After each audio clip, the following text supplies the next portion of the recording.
nothing to do with the Have fruitless nothing deeds to of do with darkness, the fruitless but deeds of rather darkness, expose them.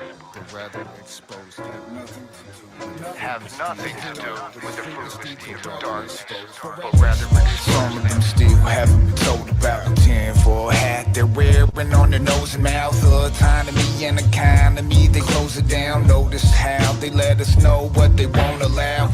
Only sometimes ignore the lies and the double think. Pay no mind to the puppet strings, cause once you've seen it, you can't unsee it. Just speaking for us heathens that love freedom. One reason my gun's clean and I read books. Take a deep look into history, they don't teach us. The evidence is being purged from libraries, so lies carry more weight. They try to hide the core strength. People living without the trivium, unaware of the gift their ancestors have given them. It's been hidden, but to get the facts, you know you gotta get your whip, hat and coat and dig like Indiana Jones. Before you can take the power back, gotta know where the power's at. Tragedy and hope. Before you can take the power back, gotta know where the power's at. Tragedy and hope. MK Ultra, something maybe we might should know about. Building 7, something maybe we might should know about. John O'Neill, something maybe we might should know about. The dancing Israelis, something maybe we might should know about. USS Liberty, something maybe we might should know about. For agreement, something maybe we might should know about. Bohemian Grove, something maybe we might should know about. British East India Company, something maybe we might should know about. Operation Mockingbird, something maybe we might should know about. Operation Paperclip, something maybe we might should know about. Ruby Ridge, something maybe we might should know about. The Opium Wars, something maybe we might should know about. Before you can take the power back, gotta know where the power's at. Tragedy and hope. Before you can take the power back, gotta know where the power's at. Tragedy and hope. Tierra Griffin, rock on. Anthony Sutton, rock on. Frederick Bastiat, rock on. Richard Grove, rock on. James Corbett, rock on. Gary Webb, rock on. John Taylor Gatto, rock on. Gary Bezmenov, rock on. Eustace Mullins, rock on. Alexander Solzhenitsyn, rock on. General Smedley Butler, rock on. Carol Quigley, rock on. Before you can take the power back, gotta know where the power's at. Tragedy and hope. Before you can take the power back, gotta know where the power's at. Tragedy and hope.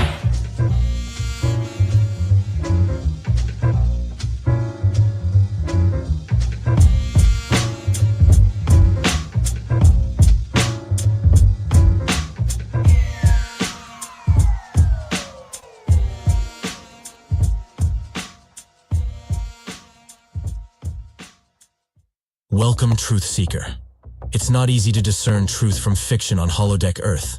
Grand Theft World is a fire hose of illumination and inspires the hearts and minds of truthers seeking freedom in a world environment of manipulation and control. Richard Grove and special guests take a deep dive into the people, places, and events that have shaped our world. Through a lens of critical thinking, to polish the gems and sort the chaff, to reveal the true machinations behind world events. Piece by piece, podcast by podcast, a portrait of reality emerges that we can use to take educated action in the fight for consciousness, truth, and freedom. Grand Theft World episodes include clips from the brightest and best podcasters and articles every week. A weekly special guest brings their expertise and knowledge. Join the vibrant GTW community of researchers and like-minded peers to collaborate on solutions and how we can truly create change. Take your first step on this adventure. Join now.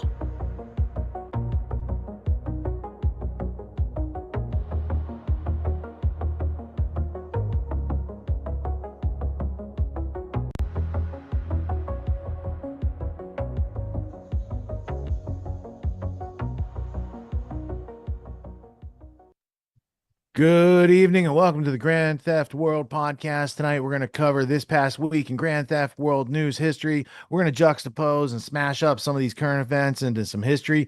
We are going to learn some things tonight that in the 290 plus episodes of this podcast you've never learned before, because I just learned them in the past week. And I'm surprised sometimes how long it takes to learn a good fact, but you will see it'll be worth it. Tonight's podcast, as always, is brought to you by the community over here at grandtheftworld.com. If you don't want to be doing this all by yourself and you want to talk to the others, join the community upper right hand of grandtheftworld.com. We have a bi-monthly, that's twice a month, town hall where we get together and we talk about serious, substantial things, but we also have a good time while we're doing it. Many of those people stay connected and friends between those meetings, and it's a lot of fun. Not many places have such a rich and thoughtful, conscious community of people who are in a fear-free zone of mutual understanding, but you would expect no less from the Grand Theft World audience. You guys are one of the smartest audiences on the planet. Now, tonight, we've got a lot of things to talk about. We have special guests coming up later. I will get to that in a second. So let's just make the observation like this. If you've been paying attention the past week, especially on social media, you will notice that something has disturbed the flock. Those flock cameras that were quietly sitting around everywhere now are getting a lot of notice. People are putting bags on them. They're doing all sorts of other things. I think Sawzall sales are up across the country for some reason. I don't know what's going on. But also this past week, it's not just Flock. People met Axon. It's the other company that does the same thing as Flock, and they're going to put 450 million surveillance posts throughout America. You might see them now currently as just innocent light posts, but they're going to make those things smart. So they have facial recognition and thermal imaging and all sorts of other things that the average hunter can't even afford to use for a hobby. They're going to have that professionally trained on 300 plus million innocent citizens who will have their data collected 24/7 everywhere they go, in and out of every place. We have also another story this week. The United States is getting into an even more giving relationship with our good time, not so ally that we talk about, because they keep making the news. They keep making it in all sorts of areas of the news where I didn't even think they were involved, but these things do come to one's perception. People notice these things, especially as it grows in quantity and timing close together. Like there's a lot of these things. You're going to notice there's a section of tonight's show that's the Israel section, but they creeped up into a whole bunch of other stories. I don't know what's going on, but it looks like they're still going to merge our intelligence and military and technology in a way that can't be easily undone in the future. And I think that's more of a stopgap measure, if anything, because we've always kind of, had this relationship, but now it's going to be done in such a way that if people notice too much, you can't do anything about it. And they might also be able to use that same sort of technology to get a list of dissidents from the FBI and CIA databases that have been collected on Americans and maybe point other types of things at it. You're going to see stories tonight about new wheeled robots and drones that can fly around and do things and go boom, probably. So just thinking in a forward future type of thing, I think it's more important now for individuals to realize their role in this technocracy that's building up, and our ability, therefore, since we still have a role in it, to say no thank you please, to develop other options, to explore other avenues of how we can preserve freedom, because the people bringing us these solutions are not our friend. It's not for our safety, and I think it deserves more questioning by more people more quickly, and we'll get to that. We also have news of the criminality and genocide ongoing in the Israeli-Palestine conflict, but hey, that's really like a headline you could have had any week for the past 80 years. Welcome to tonight's episode, Scott Armstrong, co-host of Grand Theft World. Scotty, how you doing? What's up, Richard? What's up, everybody? And yeah, if you guys saw the thumbnail, congratulations, Richard, on 20 years of truth-telling, media production. You've set the standard from day one. Like, I was looking at some of your early work just to, do something for the thumbnail and just kind of going down memory lane. And like you always, like, your production's always been the top of the line. They've always just, like, I can't, like, back then, dude, you were such a trendsetter back then. It's just so unbelievable. And just the fact that, like, the body of your work and how much you've educated everybody over the years is just unbelievable. And I'm very grateful to be a small part of your journey. So thank you, man. Congratulations. Well, I'm learning to more readily receive gratitude and thanks, so thank you for that. But also, I want everyone to set your expectations to low, because it's like this. I might have been pretty good at what I was doing back then when I started out, but I haven't gotten much better. So, it's a tough road to hoe. I do the best I can. And the fact that it can still serve people today, 20 years later, like it's fresh out of the garden, there we go. I think that's the way evergreen information's supposed to be. The knowledge back then, I too have been like, I've dug into it and I was like, oh man, there was a lot of substantial facts that people today still are just realizing. I talked about Larry Ellison in Project Constellation. Is he still a thing, doing a thing these days? Like, I'm just saying, it's a sign I haven't learned that much because I was saying very similar things 20 years ago as I'm saying today. They still just happen to match up to reality, and I'm working on it.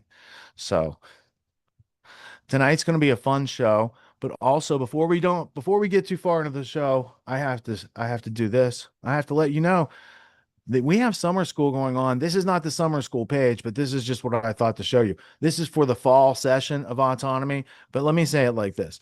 We have not only summer school, we had a master class and we had a roundtable earlier this year. At the first roundtable, we took feedback from the public and we took all these things that were holding you guys back. We went away and we made a round of master classes for this session of summer school. So there's 6 things you guys said in that roundtable that were the things holding you back. So now we have 6 master classes that address all 6 of those areas. You can buy one, you can buy 2, you could buy them all at half price. It's up to you. But we wanted to give you an opportunity, and this is our way of taking away excuses. These are the things holding people back from making massive value for themselves and massive progress in their life. If we see that as, well, we're going to let you keep your excuses, that's on us. If we go through the trouble to create master classes to address these specific pain points that you have at a price point that's like $97 each, I don't know what you're doing with your life. If you want to keep those problems, it seems more expensive to keep the problems now than to solve the problems. So that's called an offer you might refuse, but people in the need know that's a good offer. So getautonomy.info or getautonomy.info. There's a ribbon at the top here. I'll just show you the ribbon where you can get the critical thinking masterclass for free, but that's not summer school. That's just something you can get for free to get started if you can't afford the summer school. So we've got something for those who need and can afford. We've got things that people need and can't afford.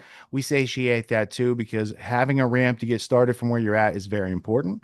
And that's one of the things we work really hard on in between, like hobby shows like this. So without further ado, we're going to get into tonight's show. We're going to show you a little AI, a little human being, a little AI. We're going to get into a pace of kind of juxtaposition and comparison and contrast, because that's the only way your brain can grasp and learn new things. You need not just one side of stories. You need to see kind of both sides so you can have balanced understanding, and that's more valuable than just doom scrolling. So let's get to it. Thanks, Colby, for pressing play.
Howdy, friends.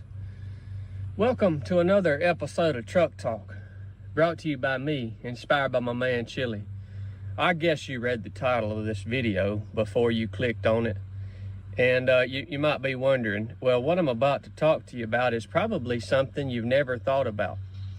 See, I grew up in a culture like many of you did. A lot of us are about the same age, and really it is still part of our culture, where if you have a nice well manicured green lawn, it's like a status symbol. Like and it kind of like says something about you, like you're a good citizen, right? If you have a nice, clean, well manicured lawn, it's kind of expected if you live in a community. If you don't keep a nice, clean, green, manicured lawn, people kind of look down on you like, you know, what the crap, man, this guy's a freaking bum. He doesn't even cut his grass. Y'all know what I'm talking about. I've just began to rethink this. I really have. When I drive down the road that I live on, there are hundreds of acres on the road that I live on. Hundreds of acres being used for nothing except grass. I'm not talking about hay fields. I'm talking about like lawns. Hundreds of acres. I don't know when this became a thing, and I don't know who's responsible for it, but I want you to consider how stupid it is to have a lawn. Hear me out on this now. A lot of you guys may be offended. I don't know where it started. This whole thing has created a no telling how many billion-dollar industry of lawn equipment, chemicals, lawn care, all this crap. I want you to consider how stupid it is to have a lawn. If you own a piece of dirt, all right, instead of taking that land and using it for something productive, instead of making that space produce something for you and for your family, instead you've went the opposite direction. Not only have you chosen to leave that piece of land in a useless state, not producing anything, but you've chosen to cultivate that piece of land so that now it not only does it not produce anything, but it takes away from your productivity. Because how many hours have you spent in your life cutting grass that could have been used for something more productive? How much money have you spent on lawn care? How many chemicals have you put into the dirt that you live on so that your grass can be greener? It is literally, when you start to rethink this, it is mind-boggling how much of a psyop having a lawn is. It steals from your productivity. It makes you poorer. It doesn't produce anything. And it does nothing. Does nothing. I just bought I really just started thinking through this, like literally like maybe 6 months ago, because I just bought a new farm. And what do? I got about 5-6 acres of grass out there. What do? Well, you do what you were grown up doing. You go out there and cut the grass because you want it to look nice. I was out there cutting that grass. I said, what the crap am I doing right here? What does this even matter? So I've quit cutting the grass. I might cut maybe a strip right there around the house or along the fence line so that I can maintain the fence. But I've quit cutting grass. Slap quit. My little brother called me today. He said he looked at the hour gauge on his lawnmower. He's had for some years now. He said he got 800 and something hours on the hour gauge. 800 hours he spent cutting grass. For what? For what?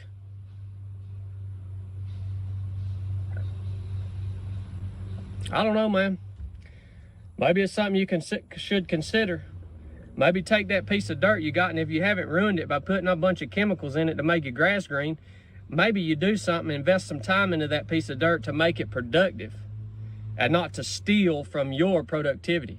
Maybe you can do something with that land to actually make you richer instead of making you poorer for absolutely no reason whatsoever. Lawns are a freaking psyop, man. And we've all fallen for it. And we're the idiots. But it's not too late to change direction. That's what's on my mind today. If you guys got anything out of this, y'all know the deal. Go get you a hat, get you a t-shirt. Keep my man Chili in the dungeon. And I'll keep these truck talk. So we have quite a situation developing in the AI world. Let's go ahead and put this Wall Street Journal report up on the screen. Open AI models escaped and hacked a company in cybersecurity test gone wrong. The subhead here says before they could penetrate Hugging Face, that's the name of the cybersecurity company that they hacked, defenses, the models needed a way onto the internet. They found one. Joining us now to explain what happened and what all of this means is Garrison Lovely. He is a journalist and also author of the forthcoming book, Obsolete, the AI industry's trillion-dollar race to replace us and how to stop it. Great to see you, Garrison. Good to see you, man. Great to see you too. Yeah, of course. Great to be here. So just help us understand, to start with, in non-technical language, what exactly happened here. Yeah, so a week ago, this company Hugging Face publishes this post, and they're like, we were hacked by some AIs. It was definitely AIs. It happened really fast. We don't know which models they used and who was directing them, but we caught it with our own AI and addressed it, and we reported it to law enforcement.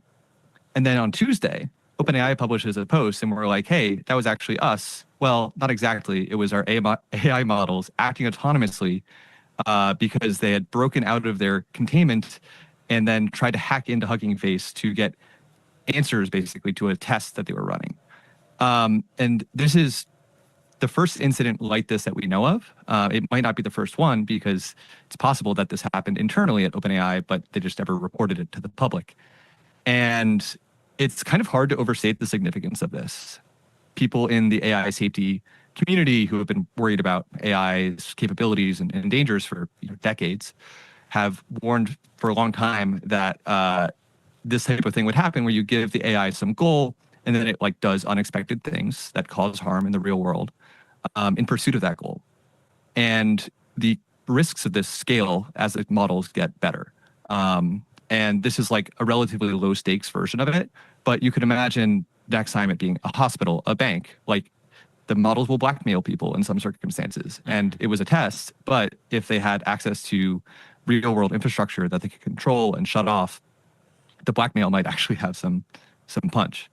Can we put D2 up here on the screen? So this is from a blog post that was published by OpenAI, and they say specifically, to gain access, the models identified and exploited a zero-day vulnerability. And this was happening, quote, in a sandbox testing environment. Can you translate some of that for our audience? Yeah. So basically, the OpenAI models were operating in this environment where they're not supposed to have access to the outside world, the internet, anything like that. The models were trying to answer this evaluation. The questions were very hard. And they're like, well, these questions are hard. Maybe it'd be easier to just get the answers to the questions. So maybe to do that, I'll get access to the internet. So it pokes around in its environment, finds a little chink in the armor, and then it gets out and starts jumping around to different servers within OpenAI until it finds one that has access to the internet. And then it uses that to start looking for what might have the answers to this evaluation. Finds Hugging Face as a candidate, and then finds exploits in Hugging Face's code base that nobody knew existed. And then uses those exploits and stolen security credentials and all these classic hacker moves to get access to Hugging Face. And according to OpenAI, successfully found the answer set. And did this all on its own and without OpenAI noticing for maybe a week or more. This is reading between the lines from the Hugging Face report, OpenAI's report. We don't have a super clear timeline, and OpenAI was vague about this because it looks pretty bad if your models both autonomously hack another company, which is a crime if a human did it, but can't be a crime because the models can't have intent legally. But if a human did this, it would be criminal. And then you have no idea it's happening until the other company figures it out, reports it, and then maybe you see the report and you're like, oh shit, that sounds like us. And then you publish it. And so this is like, yeah, just kind of an unbelievable story across the board. Yeah, happy to go into more detail on any of it. Yeah, so basically what it looks like happened is Hugging Face detected the intrusion and came public with it. But from OpenAI's perspective, they were just like, oh, the model got the answers. I guess it just figured it out. They had no idea that it had escaped, hacked, committed crimes in service of accomplishing its goals. One of the things I saw sort of like, cope or rationale here from people who want to downplay this is, yeah, but, it was still just following this goal. It's not like it was going out there freelancing and coming up with its own objectives to go out and cause mischief in the world. It was just trying way too hard to accomplish the goal that humans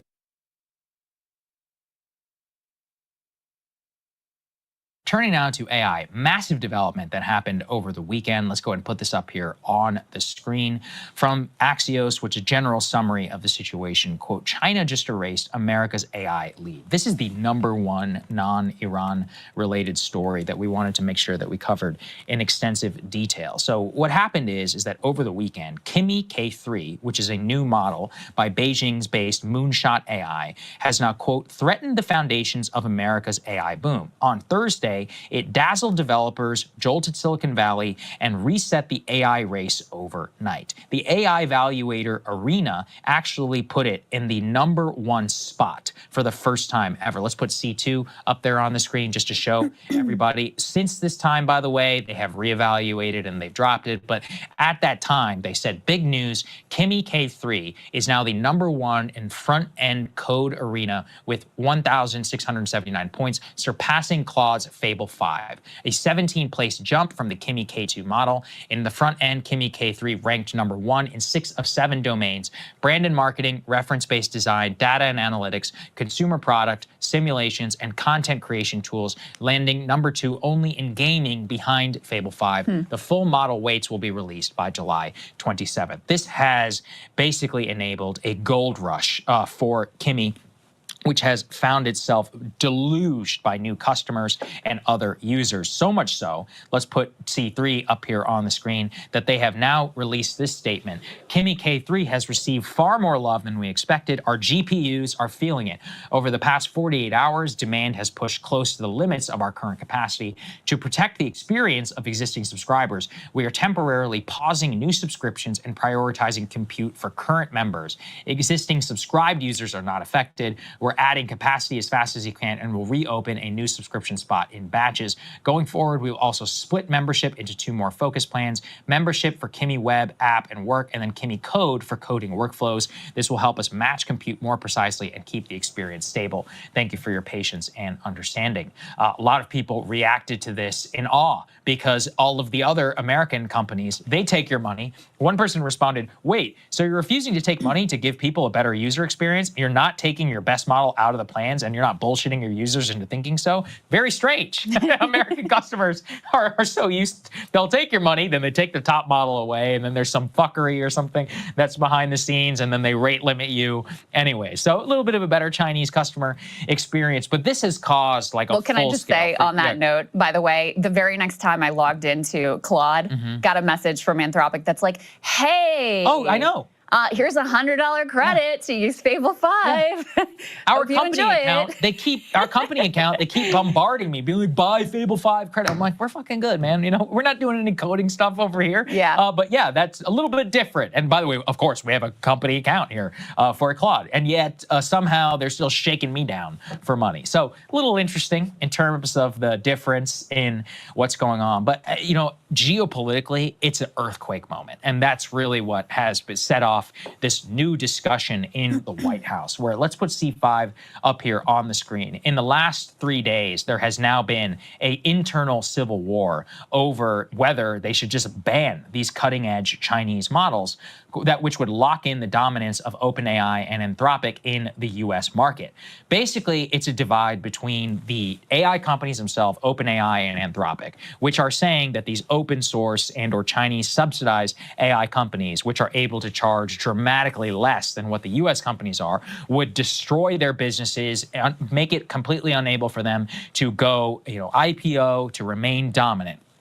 On the other side are the pro-competition voices who say, actually, the Chinese AI model is a kick in the ass, exactly what the American companies need. And if anything, it shows that the government the government has put too much regulation on the AI companies. This voice, I would say, is more like the David Sachs front, which is enabled by a particular tweet. I pulled it actually for our segment. I have a report full of security issues of software I'm working on. Codex won't fix them because of cyber guardrails. Fable won't fix them because of cyber guardrails. Kimi K3 fixed all of them, no restriction. It just gets the job done. This will end badly for OpenAI and Anthropic. The criticism there, elevated by Sachs, is that cyber guardrails and the so-called security movement within the AI companies is actually holding back, the competition. So you can see how all of this is being used by OpenAI and Anthropic, which are like, hey, they're coming after us, they're stealing our technology, and they're undercutting us from one side.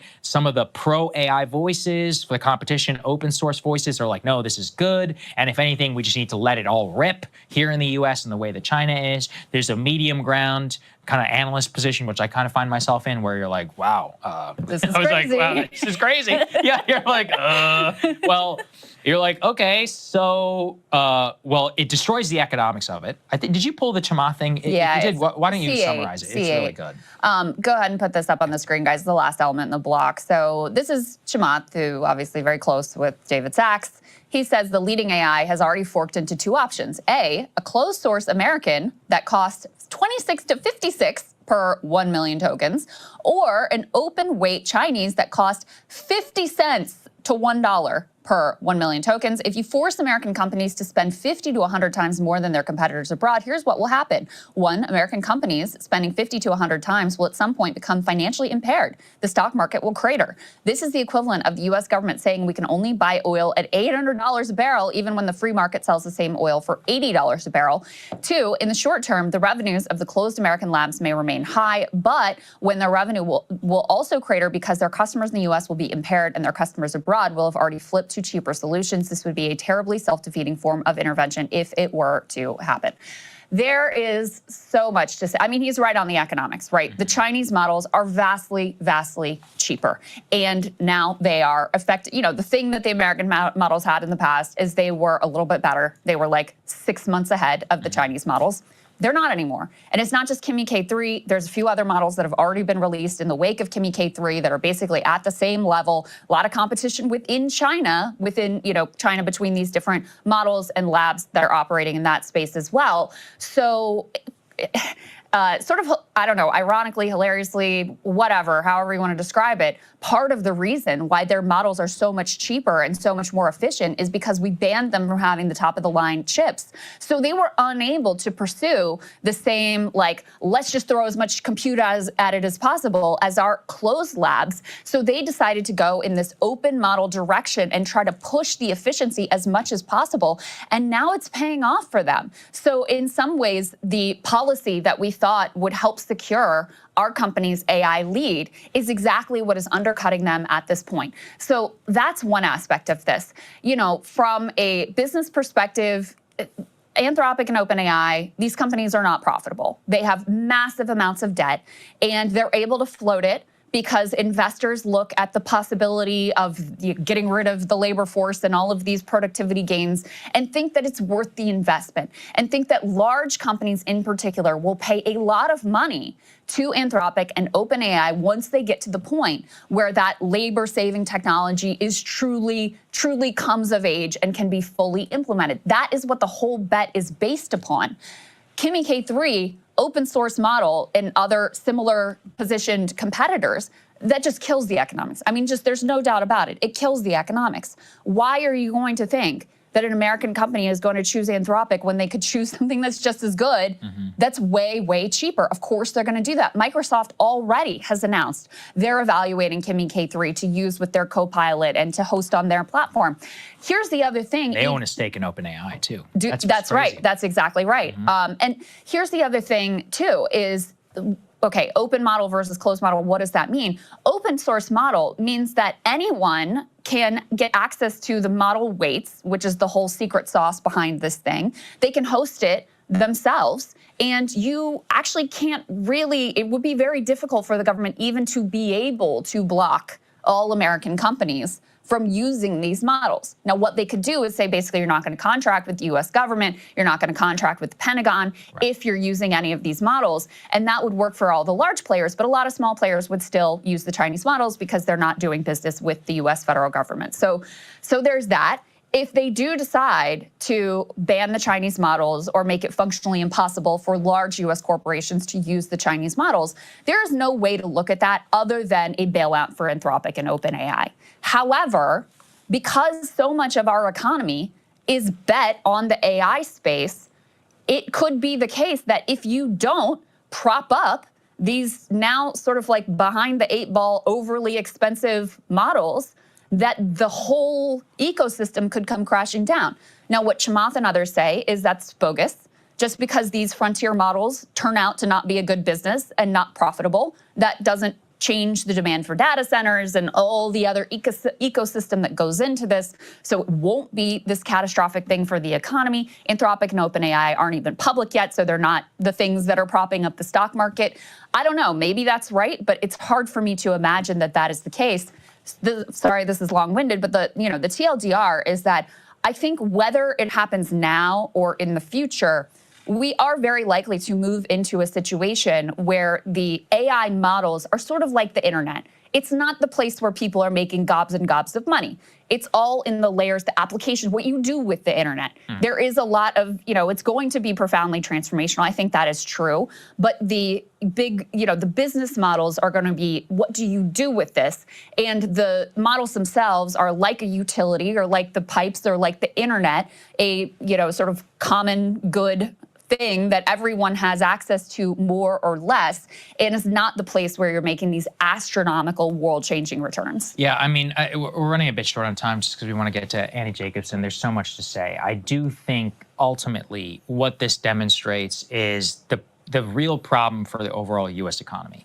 The U.S. economy, and this reminds me a lot of the chips in general. Chip design is an industry which America dominates. We design the best chips, but we never made the actual chips themselves. We allowed all that to be outsourced. So from what I can understand, the deliberate frontier model, business model, is they spend oodles of money, trillions of dollars, literally, in the development of these, but they haven't figured out the actual way to price it so that they can make up for what's ultimately a money-losing product. The Chinese basically are waiting for frontier model development, using the open weight strategy. They also have a forced constraint because of AI chip bans, export bans. They had to train themselves to be more efficient, which America never trained itself to do so. And then on top of that, there's a deliberate pricing strategy of the Chinese government where they subsidize, incentivize, and create an ecosystem such that they don't have to charge exactly at market price. And they can have competition be the ultimate.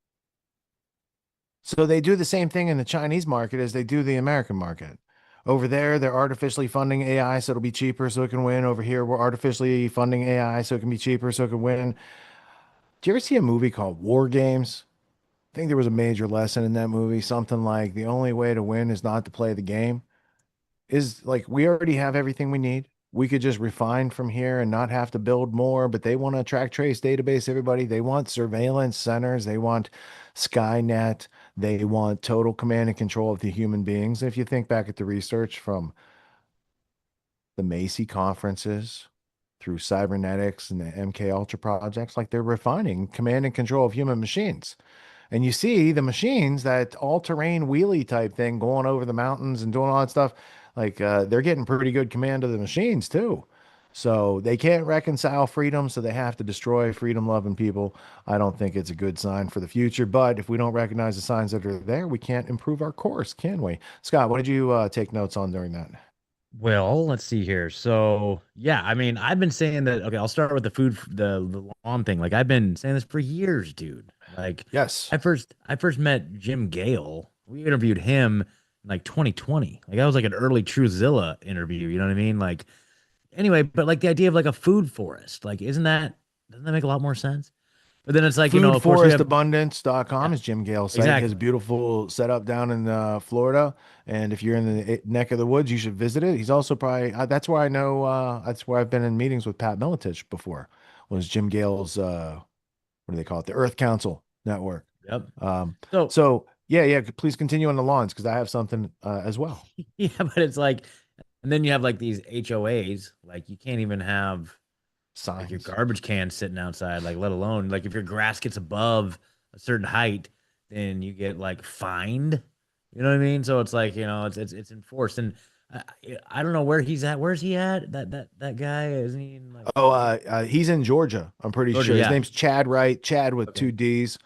Yeah. He's got double displacement on that. He's a former Navy SEAL. He teaches people a variety of things. He's also an ultra marathon, 200-mile type of runner. Interesting guy to Yeah. take consideration of his words. And he just discovered that recently, but please continue. It's been obvious to some people. Yeah, Oh, wow. and I think it's like a southern thing, of course. Like, driving around, you see out in the country, like I mean, you see some neighborhoods around here where it's like everybody's lawn looks like a manicured golf course, you know what I mean? So that is a status symbol for sure. Maybe it's like that other places too, but I think it's very particular to the South. 100% you see giant, just dozens of acres of just like mowed lawn, you know what I mean? And it's like, man, like, okay, if not a food forest, yes, you could be using that for productive means of various different things. Now, a lot of times, a lot of it's used for like monocrop type operations, but it's like, still, I don't know. And I'm one to talk because I got a lawn, but it's like I at least have a little garden patch that I didn't quite get to it this year, but I have in the past, and I plan on in the future taking advantage of it. But now I got a dog, so the dog likes to run around in the yard, so there's that too, man. But anyway, I do agree with the notion that we can't, like, the world can't just be lawns, dude. That's not what God intended. Let's just say. But anyway, um, and other notes I had was, yeah, this AI stuff. I mean, man, it's crazy. So it's so funny because I use these tools. I see them as tools, and I saw this drama popping off with this Kimmy K3 thing. They announced they've reached new benchmarks, like yet seen and or not yet seen, and the pricing. Like I was comparing the pricing of like the outputs. It's like insane. And then I logged in my Claude account, and sure enough, like the lady there said, Crystal said, "Oh yeah, I logged in. And I had $100 worth of free Fable credits," and I was like, "Hell yeah!" You know what I did with those Fable credits? I told you before the show. I had one of my you'll love this, Rich, and for all you entrepreneurs out there, check this out. One of my clients came to me with a problem that he had because he knows I'm a very he saw what I was capable of with the video and in the social media stuff, and he just recognized that I have a propensity of solving problems. And he's like, if you can solve this problem for me, I'll pay you for it. And I was like, okay, cool. And so I brainstormed some different ideas. And you know what we did? We built him an app. I used my Claude Fable 5 credits to make an app this last week and sold it to him for $3,500. And not only that, but that $3,500 investment bought him a percentage of this app that we're going to bring to market that we're going to sell to all the general contractors in the country. And there you go. And there you have it. So anyway, so for what I'm saying is like, it's a slick, awesome looking app. And it's like this would have cost like $100,000 a year ago. So yeah, I mean, maybe this is the Trojan horse, okay? But I'm sitting on the sidelines and I'm just like, go, go, go, go. Like if Kimmy can displace Claude as the gold standard, do it. And I'm just like, dude, if Trump bitches out and just makes all these things, all the Chinese platforms illegal, dude, that's gonna just be so stupid. Like anyway, so I'm just like looking at it from that's where I'm coming at it from. I'm like, I use these tools, man. I'm using these tools to get rich. That's what I'm saying. So there you go. While there's it literally is a gold rush, you guys. It literally is a gold rush happening right now, right before your eyes. There's a literal gold rush happening. So I'm taking advantage Well, of it. that's a good point. And if you think about the gold rush, the people that really made the money were the people that sold the shovels. Yeah, exactly. Yeah, exactly. Hey, yeah. So, well, there's a lot of truth to that because like the platform School, Skool, like the biggest creators on there and the people that are making like 100 grand a month are all like people educating people about AI. So it's like, if you really want to cash in on this AI boom, you should make a channel teaching people how to use AI. But Well, I yeah, mean, you're I'd be right. You're interested to right. see how that all works out because they're probably using AI to teach about AI, and people who Exactly. don't They know any better 100% and are. making decisions in fear that are uninformed are getting caught up in that. But my concern would be like, to what end and what gradient of education are they being provided with, and how long does it last? Is it evergreen that they can depend on, or 10 or 30 years from now?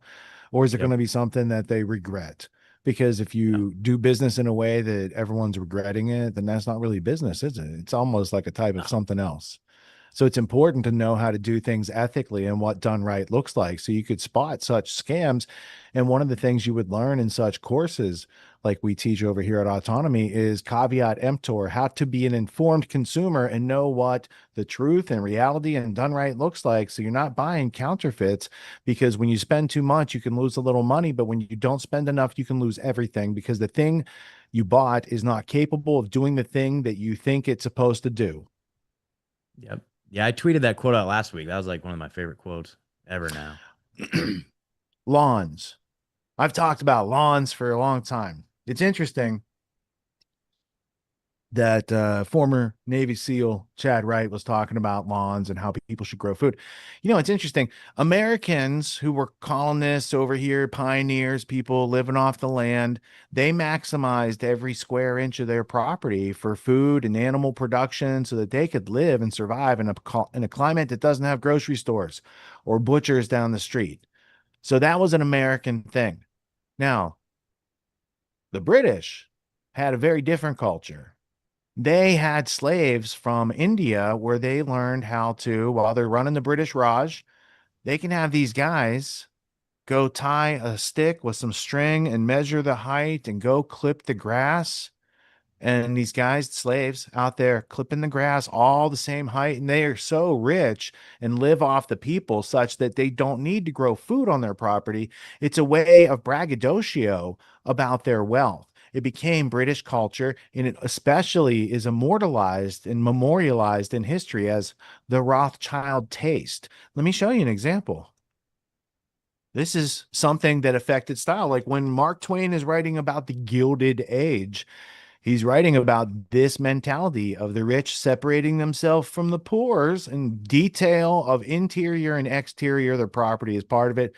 Le Gout Rothschild is detailed, elaborate style for interior decoration and living, which had its origin in France, Britain, Austria, and Germany during the 19th century, when the rich, famous, and powerful Rothschild family was at its height. The Rothschild aesthetic and lifestyle later influenced other rich and powerful families, including the Astors, Vanderbilts, and Rockefellers, and became hallmarks of the American Gilded Age.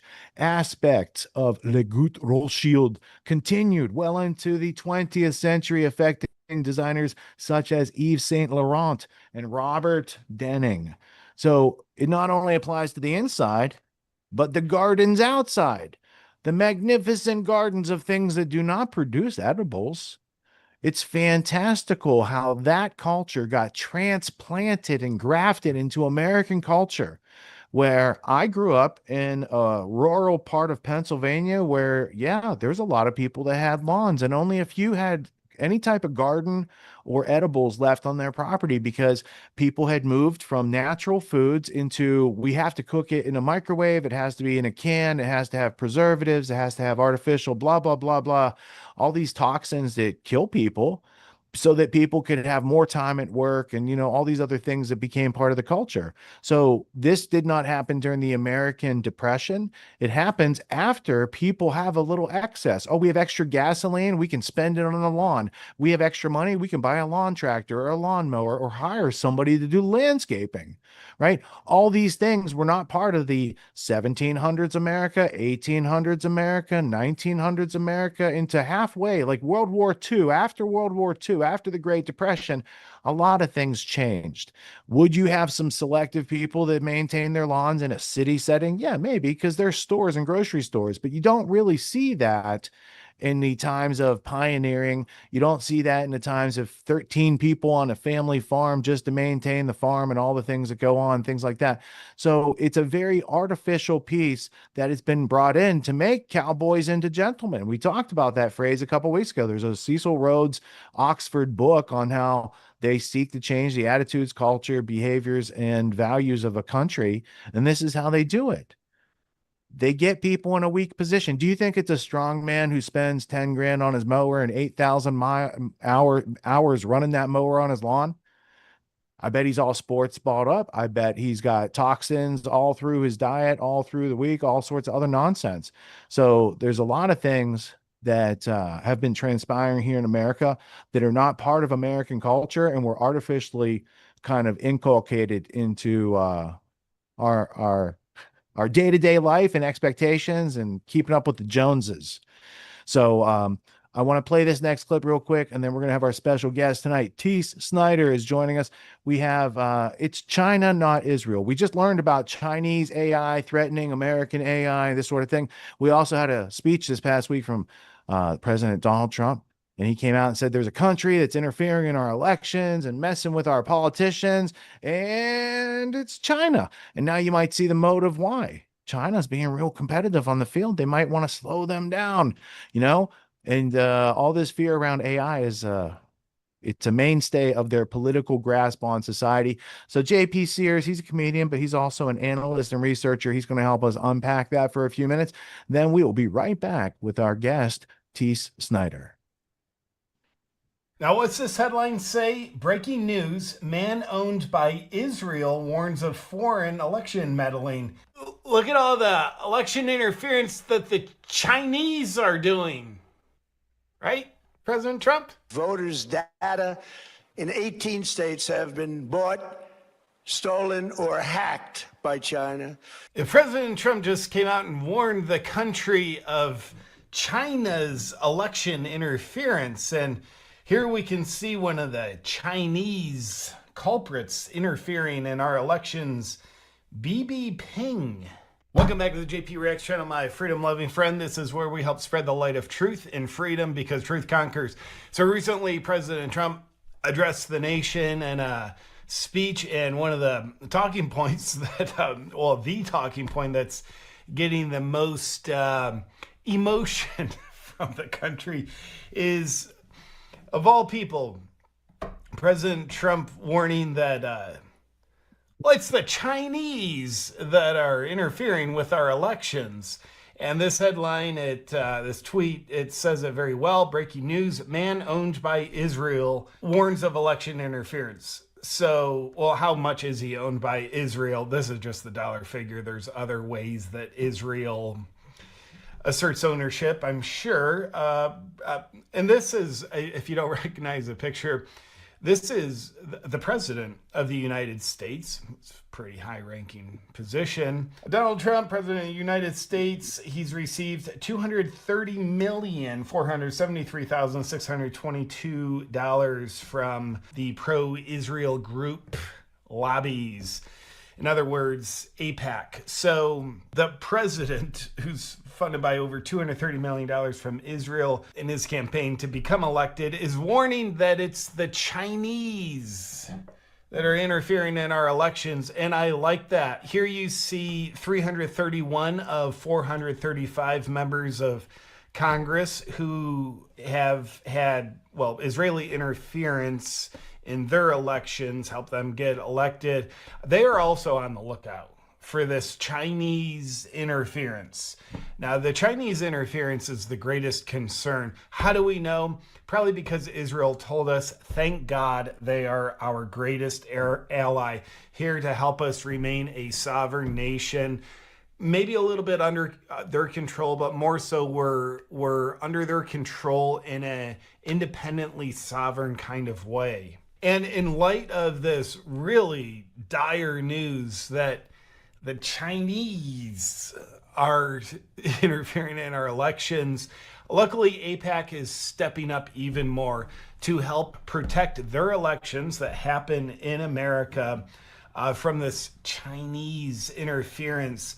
Breaking, AIPAC has assembled $95 million fund ahead of the 2026 U.S. midterm elections, the largest in its history, aimed at backing candidates who align with its pro-Israel agenda, including support for military aid and closer Washington-Tel Aviv ties. That is great. So AIPAC bringing in $95 million of Israeli interest money. You just cut through the red tape, and what that means is their $95 million is meant to protect America from Chinese interference. And to understand how important President Trump's statement about China interfering in our elections, you don't have to go too far back in time to the Thomas Massie primary election, where AIPAC just stepped in to protect Thomas Massie's primary election from Chinese interference. They put $15 million of funding behind Ed Gallerin, that was for Chinese defenses. $0 of funding behind Thomas Massie. He ended up losing. Why? Because China was trying to interfere and get Thomas Massie elected because he's such a foreign policy kind of guy. But luckily, that was prevented by AIPAC. Now, how big of a threat is the Chinese interference? Well, here you can see this picture in the Oval Office, all this Chinese interference going on.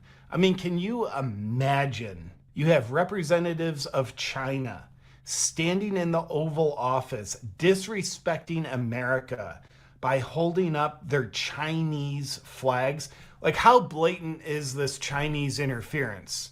It's one thing if it's like microscopic data hacking, we can't even see it, but I'll tell you this Chinese interference, it's not that. It is so blatant, it's in our faces, and finally, someone stepped up to say something about it. If you see something, say something, and President Trump saw something, so he finally said something. All this Chinese interference, interfering in our national sovereignty. These people holding the Chinese flags, it's not too far-fetched to say they're guilty of treason.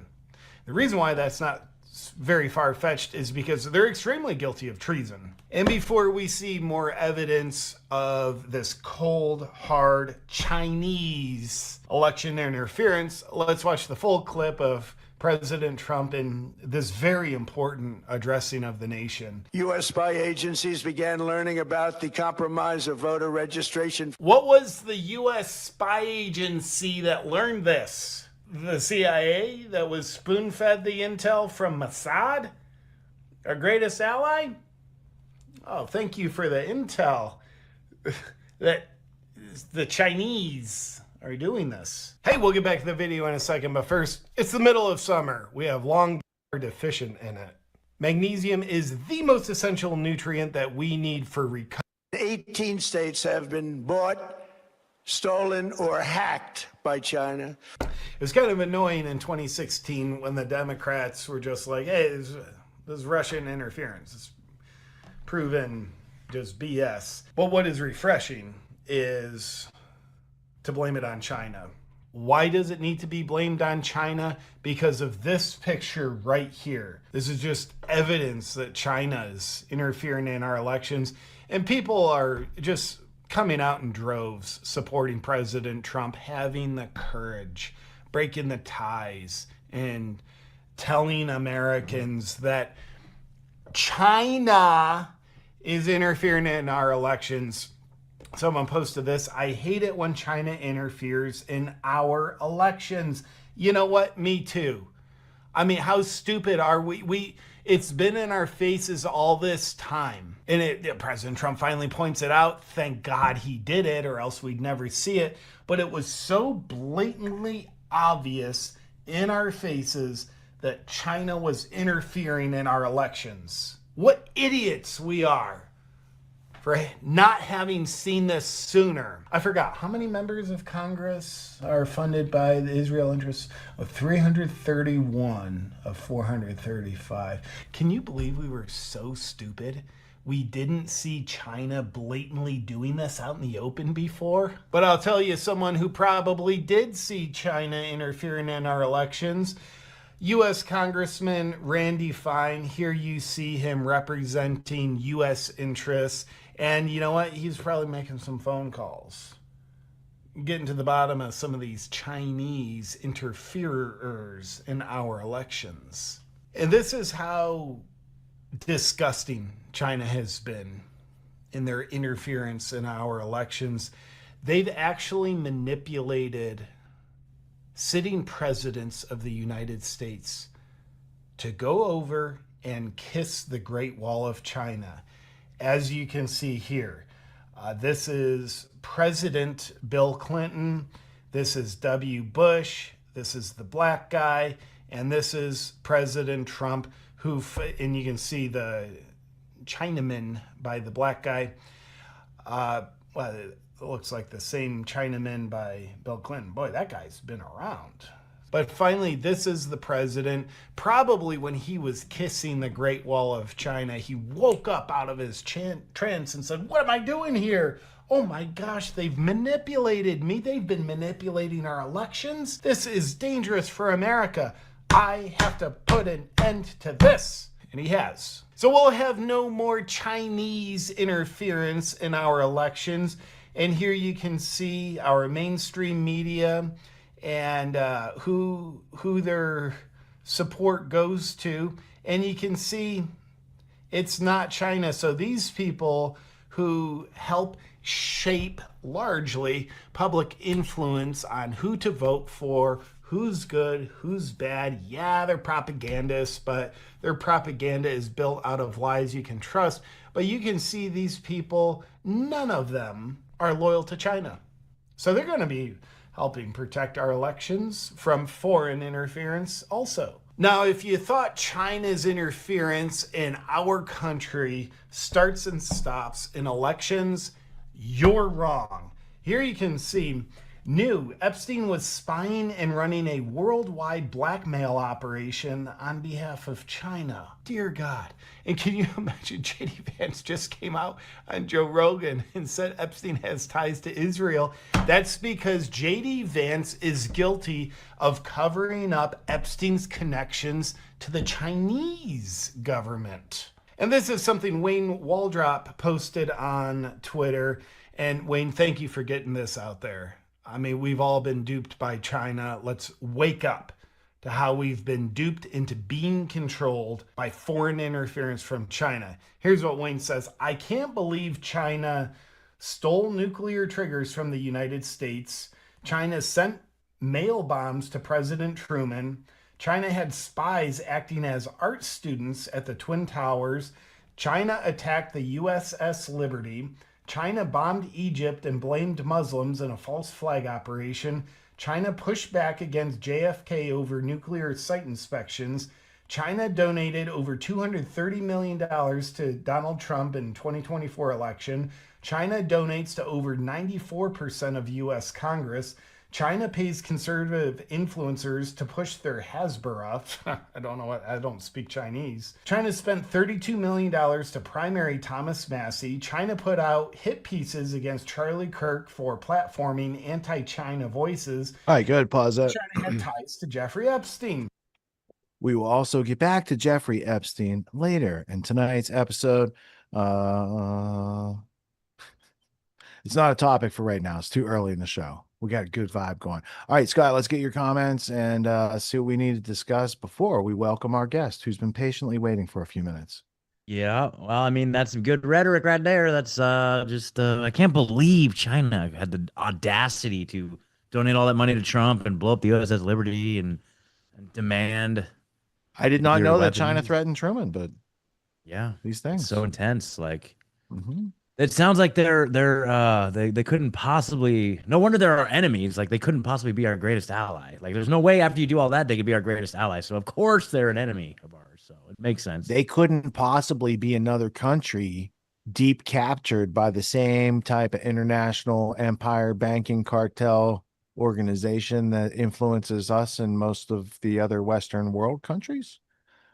I don't. Exactly. If you look at the history, you'd think the Jacob Schiff that participated over there is the same one that participated over here, like with the Federal Reserve and stuff that we talked about last week. Yep. It's a small world after all. I guess that's what I'm saying. Now, there's more to that because we have a whole China section later tonight in the show. Happens to be just for this one week, we have a China section, we'll call it. But for now, I want to take you over here. If you don't already follow Teace Snyder on the X, you need some more participation on X. And heck, you could click into the live stream. Grand Theft World is now on X. I think it's like 3 or 4 weeks we've been doing it. So click on over there, but check out Teace also on the YouTube. I know you use the YouTube. You can check him out there. He also lives over here at conspiracysynergy.com, or at least his work does. And he puts in a lot of work, not just in the research, but in the storytelling, in the creativity, in the positive mojo that he brings to all of his endeavors. It is not an early morning AM wake up show. It is a late night Grand Theft World show. Teace, thanks for staying up late. How you doing, bro? I'm doing well, thanks. And to you, very happy podcaster whistleblower birthday, man. You've inspired a generation. Salute and kudos, good sir. Well, thank you and cheers to that. Here's to 20 more. Hopefully we don't need 20 more, but if it's necessary, it needs to be done. I'm up for it. All right. So, what have you been doing since the last time we had you on the show? You're not first time. Actually, you are on the list. If you didn't see, there's a list now for Grand Theft World. You're in the VIP can come on anytime list. There's a VIP 1 or 2 times a year list. You're not on that. And there's a VIP list of people we're trying to get on the show, and Clint Russell's on that. And when he was like, thanks for including me or something like that, and I gave it a heart last week, I was like, I don't think he was on the list. I just so he may have said that because he wasn't included, but he's on the list to get on this show because we've been trying to get him on for like a year or so, right, Scott? Like I've texted with him. I'll take responsibility and get that done. Yeah, but I didn't want him to who I think am. he was left out. It's just he's not a former multi-time guest like Teace. That's all. Yeah, sometimes when I text these people, they're like, who? What? Or they don't even respond. They're like, dude, I've already got. And that's when he uses my name. Yeah, well, I do throw your name. I do name drop, but then it's like they're like, I already got Mossad and the CIA after me. I don't know who you are. Don't talk to me. I definitely want to live in a world where people know Richard Grove's name before they know Clint Russell's name. And I don't say that to disrespect him. I say that to try and give props to the depths of research that you've been doing and how exemplary. And yeah, no, it's one of those things where is this going to be like a big fest where we sing your praises for the 20-year anniversary, or like how much could I fanboy before? What did you prepare? Yeah, what did you prepare? Nothing, man. Like I just I'm talked to me earlier kidding. today. Otherwise, I would have done something. No. Here's my issue. How long have you been doing this, dude? 15 years-ish, kind of, because that's back when we met was like, and I mean like technically a little bit longer because that's around when Blindfold came out. It was like around 15 years ago, and it was on Corbett, which is how I met Rich, because he had listened or he had watched that, and then I'd gotten a bunch of views on this short film that I'd made, which is about a 9/11 truth kind of family dispute that tells it in a non-confrontational way without all of the facts and just touching on the feels, which is a big part of kind of what goes into that issue. And that's how I'd met Rich. And it was one of those things where I'd reached out to him and I'm just like, hey, do you want me to write for you? And so we were originally kind of like kicking back some ideas in order to create sort of like a series in a fictional way to touch on a lot of these things that are so gigantic in scope that it's difficult for people to know what to do with the facts. But if you tell them a story, then they are more receptive to it. And so that I think is like 15, 16 years ago when that all happened. And then we kind of went our separate directions and then met again in the midst of the COVID fiasco. So that's kind of been the long road that we've been walking. Yeah, but we went to what was that, Cafe Roast or whatever that that place was in New York on Broadway, 78th Street or something like that. I forget what it's called. French Roast. Might have been called French Roast. Yeah, that, And that was right after John Taylor Gatto had his stroke, and you were in the city helping to take care of him. Yeah. yeah, I think I've only done 2 meetings there. I've met you there, and I met Sean Stone there for several hours before I wrote the forward for his New World Order book. All right, so I just found, I was trying to add it to the show card, but I'll just show the audience. It's over here. It's a Corbett Report Radio episode that Corbett Report Radio 104, removing the 9/11 blindfold with Teace Snyder 2012. You got featured over there on the Corbett Report. And I was just copying the link for, it looks like it's only 20 minutes. We could probably play your whole film later in this podcast. Yeah, I vote for that, dude. It's such a good movie, dude. Man, it was very inspiring to me as in a lot of ways. Just Yeah, like I'm getting it into the show card for later. No, I really Okay. appreciate that because, like, my whole fundamental contention with so much of this, and I've experienced it this kind of way, going through the truth movement, is most of what people think is really just an offshoot of how they feel. I cannot stress that enough. So many people do not have the ability to think because of what they feel, and that's tied to their friends and family and what they think and feel. And then it's never a decision that you make on your own. We like to think that when you're given new information, it's a decision that we're making by ourselves, but it's not. And so that's why the film is, and if you do show it later, people will see it's like, this isn't approaching the facts. It's really just, and I guarantee if you watch this film, you're going to see arguments that you have had with the people in your life, and there are going to be sentences that people have said to you, and it's just gonna be like, what, why? And that's because we've all been Dude, through this together. we need to do it. We need to do a blindfold 2, where it's like the kid's like Still blindfolded. Like it'd be like our neighbor died of the COVID vaccine. Mommy died That's of not the a COVID bad. vaccine. It's not a bad. That's not a bad creative market. That's still a thing. You know, as far as your historical training, we've discussed before, like how you got into filmmaking, things like that.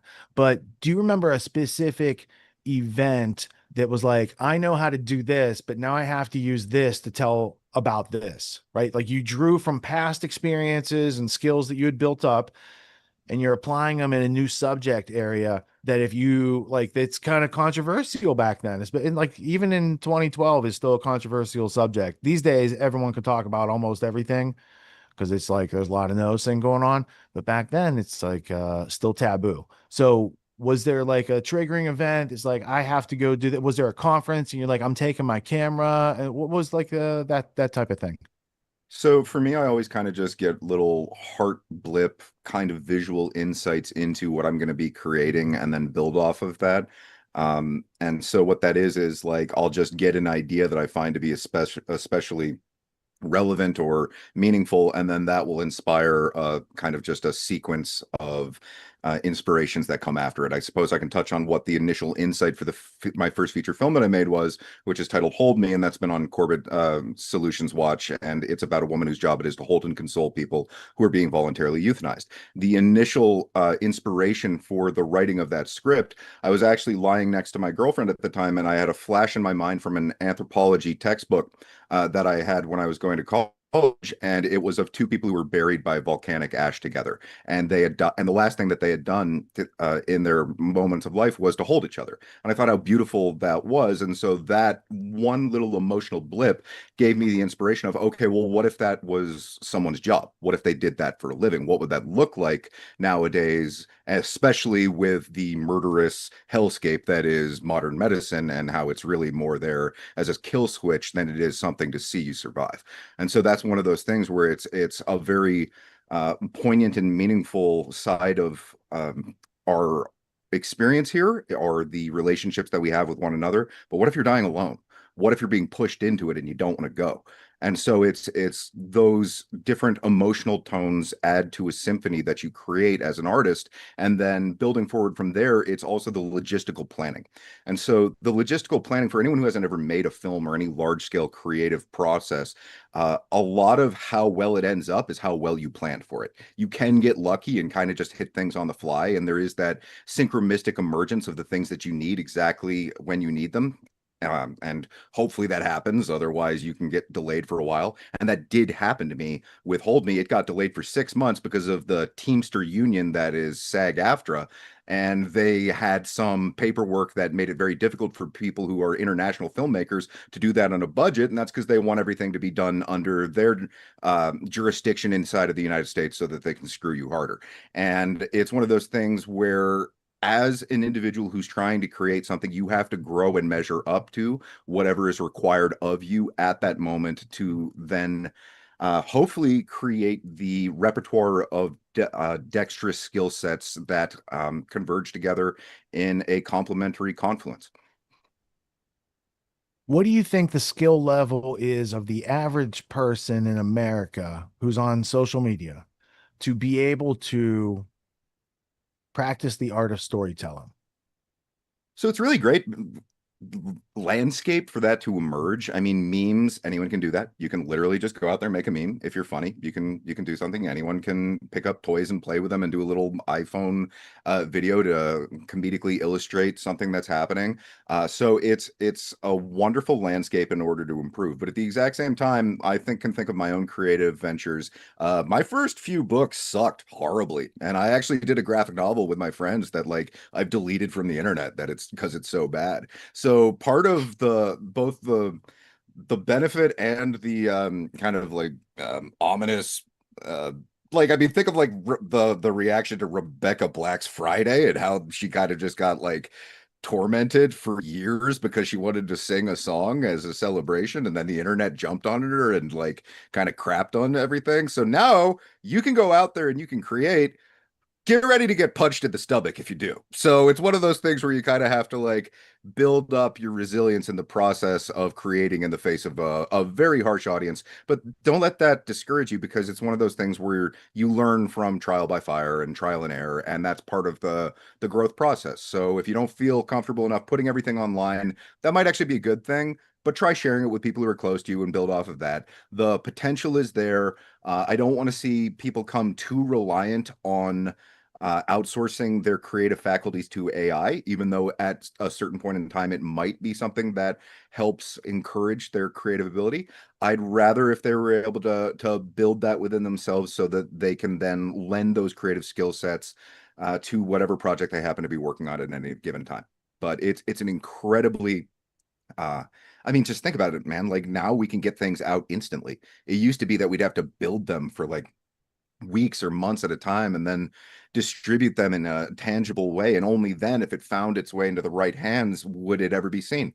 And so this is a very different environment. And I'm really hoping that the next generation picks it up and runs with it in a way that is able to break the Overton window that would otherwise become our jail cell. It's interesting because you don't know this yet, but later in tonight's show, there's a clip of Dick Cavett speaking with Orson Welles. And I have it in the show card because Orson demonstrates how blackmail is conducted. And I wanted that for the show. But the first part of that clip, which I wasn't going to play, but I'm now going to play, is how he learned filmmaking and like cinematography specifically. And he said he learned it like it can be learned in a day or like 2 days. It was some like absurdly short period of time. And he explained how it worked. So what I had thought of earlier was learning storytelling, filmmaking in 6 weeks. And the output is they've not only made one short film that they could release to the public, but they've made like 5, maybe 1 per week during the process of the course, where they only showed it to the group of filmmakers they're working with. So by the time they do have a public output, it's more likely that it's a little more refined and polished, and they don't have to suffer the slings and arrows that you were just talking about. And I thought, given that you know a lot about it, I was just thinking like you have these wonderful skills that would be appreciated by a lot of people, and how would they use it? Well, I think storytelling is the missing piece for Americans to push back against a lot of these narratives, because it forces the other side, like Flock and Axon. Now they got to be better storytellers, because all they did is like, these things keep you safer. It's a bunch of caveman language, like Barnum phrases. And if we raise our aptitude and push back in this digital information war, then we don't have to have a guns and like explosion type war, like revolutions of the past. if people can come to the recognition of what's going on quicker, faster, cleaner, better without violence, I think media and the capacity for storytelling and the education it takes to get there is a big part of it. Yeah, it's really interesting what's happening right now. I mean, I seriously wonder about the clumsy and because they're pivoting from Phlox to Axon in the light installations, and that's as people are becoming more aware of one, they're going to the other.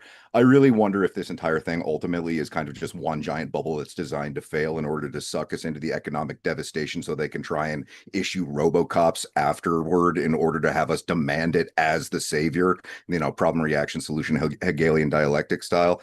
And so I wonder if a part of what they're setting up for as the story is kind of the Empire Strikes Back. That's sort of my read on all of this. And then they're going to want us to basically, as far as I've been able to kind of like speculate, personal wearables in a decentralized kind of way so that they encourage us to participate in the slave state, thinking that we're free when really they have back-end access to everybody's data, and then they can consolidate in the data centers. And then there was also kind of like this brief little snippet from one of Hervoje Morik's Geopolitics and Empire. He had a guest on who was talking about how they're increasingly basically going to be outsourcing RAM to data centers to then squeeze the individual computing market so that we might want to have the ability to do these things on our own, but ultimately the only way we'd be able to purchase that kind of computing power is from the data centers, which would kind of align with Altman talking about how you need to buy intelligence from a meter. So I really wonder, because I mean, the globalists, these guys, like whatever you want to call them,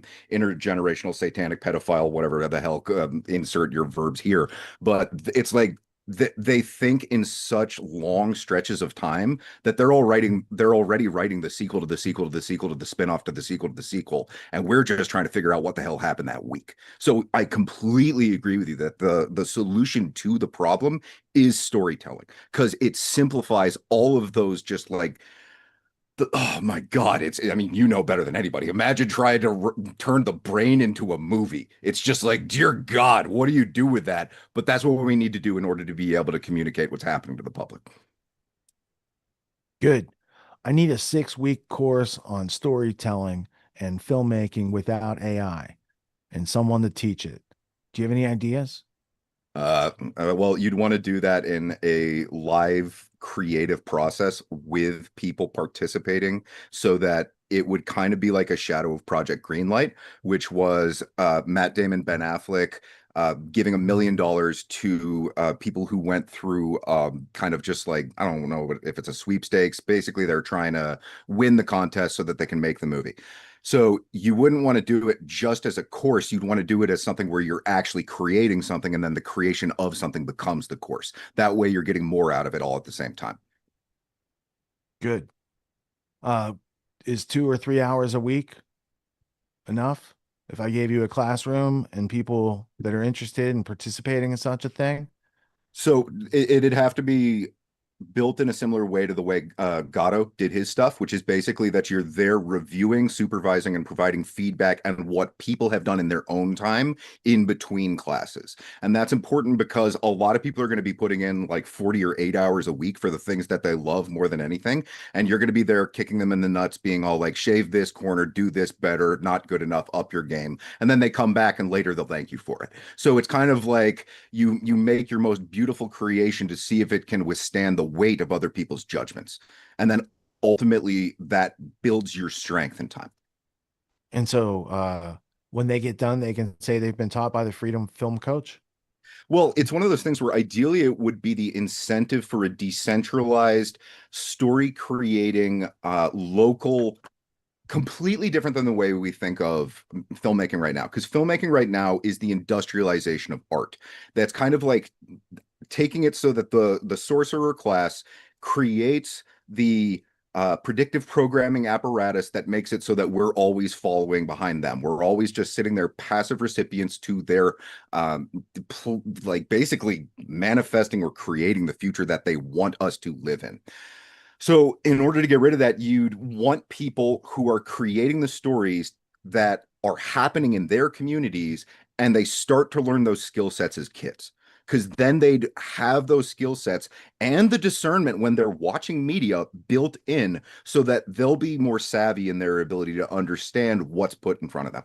And so that way you could have different grades building up through their own developmental skill sets. And like I went to New York Film Academy where you're basically learning to do everything. So if you think, oh, well, I just want to be a director. Well, if you want to be a good director, you should probably know like the guy who's holding the boom, color correction, all of these different things. Lighting. If you're the director, so Orson Welles talked about Jack Huston, John Huston, and everybody else. He said you could tell a Jack Huston film because it had very distinct lighting. So Orson had gone around on this first couple productions moving the lights over the place. He didn't know they already paid someone to do that, because he thought the director moved lights, and then he was all embarrassed. Anyway, I don't want to repeat what he's going to say better later in the clip, but this is a good point that you had to learn how to do all the things in order to be able to direct all those things. You have to be able to speak the language of the gaffer and whoever else is on the scene with the mics and the extensions and all the other things that have to go on. So yeah, that's a valuable education, and it really didn't. Like, I know you probably had ideas when you went to film school how your film school education was going to pay off. Right? Oh yeah. I had blindfold written. Like I was working industrial labor to be able to save up the money to afford to go there and then pay out of pocket to make that film myself. And then I gave it away for free so I don't make any money off of it other than if anybody chooses to support me.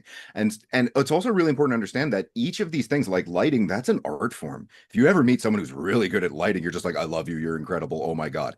And so a lot of people think it's like, oh, I want to be this or I want to be that. Try one of the other things. You might not even realize that you're naturally gifted in something that, as a society right now, we don't necessarily appreciate, because you don't go to a film and think, wow, that was really well edited. If anything, if you do think that, the editor didn't do their job because you were paying attention to them rather than the story. But this is one of those things where if you think of the scarcity of jobs in the face of the AI trying to replace everybody, this is, I mean, Scott was talking earlier about it's a gold rush, and you were talking about the people selling the shovels. Think of how many people a film that matters to a community brings together. You have the parents of kids cooking lunch for everybody, having them over so that they can bond and understand each other better. It is the very framework of community that has been stripped from us by the industrialization of art that then ends up in the hands of the sorcerer class that use Hollywood to enchant and enthrall all of us so that we're just waiting for their version of the future rather than creating our own. Anybody can learn filmmaking in 6 weeks without AI.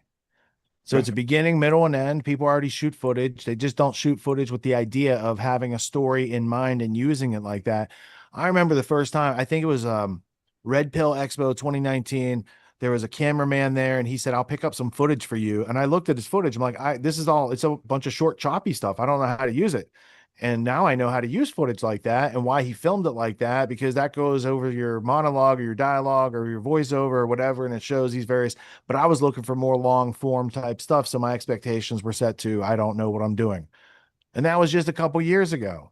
So I continually look at, like, I could look at what I did last week and be like, you didn't know what you're doing. You're still, I'm still learning every day. No matter how many times I show up in this place, there's still like education to be had as far as you can go every day. There's more to learn the next day. And that's just like focusing on practically applicable to your problems and creating solutions. I'm not getting distracted with a bunch of tangents. So this place is deep.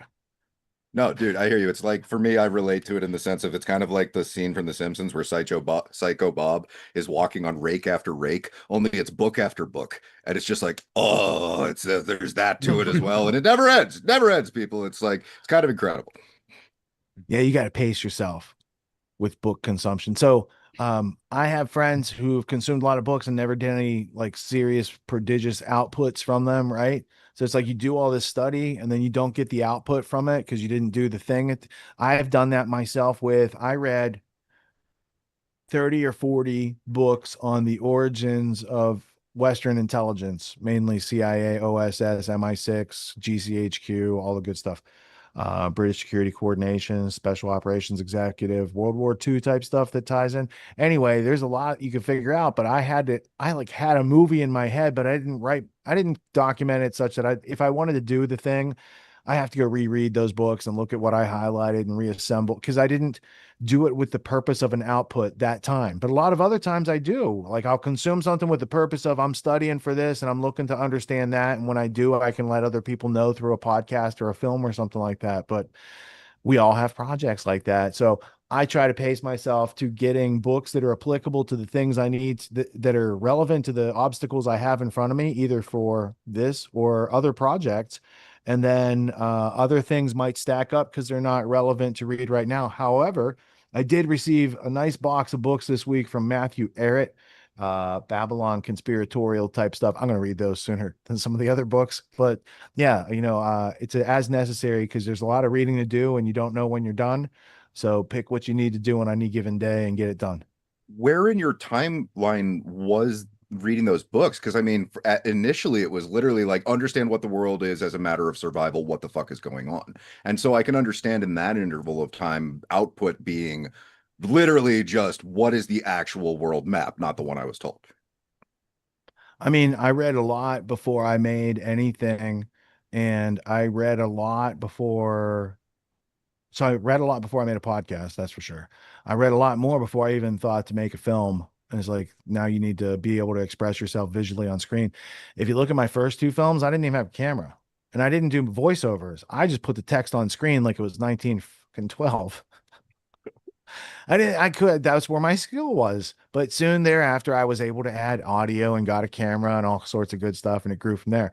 But I read books. I didn't have a lot of books. Let me put it this way.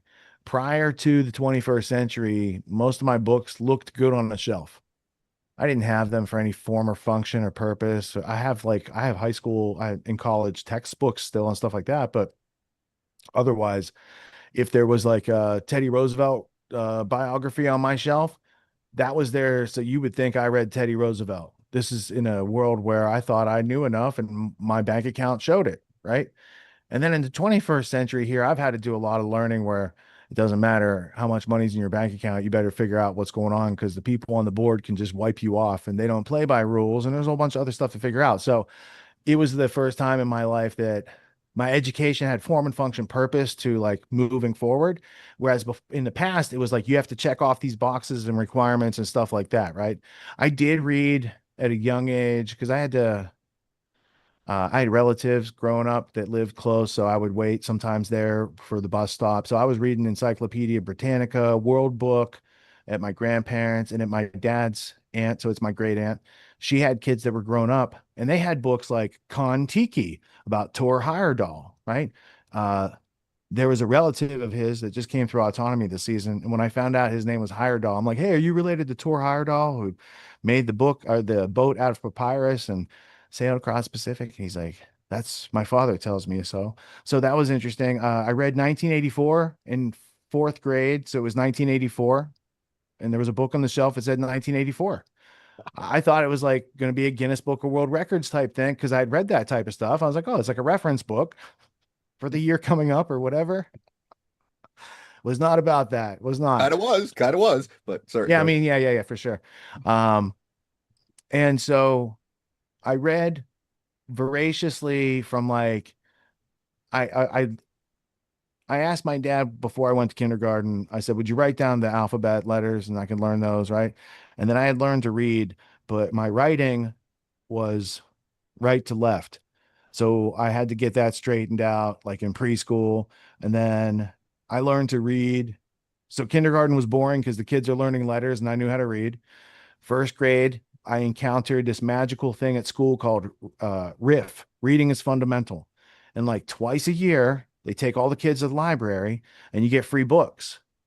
And my issue from first grade was the books I wanted to read are like on the fifth and sixth grade tables. And they had like a rule. And I knew enough to talk to the librarian. And I was like, look, lady, I know you got rules, but if I can, I'm serious, if I can read the sixth grade book as well as a sixth grader, you got to let me read it. And she's like, well, if you could do that, I'll let you read the book. They were Star Wars books, by the way. That's the only reason I wanted to read them, because they were like Star Wars and they were like more advanced. So anyway, that made me really good at getting indoctrinated, because literacy is a form of slavery until a method of critical thinking is objectively and consistently practiced by the reader. And they don't give kids critical thinking.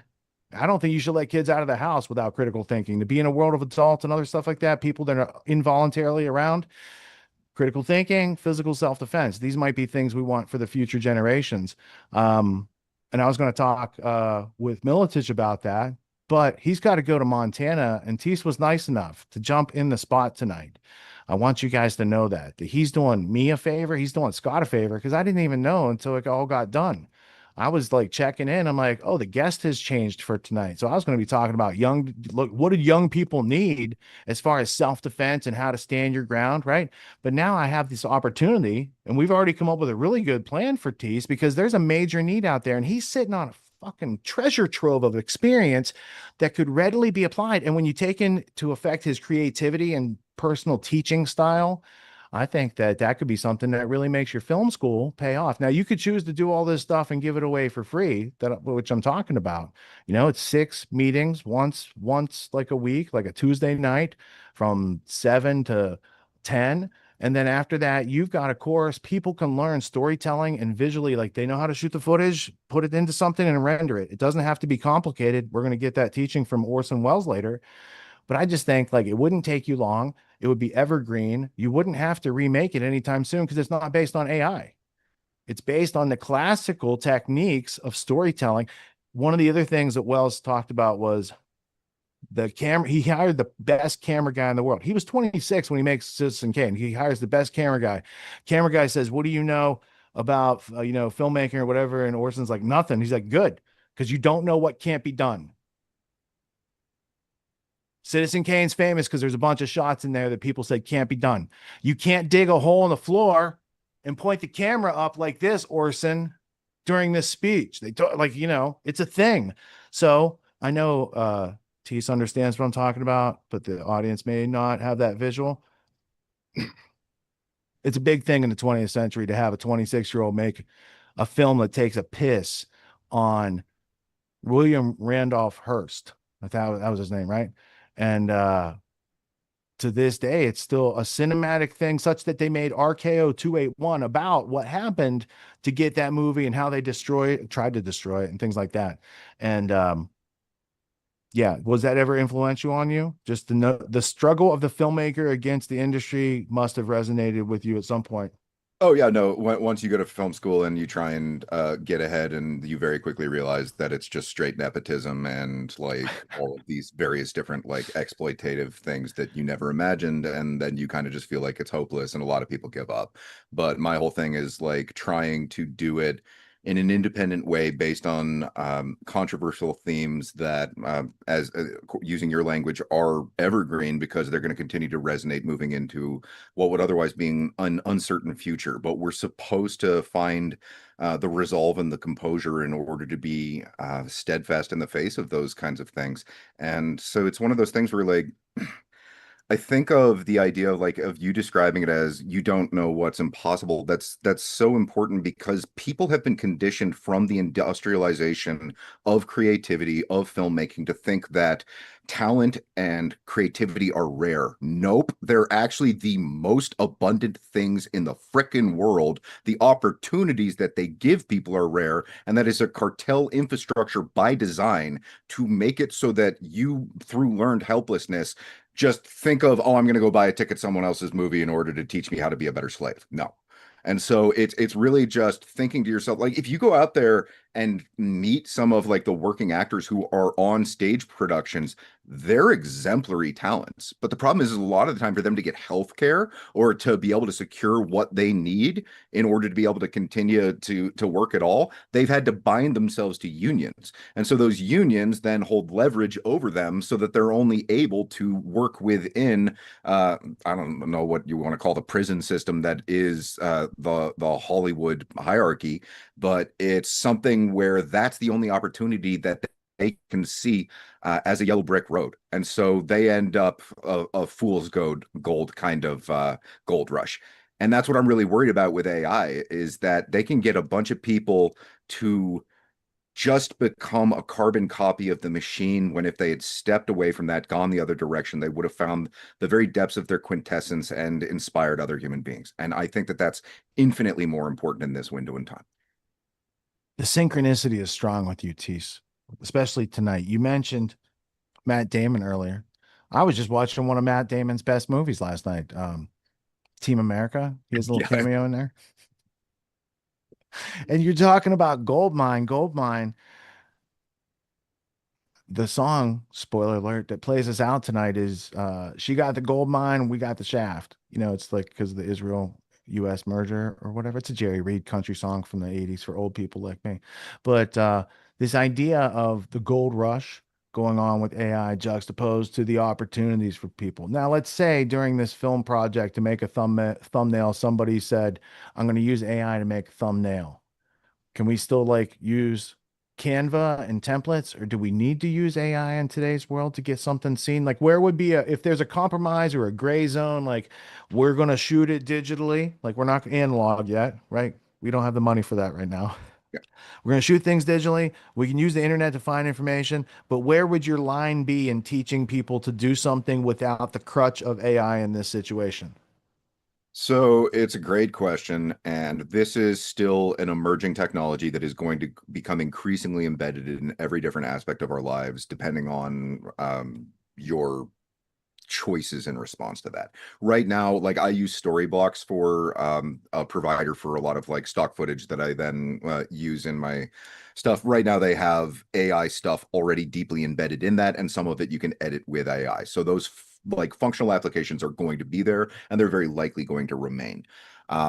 You can think of that with conventional techniques. Like there's a scene in the movie Tenet where they're walking into a room and they're using an old school approach of just painting the wall to look like it was many different compartments on it. So we don't ever want to lose those talents, those abilities to utilize whatever trick convinces the viewer to stay in a state of immersion.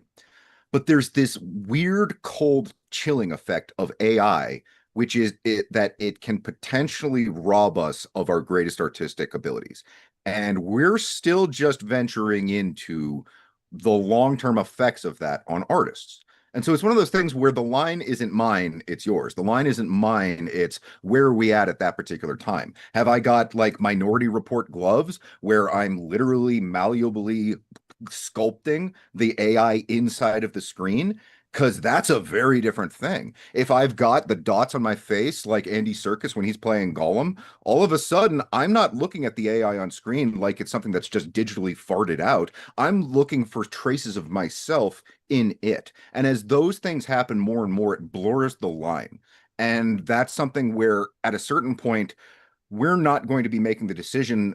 Whatever speaks to us, resonates most with us, and is celebrated in public forums has a tendency to make the decision, which is one of the really kind of like inspiring and tragic things at the same time. A lot of people don't necessarily have taste, and they just want to go and see and talk about and experience what everyone else is experiencing. And so what that ends up being, I don't know. I wonder if AI That's a is good answer. No, I think that's a damn good answer. It's better than I could have made up for you. Let's see. Let's figure out why it's a good answer. Because I think you as a teacher or instructor of such things is going to have your own boundaries, how far you're going to use AI for anything, and you're going to do the thing. And leaving that up to the artists who would be interested in learning such things and not trying to tell them you can only go this far. That's you'd invite contrarians to step over the line right away. So there's an element of voluntary freedom, informed consent, and transparency, that whole thing, because they have ownership over their own process and it's not being prescribed by somebody else taking away their freedom. And I think that's the hallmark of true education, because schooling starts when you take free will and freedom of association and freedom of learning style out of an educational process. well, there So, yeah, no, go no, I ahead. totally agree. And it's also kind of just like that conservative, prudent mindset that we often approach new technologies with. We can think of it as like poetry ruins the minds of men, comic books are the devil, rock music is, and there's a better argument for that one, but you know what I mean, in the sense of when new things come out, we clamp down on them and say, no, that's evil, we're not going to allow it at all, and then later it's everywhere and you can't get away from it. And part of that is kind of like an ominous continuity of in history, as you've called it, that is very much by design to enslave mankind, and it's very important that we be aware of that. But if a tool comes out that is going to subjugate and enslave you, and you can potentially use it to pick the lock, what do you do? And that's where we're at right now. And so I want to see everyone go in whatever direction speaks most to them. Like exactly like you said, if I try and put shackles on them, is that representative of the time, or is that representative of my inability to come to terms with the times? I think it's good to see the need. Like there's a need in the market, but people might not recognize it. But if you help them understand the role they could play in changing and participating in history right now, they spend enough time already on social media. If they just structured it the least little bit, they might have an extra 500,000 bucks a month coming in from YouTube or whatever platform they're participating on, right? Because now they're savvy enough not just to be the consumer, they can play producer in those realms as far as freedom lets you go these days, right? They could start to be more savvy consumers of the content because they have a better understanding of, hey, wait, that seems like a deceptive edit, or that seems like a time saving edit. You need to know the difference. And if you don't, you just believe it's all like the thing because you don't know any better. You know, there was do you ever watch The West Wing back in the day? It was like a Yeah, TV show. yeah, I've seen I, like all of it. I didn't see a lot of it, but there was one episode I remember catching, and the Martin Sheen character is talking to the Michael J. No, wait, sorry. This is the movie, The American President. It's not the series, The West Wing. But Martin Sheen's in both those things. I guess that's what it is. Martin Sheen's talking with Michael J. Fox's character, Lewis, and they're at a pool table or whatever, and they're arguing about, and Michael J. Fox is like, the people want the truth so bad that they'll drink sand, right? Like truth is water, and these people want it so bad that they're so thirsty they'll drink sand. Martin Sheen's character goes, Lewis, they drink the sand because they don't know the difference. And I think that's a thing. It's like that's an educational gap. That's an educational barrier. And if we help people cross that barrier with knowledge nuggets, little inconvenient pieces of truth that don't fit the real, like the official narrative in reality is a claim that has in many cases yet to be substantiated with evidence, but it's accepted because it's coming from authority. And that's where people get fooled. And then you try to use evidence to convince people that they've been fooled, and that takes a longer period of time.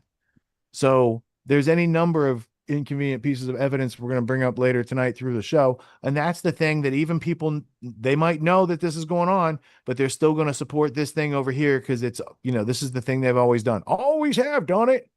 It's like the Paducah, Kentucky Joe Rogan routine. What is the catalyst that you see can be most readily activated through change? What type of change? Is it creative? Is it a spark inside? Is it seeing somebody else do something that inspires other people to do likewise? Like, what are the dynamics as you see them? I just think everything is kind of like nonlinear time preparations for whatever big thing you were destined to accomplish in your lifetime. And they want to discourage every single person from finding whatever that is for them. And so it's one of those things where we have a lot of divinely inspired people who have been stomped on by the boot of the man. And we need storytellers who are competent and capable and very sophisticated, because on a certain level, ultimately filmmaking is esotericism and occultism.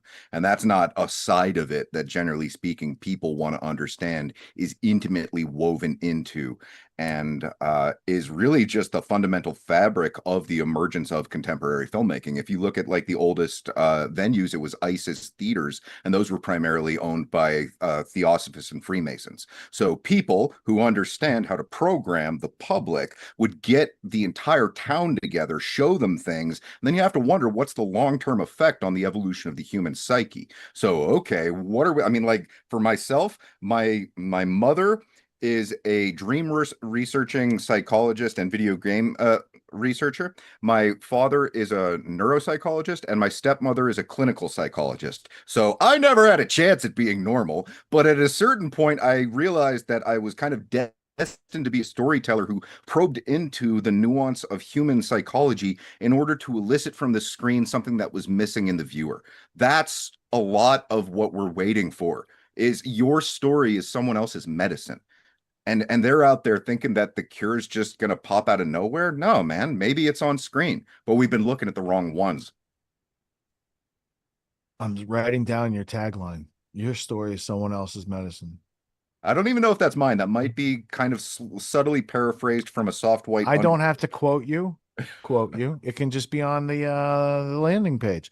Learn how to write your own script, make your own opportunity, manifest your destiny. Learn storytelling and filmmaking in 6 weeks without AI. Sounds like an idea. That sounds like an idea I want to invest in, Tease. So I'm going to take away all the excuses on, and we'll just have a meeting sometime coming up. I did this last week with Danny Andrews with the local market.cc. He's on my calendar for this week. Yeah, So I I'll saw his get you on Corbett my thing. calendar for next week, and I'll just like start doing a thing here. He was on Corbett, right? Yeah, he was. Yeah, no, that was fantastic. I saw that. I'm like, I just want to go to the farmer's market to be like, guys, just get on this thing. Yeah. But he's also been to Grand Theft World Town Hall for 2 years. And he's Oh, also been to Pork Fest where we, I don't want to say cooked it up at the Autonomy Cafe, but he was at the Autonomy Cafe when it was cooked up. So I don't know what you want me to say. But yeah, there's a lot of good ideas that percolate out there.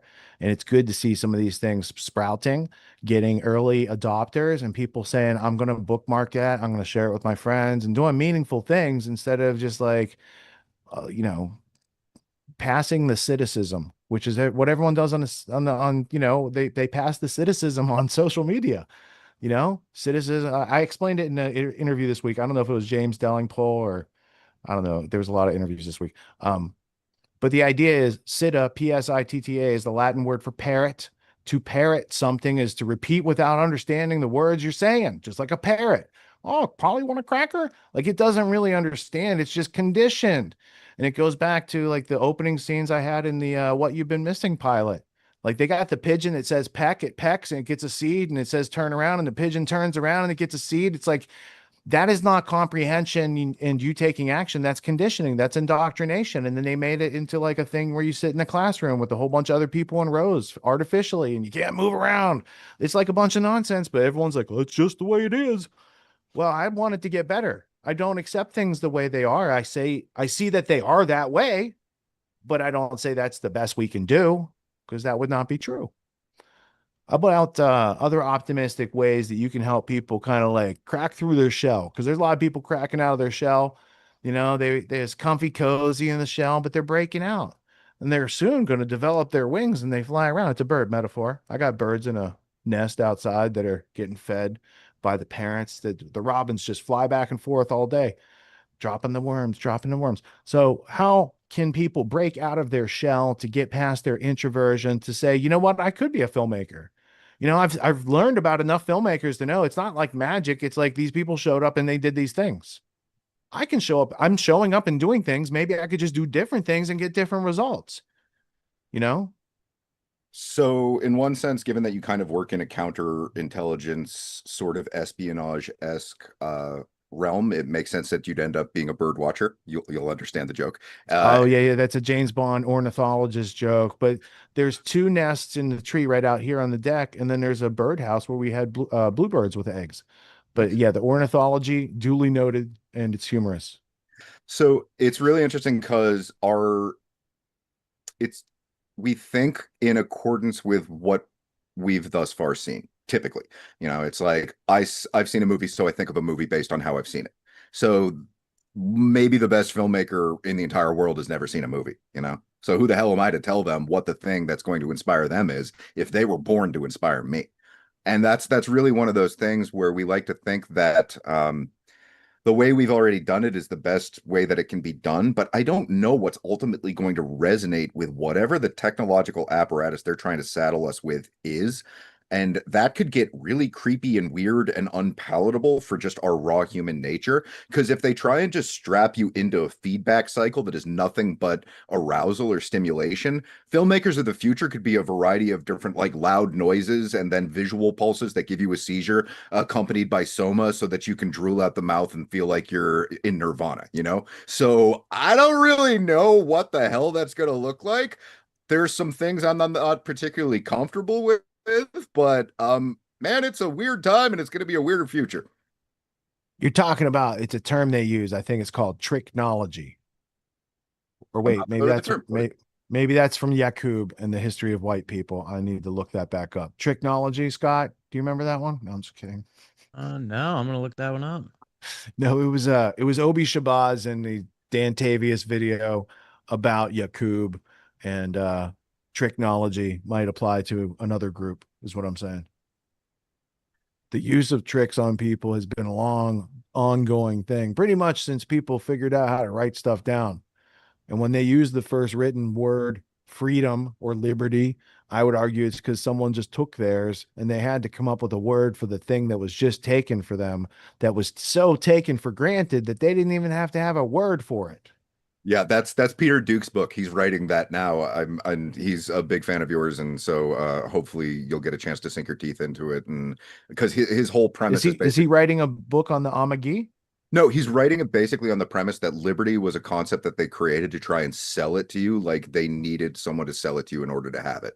And so and that's probably a bastardization and a poor representation of the depth of it. But he's been writing something about the entrainment of language, and he's been looking a lot into the Venetians and sorry, Phoenicians and their esoteric sculptures that they've been building. And that's why I say that at a certain point, art and filmmaking does ultimately become esotericism and occultism, because there are archetypal frameworks upon which our very reality rests. And to understand that packs a greater punch. You can think of a simple color codex of like red and yellow, it makes you hungry. So by understanding those things, then you can have a deeper impact on the person on the other end. And so it's just a really interesting idea of the idea of creating words based on just like what is taken from someone. That's a very interesting idea. Well, Phoenicia, Canaan timeline is after Sumerian Babylonian timeline, and the artifact I'm talking about is called the Amagi. It is a Sumerian word written like that or like that. Sumerians used it to refer to release from obligations, debt, slavery, taxation, or punishment. Amagi has been regarded as the first known written reference to the concept of freedom and has been used in modern times as a symbol for libertarianism. So it's an interesting aspect. I'm weighing what you're telling me about Peter's claims. So I'll reserve, first off, he's not here, so I'll reserve the right for him to explain his claims in first person. But what I'm trying to understand is, if the concept was created to make people think about something, I mean, it seems like they had already lost the thing through taxation, punishment, slavery, these other things that provably have gone on through history and still exist today. So I'm just interested in his hypothesis, and obviously it's well thought out because he has like a book on it. So I'm going to remain open-minded. You two need to talk about it, man. I'd watch that episode. So yeah. All right, cool. Duke Report, shout out Peter Duke. I follow him on Twitter, and he's probably on my phone, so I'll text him. Yeah. All right. So now that now, was the Amagi on your radar? Did you know about that? Only thing I know about Sumerian tablets is that lessons will be repeated until they're learned. So haven't learned this one yet. I'm pretty sure it's on the, I don't have it here, but it's the Frontispiece page of Evolution of Civilizations by Carol Quigley, published by Steven Zarlinga. Maybe. I'm pretty sure it's in the beginning of that book. And when I read that, I was like, oh, that's fascinating. So I did not know that until I had learned about Quigley, tried to get all of his books, and then read that book. So I don't know. Oh man. Okay.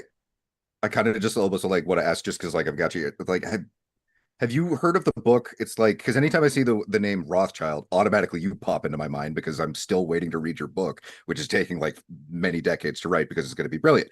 But it's like Rothschilds, and it's like the Bronfmans, the Rothschilds of North America, or something like that. Are you familiar with that book? Yeah, I got that book. Okay, cool. I don't know if you'd read it yet, because like I haven't Yeah. ever heard you go off on the Bronfmans yet. Bronfmans are all part of the Bronfman is Yiddish for liquor man, and they're part of the MI6 Canadian syndicate that ran during Prohibition, bootlegging into our country and becoming very powerful. Today, it's like the Seagram's empire or whatever collection of companies that they have at this point.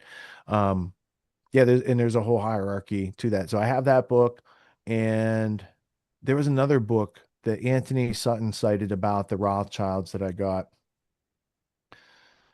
It was like lightning over Washington, maybe.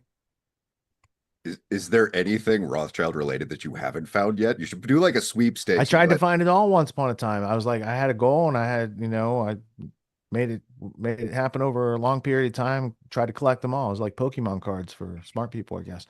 I got this book that Sutton referenced, and I read these two letters in there about the Rothschild brothers doing XYZ, and I really thought they were fakes. So I was like, Sutton, I got to keep an eye on him. He's got loose, he didn't have the internet back then, so I can understand he makes these mistakes or whatever.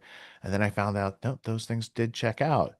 And it's just interesting history. But, so you can look at things at different points in your learning and learn different things from them. So I like to revisit a lot of these things periodically just to make sure, like, my current understanding and the actual evidence, they still align. It's like an alignment you would do for your car, right? People spend hundreds of dollars, like, aligning the wheels in their car, doing all that type of stuff. It's like, okay, you need to get from A to B safely, yes, but you spend no time aligning your mind at any time during life, really, on the facts of the matters.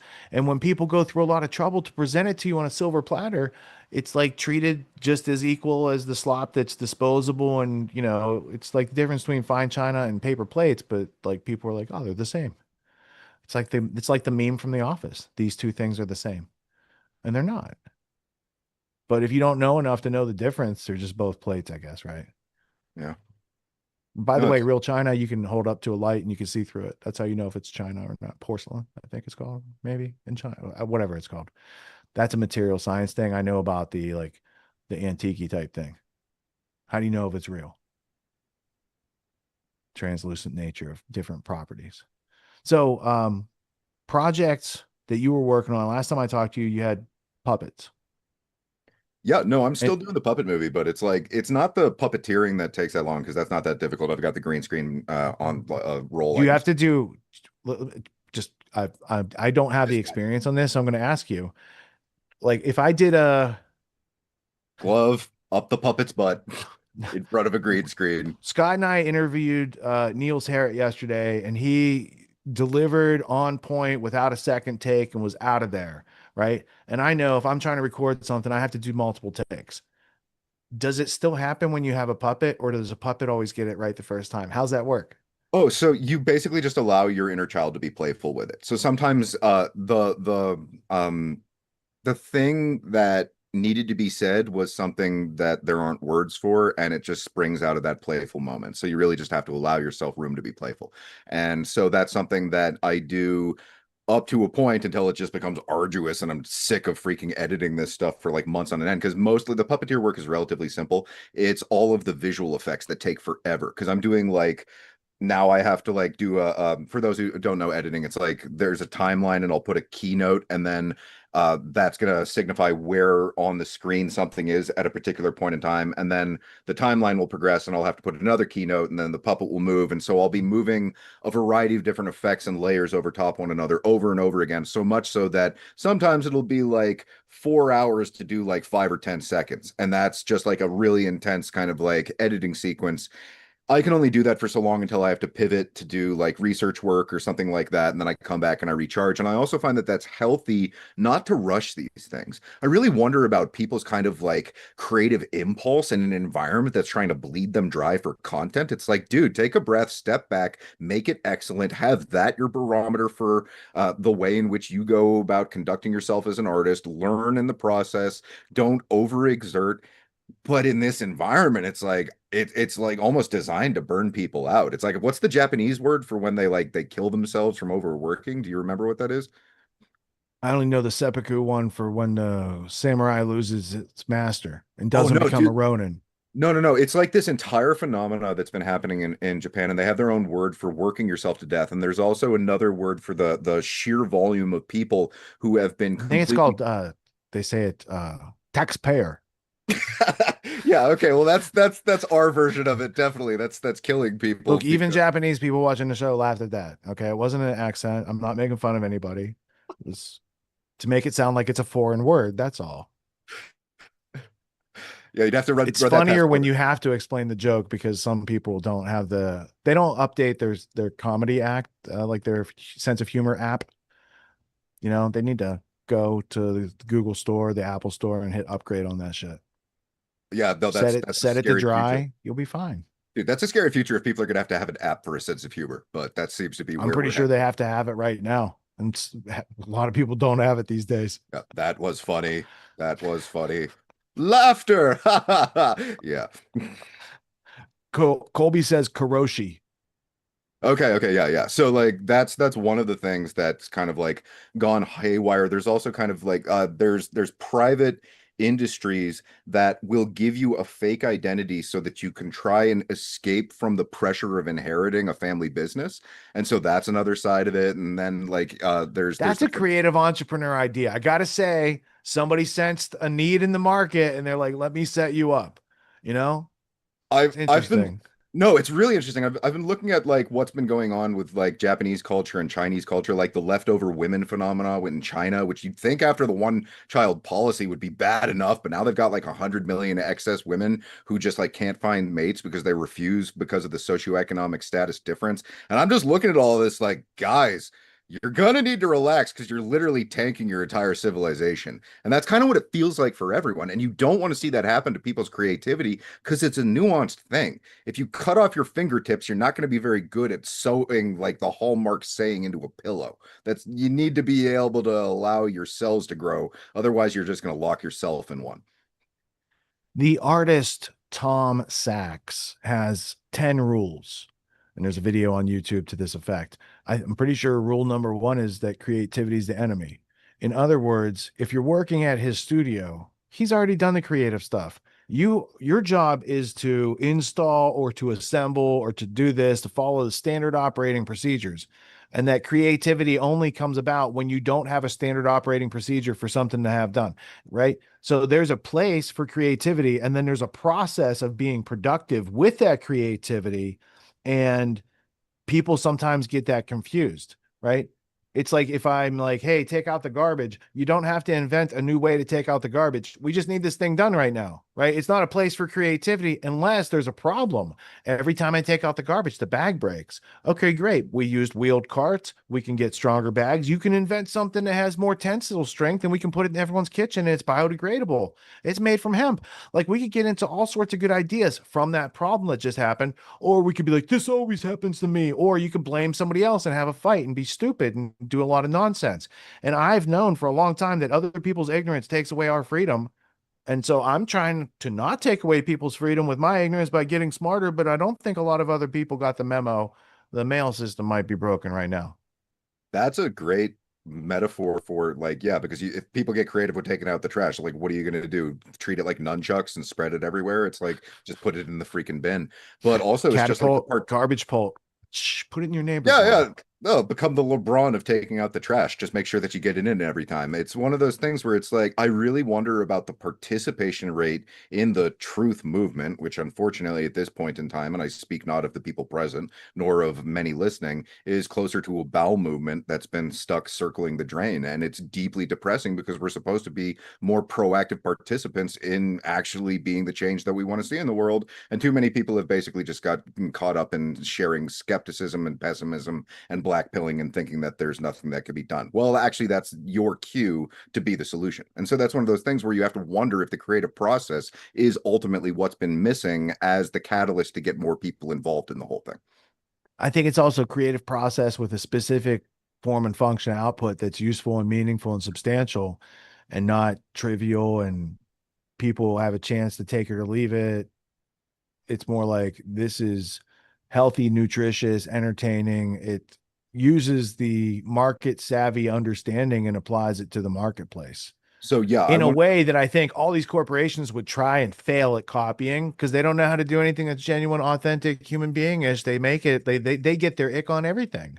So I want to double down on that sentiment in that not only do we need it, it has to be good, and not just good, it has to be great.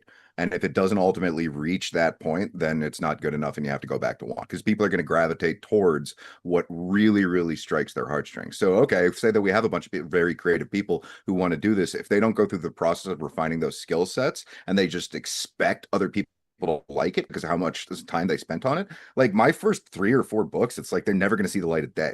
That was years of my life creating something that ultimately is hidden because of how bad it sucks, just so that I can develop the skill sets to try and present something later. That's not something people necessarily want to volunteer for, but that is kind of the process of growing into a competent and capable creative mind working diligently on behalf of people who otherwise are just going to keep buying tickets for the next AI slop that farts out of Hollywood.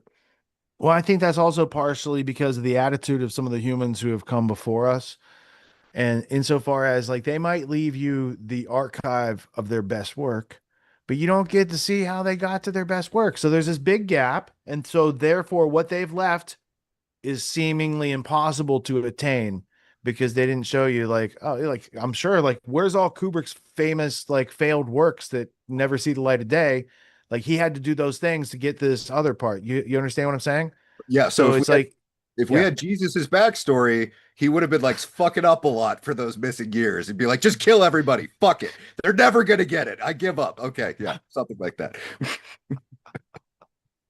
You know, it's God did that once. God did that once with the flood. He's like, that's it. You're all done. Starting over. And then Sodom and Gomorrah too. He's like, I was gonna find say, me I think just- he did it at least once. yeah. He's like, find me just one good person. If you can find one good person, I'll spare him. And they're just like, I can't. Boom, fires from above. So if since you brought it up, if the teachings of Christ are truly how to use your mind, if you read the gospel of Thomas Didymus and the Apocrypha, that's what it's, I mean, they're direct quotes of Jesus, and it's all about how you use your brain basically to conduct yourself here. And it seems like that might be relevant. The missing data that is in those passages, for instance, might be relevant to the problems people are experiencing today. And yet you could go to Christians United for Israel and you never hear anything about such things. All you need to know is they got a right to return and you got to fund it right now, son. So, Brother. you know, even the truths that might exist here are being greatly obscured and not set out for people's contemplation, I would say. One of the things that Jesus said to his brother was, Thomas, you could do the same thing that I'm doing. Like, he's like, you could do it too. And I think that's also a very dangerous thing, that it's not just limited to one dude who used to be here and might come back, that anybody could pick up on this. And that might be another powerful reason to make it apocrypha and hide it away in the Nag Hammadi library for a couple thousand years and not have pesky slaves reading such things, because they do have to teach them to read to be productive. And then you got to demonize the Gnostics, because otherwise they might learn something and not necessarily go through the indoctrinative trap of the church. Totally. But it's also like touching on like the premise. It's really important what you bring forward, in that a lot of what people need right now aren't necessarily the stories that we want to tell, the stories that get people out of the cults that they're in. And one of the cults that people are in are thinking that just because the word Israel is in the Bible, I mean, like, so what? It's like Aryan is derived from a spiritual connotation that was then later grafted to a like racial and geographic notion. They're completely different things. So we need storytellers capable and competent enough to be able to actually like create the antidote to the cults that refuse to hear anything other than their very dogmatic and exoteric version. And that's the mission, people. It's not just I'm gonna go make a movie so that I can make a lot of money. That's not how that works. You're gonna be poor, probably. You're gonna get ignored for most of your career, and you're probably gonna, like, maybe at some point it'll be discovered and it'll be meaningful. But it's one of those things where it's like all that glitz and glamour doesn't matter. What's your passion, and can it help other people be okay? That's where we're at. Well, I'm certainly glad that you were available on this short notice, sir. I'm serious about this, how to make your own opportunity in life, because, you know, for someone to go to school as long as you did and not have access at the legitimate opportunities that were commensurate with your talent and abilities, I think is another example of how certain markets in this country have been shut to people. Just like Woodrow Wilson said in 1911, I don't think it's gotten any better. I think it's probably only gotten worse. And we could sit around and say that it's gotten worse and do nothing, or we could say, what would make it better? You know what? I think more people should know how to be literate in storytelling and be able to take the video footage that they can film and be able to tell stories with it and put that on social media. It's going to be one of the most interesting, rewarding, insightful, invigorating things they've done in a long time. And then they can hit repeat on that. And now you can have a lot of people out there doing things that they thought they could never do. And that is also a type of invigoration that you can't buy on Amazon or get off the shelf at Target. So Yeah. I think such things are worthy of investments of time for sure. And I also want to thank you for the conspiracy synergy that continues to pay off. I don't think there's anything you've done in there that is time sensitive or has withered and molded. You know what I'm saying? So you also are a savvy contributor to the truth movement because the things you've produced can be found then, now, in the future, and still prove to be very useful to people in their time of need. Not everyone finds out about these things all at the same time. If everyone did, that would be like an apocalypse, a veil lifted for everybody at the same time, you know? But that form of that formulation of mass media hasn't been made yet, in my opinion. There are things that have pointed toward it, like when Loose Change was seen by hundreds of millions of people. I was like, oh, people are going to get it. And then, you know, slowly over time, popular mechanics and all these other things convince people to go to sleep, go back to the official story. It's safe there. You know what's going on with the official story. We will tell you every day, you know, and being a pioneer it takes courage and an intrepid nature, but that is that's the nature of people who came to North America. Oh, You man, can live in a place that was on lockdown and you had a bunch of slums and everybody was like, you couldn't buy property because it was already owned and it's passed intergenerationally. People came here for more freedom. And I think that's going to come with a lot more self-responsibility if we want to keep it in the future. And I think you demonstrate that in your work, Teace. Well, I really appreciate it a lot, and that means a lot coming from you. On that note, you did a really great job with the juxtaposition and deconstruction of 9/11 propaganda to throw Piers Morgan's bullshit back at his face. So that's a really great presentation that succinctly encapsulates just how freaking obvious the false flag nature of that day was, and how it continues to be something that everyone's gaslit about. It's surreal. Have you ever seen like the clip I got from when I was protesting on the 10th anniversary of 9/11, and we got a personal escort out of the crowd to a pen that was a couple blocks away from the site because of the clothes we were wearing? That's because Obama was present and they were trying to maintain the photo op. No, I didn't. I don't think I've seen that. Dude, it's on my YouTube channel. It's literally like just 2 minutes because my Axel, who was the DP on Hold Me, he was recording and the cop didn't see that he had the camera until the very end. But that gives you like the viewer, if anyone wants to go to my YouTube page, it's just a couple of minutes. It's not particularly exciting, but that'll show you that the NYPD, which has a $6 billion annual operating budget, is basically just operating on behalf of whatever they need to impose upon the citizens in that time to determine what their vantage point of reality is. It's and nobody really understands that that's going on all the time. I mean, even from like being there present, if they had a news crew set up, they'd be standing on soapboxes so that you wouldn't see the people protesting around them holding 9/11 was an inside job signs. And the public would never imagine it because they don't see the behind the scenes. Yeah, when we went and served the legal paperwork we were doing some, publicity stunt lawsuit with Unjected with like, all the pharmaceutical companies. I went to New York. We served Pfizer at their corporate headquarters in downtown Manhattan. Now, granted, this was the day after the guy that was the head of, it was the Luigi Mangione thing. It was like literally the day after Luigi Mangione, well, whoever shot that healthcare CEO, shot the healthcare CEO. So everyone was on high alert. That was just a few blocks from where this happened, but we'd already been planning this. So I went up into Pfizer headquarters, dropped that on their counter and said, "You've been served." And the security people freaked out and they chased us down the street. They said, "You can't leave this here, blah, blah, blah." And like they were filming us and we were filming them. And like we went and left and then we went to the World Health Organization and then we'd parked right by the Pfizer building. So we came back to get the car. And as we were leaving, like that corner where they had chased us down to, the whole corner around both corner was NYPD. It was all NYPD. And they were at the back of their jacket said counterterrorism unit. And so it was like, I was like, they had to have called them for us. You know what I mean? So I was like, in my mind, they called them for us because it was like, yeah, like like us going there. Because I was, I mean, it was a little provocative. I was dressed like a 1930s Al Capone gangster and stuff like that. And but it was a little provocative. But yeah, that's how they responded the day after the Luigi Mangione thing. So. I didn't realize that was the day after because that makes sense because I just remember the woman screaming, "It's like don't touch it," because it's like they don't know if it's some anthrax in the envelope or whatever, like paranoid schizophrenic delusion where you're the terrorist, not them. Exactly, dude. So yeah, that was wild. But yeah, the NYPD, dude, they're just there, or probably any police, but for that matter, they're just there to carry out the will of the institutions and the ruling class. So they're not there I mean, I'd like to think if if I have a problem, I can call them and they'll help me out. But that's why we got guns. Well, we do. I didn't mean to say that, Tease. I don't know. You guys can still have guns, right? You can still have a gun, right? I mean, you can still have a gun. Are you talking about in the shithole communist Yeah. dystopian frozen nightmare godforsaken area that I live in, which is Yeah. nicknamed Edmonton? For those who don't Edmonton. know, I live in Edmonton, Alberta, Canada, which is growing incrementally more nightmarish by the day. Yeah, no, we're losing our gun rights pretty quickly. It's like Just tell the criminals they're not allowed to have guns. There's a law. Yeah. we need the stories that people need to hear quick, because this stuff is like, I mean, Rich, you've been at it a really long time. I haven't been at it as long, but it's one of those things where this is something that moves very, very slowly and then very, very quickly all at once.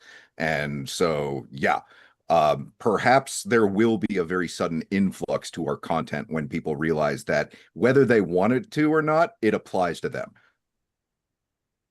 Agreed. Agreed. Also, that Piers Morgan retort that I made was so effective that YouTube had to take it down.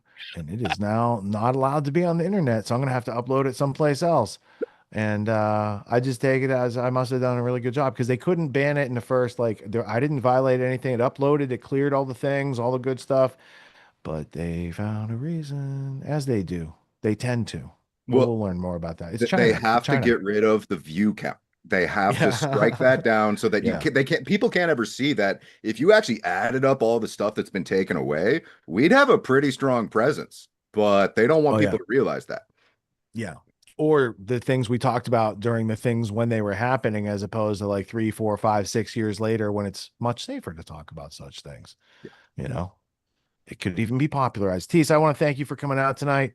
You can follow Teace Snyder over here on the X. You can find him over here on the YouTube. That's where you watch movies, and learn about it. You can go to conspiracysynergy.com and you can support his work, but you can also see why you would want to support his work, because he supports a lot of people who you're familiar with as Grand Theft World guests here in the Freedom Movement. And Conspiracy Synergy is damn funny. It's intentionally funny to make fun of the things that are really going on, to give you your power back in life so you actually can do something other than sit around and watch the world go down the shitter. We don't have to be part of the flush. And there's some things that should probably be flush, but I don't know that their selection process is up to our standards. So we have to learn how to choose wisely for ourselves, vote with our dollars and our actions, and who we associate with. So, Tease, thanks for coming out. Is there any place else or anything else you want to plug? Other than that, I co-host AM Wake Up on Wednesdays with Steve Pekoinen, and that's where we throw down our dick joke repertoire about the giant dicks that are trying to make us take it, because I'm not really down for that shit. And so you can check that out. And really, it just is one of those things where I'm 100% independent. I am literally only funded by the people in the movement who actually want to see this kind of thing created. And I'm going to continue to put everything that I put out for free. And so thank you very much for having me on. Once again, congrats, Rich. I really appreciate the incredible body of work that you've put together over the course of the last 20 years. It's a very meaningful contribution to the world. So congratulations to you. And I hope that the two of you have a wonderful and festive evening doing whatever it is you got planned. Talking about China, it seems. We're going to be talking about China and China. It's going to be China. And Thanks know for it's jumping on China the because short you can notice, see dude. through it when you hold it up to a light. Get it? Yeah. Go ahead, Scott. I was just saying, thanks for jumping in on short notice, dude. Always a pleasure. Thank you. Sure. And for most recently, the last thing I put out was a Mark Passio presentation where he's totally chill, people. He's not going to scream at you this time. But like, you can watch him on the YouTube channel deconstructing the symbolism of tarot and Kabbalah in order to provide some insights to the spiritual and mystical side of our existence. So check that out. And thanks again for having me on, everyone. I'll catch you later. And enjoy Blindfold if you do end up showing it tonight. Oh, we're showing it. We're Okay, showing it. cool. And you can find those things he was just talking about over here on Teace Snyder on the YouTube page, just so you guys know. Now, we have talked about freedom for the past hour with Teace and how to be creative and what you can do about it. But right now, we need to learn about what they're doing about it, because these people, they got artistic ideas and designs and implementations. They've been doing a lot of things around your country to beautify it for them. Their way of beautification, by the way, is like we'll picture home renovation done by a peeping Tom. They've put cameras up everywhere, places where there's no license plates. So are they license plate readers, or are they really just item trackers? And they want every item on the planet to be inventoried and tracked. And it's never going to be used for your benefit, but it will probably be used to, secure the space between the people stealing your world and you catching them. If you were a syndicate in the process of committing a crime, call it Grand Theft World, and you're taking the whole place and you don't want to be caught, you might want to send some robots, some drones, some surveillance proactively, because people are going to wake the fuck up at some point and they're going to want to undo some of this stuff. So you might want to say, hey, here's NDAA section 214, and we got to do this thing and it can't be undone when people figure it out. Maybe it shouldn't have been done in the first place. Too late. Sorry about that. Sorry, maybe the Levon affair and Jonathan Pollard and USS Liberty and Jeffrey Epstein and a whole bunch of other things should have tipped you off that maybe they weren't your best time, good time ally. You should look at this contract that the Congress is working on the past week and see it's a very one-way relationship, Like love is a reciprocal relationship between two people. If it's only one way, they have different words for that. Some of those things are, by the way, criminal if it's a one-way relation without consent type of thing. I don't think you have a consent of the people in this country. You may have had consent of the people who made themselves our pimps, but you don't have consent of the people in this country. They're not being whored out by the likes of the people who voted on those past, couple votes that went down this past week. There's more than one.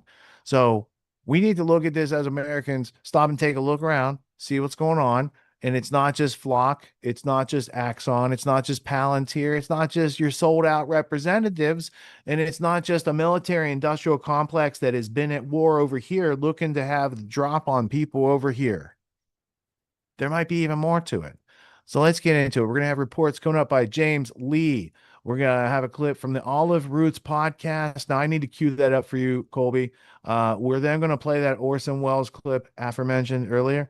We have a clip from Disturbing Illusion about Flock, and we also have a Flock Cam retort, which is excellent, and I would like to see more of this, and I'll do it myself if necessary to set such an example, because I thought it was hilarious and effective, and it's the type of storytelling and the creative idea that we were just talking about with Teace, only this guy went to his local town hall and he did it, and he was thoughtful enough to film it so that people could pass it around, and those who want to replicate and maybe improve upon it, it's an open source, decentralized type of thing that you could do.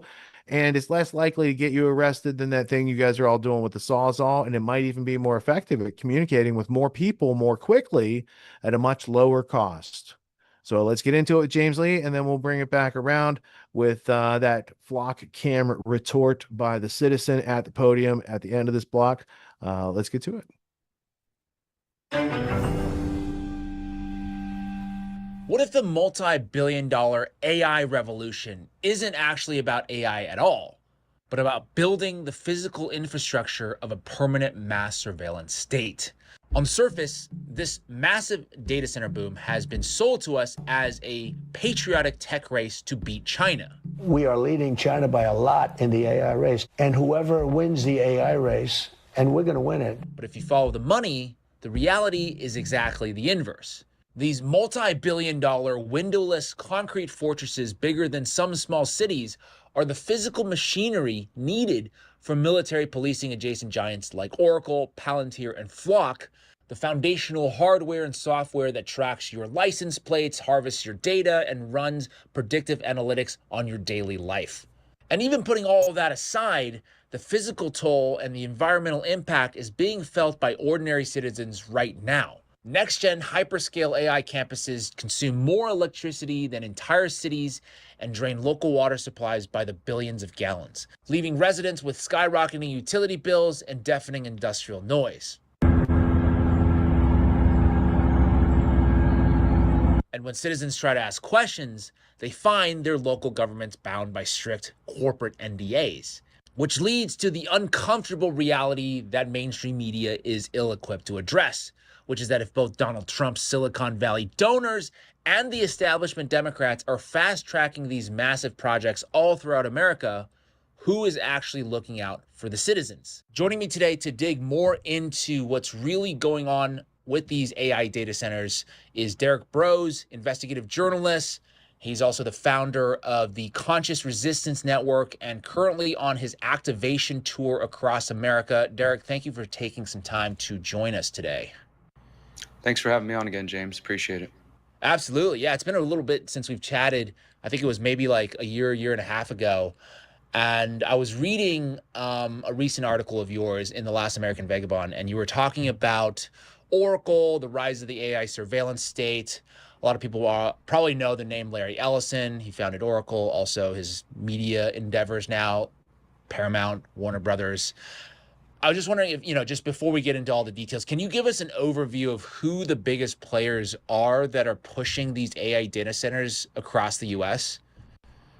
Yeah, absolutely. I mean, the names are not going to be too surprising to most people. As you mentioned, Oracle, Google, Meta is another big one. I've recently been reading about how they're building a massive, I believe, 500-acre data center out in Tennessee, which is going to be destructive to the environment and natural resources in so many different ways. So you've got Meta, you've got Google, you've got Oracle, and pretty much all of these big tech firms that people have become more familiar with over the years. What I think is important to understand, the way that that connection is really made, is that the more these companies are gathering data about us, whether it's through things like flock cameras, automatic license plate readers, or just internet surveillance, they need somewhere to store that data, right? I mean, the data, it no longer can be contained in the old school data centers, which have been around for decades, which is what the internet has operated on. Particularly with the use of AI is increasing the need for what are called hyperscale AI data centers. And so a lot of those same big names, the big tech companies that we've come to know the last couple decades, are going to be the ones who are really pushing for these hyperscale data centers. Amazon would be another one. And there's others that are probably lesser known. Palantir, of course, would be one of these. All of these different companies, whether they're the ones building the data centers directly, as Meta is doing, or they're funding and partnering with other organizations, which are lesser known names, it is really them and the collection of all this data that is causing this drive for the creation of these hyperscale data centers. Okay, that's interesting you bring that up in terms of the surveillance angle, because that's something that I've sort of been looking at as well, is that we already have a ton of data centers in the US as it is. We have 10x the number compared to the next closest country, yet we're still trying to build thousands more. So I'm wondering, is this really about powering commercial AI applications like ChatGPT, or is it more around data harvesting or facial recognition, predictive systems, this kind of stuff that you were just talking about? What do you think the real plan is with these data centers? I definitely think that this is related to the build out of the technocratic surveillance state more than the average person just querying ChatGPT a couple of times or Grok or what have you. I've seen the memes out there where people are saying, using a chatbot, an LLM for 10 minutes or something equals X amount of water. I don't know if anybody's got the actual calculations down, if any of us, have figured that out per se, but not to say it doesn't matter when you're using AI and you're not contributing in that way. But I absolutely do not buy the idea that somebody using it on the consumer level for a couple of queries a day is what's causing this expansion. As you said, the US already has more data centers than any other country, and they, by far. And I think this is really about the need to store this data as this world that they're trying to push us into, of facial recognition being pervasive everywhere, automatic license plate readers, of course, all that stuff being powered by artificial intelligence. I think that's what this is really about. As these people have been describing the world they've been talking about for years, this technocratic state, great reset, et cetera, everything they want to push us into, 6G powered world that the Trump administration, let's be honest, is absolutely helping accelerate with big tech in the White House with them. That is going to facilitate the need for more hyperscale data centers. I don't think they can build out the surveillance state that they're trying to without having more storage for it and more places to hold that data. But then also, once you've got the data stored, that's just one piece of the puzzle. Then you use AI to scan through all that data to try to look for patterns, to try to find extremist, if you will, because that's the other kind of part of this conversation, is that the U.S. government is increasingly putting out reports and propaganda in the media that people who are against data centers are either being funded by the Chinese government or that they are so-called anti-tech violent extremists. And so I think absolutely part of the surveillance and the data harvesting is in order to identify those people who are opposing these things.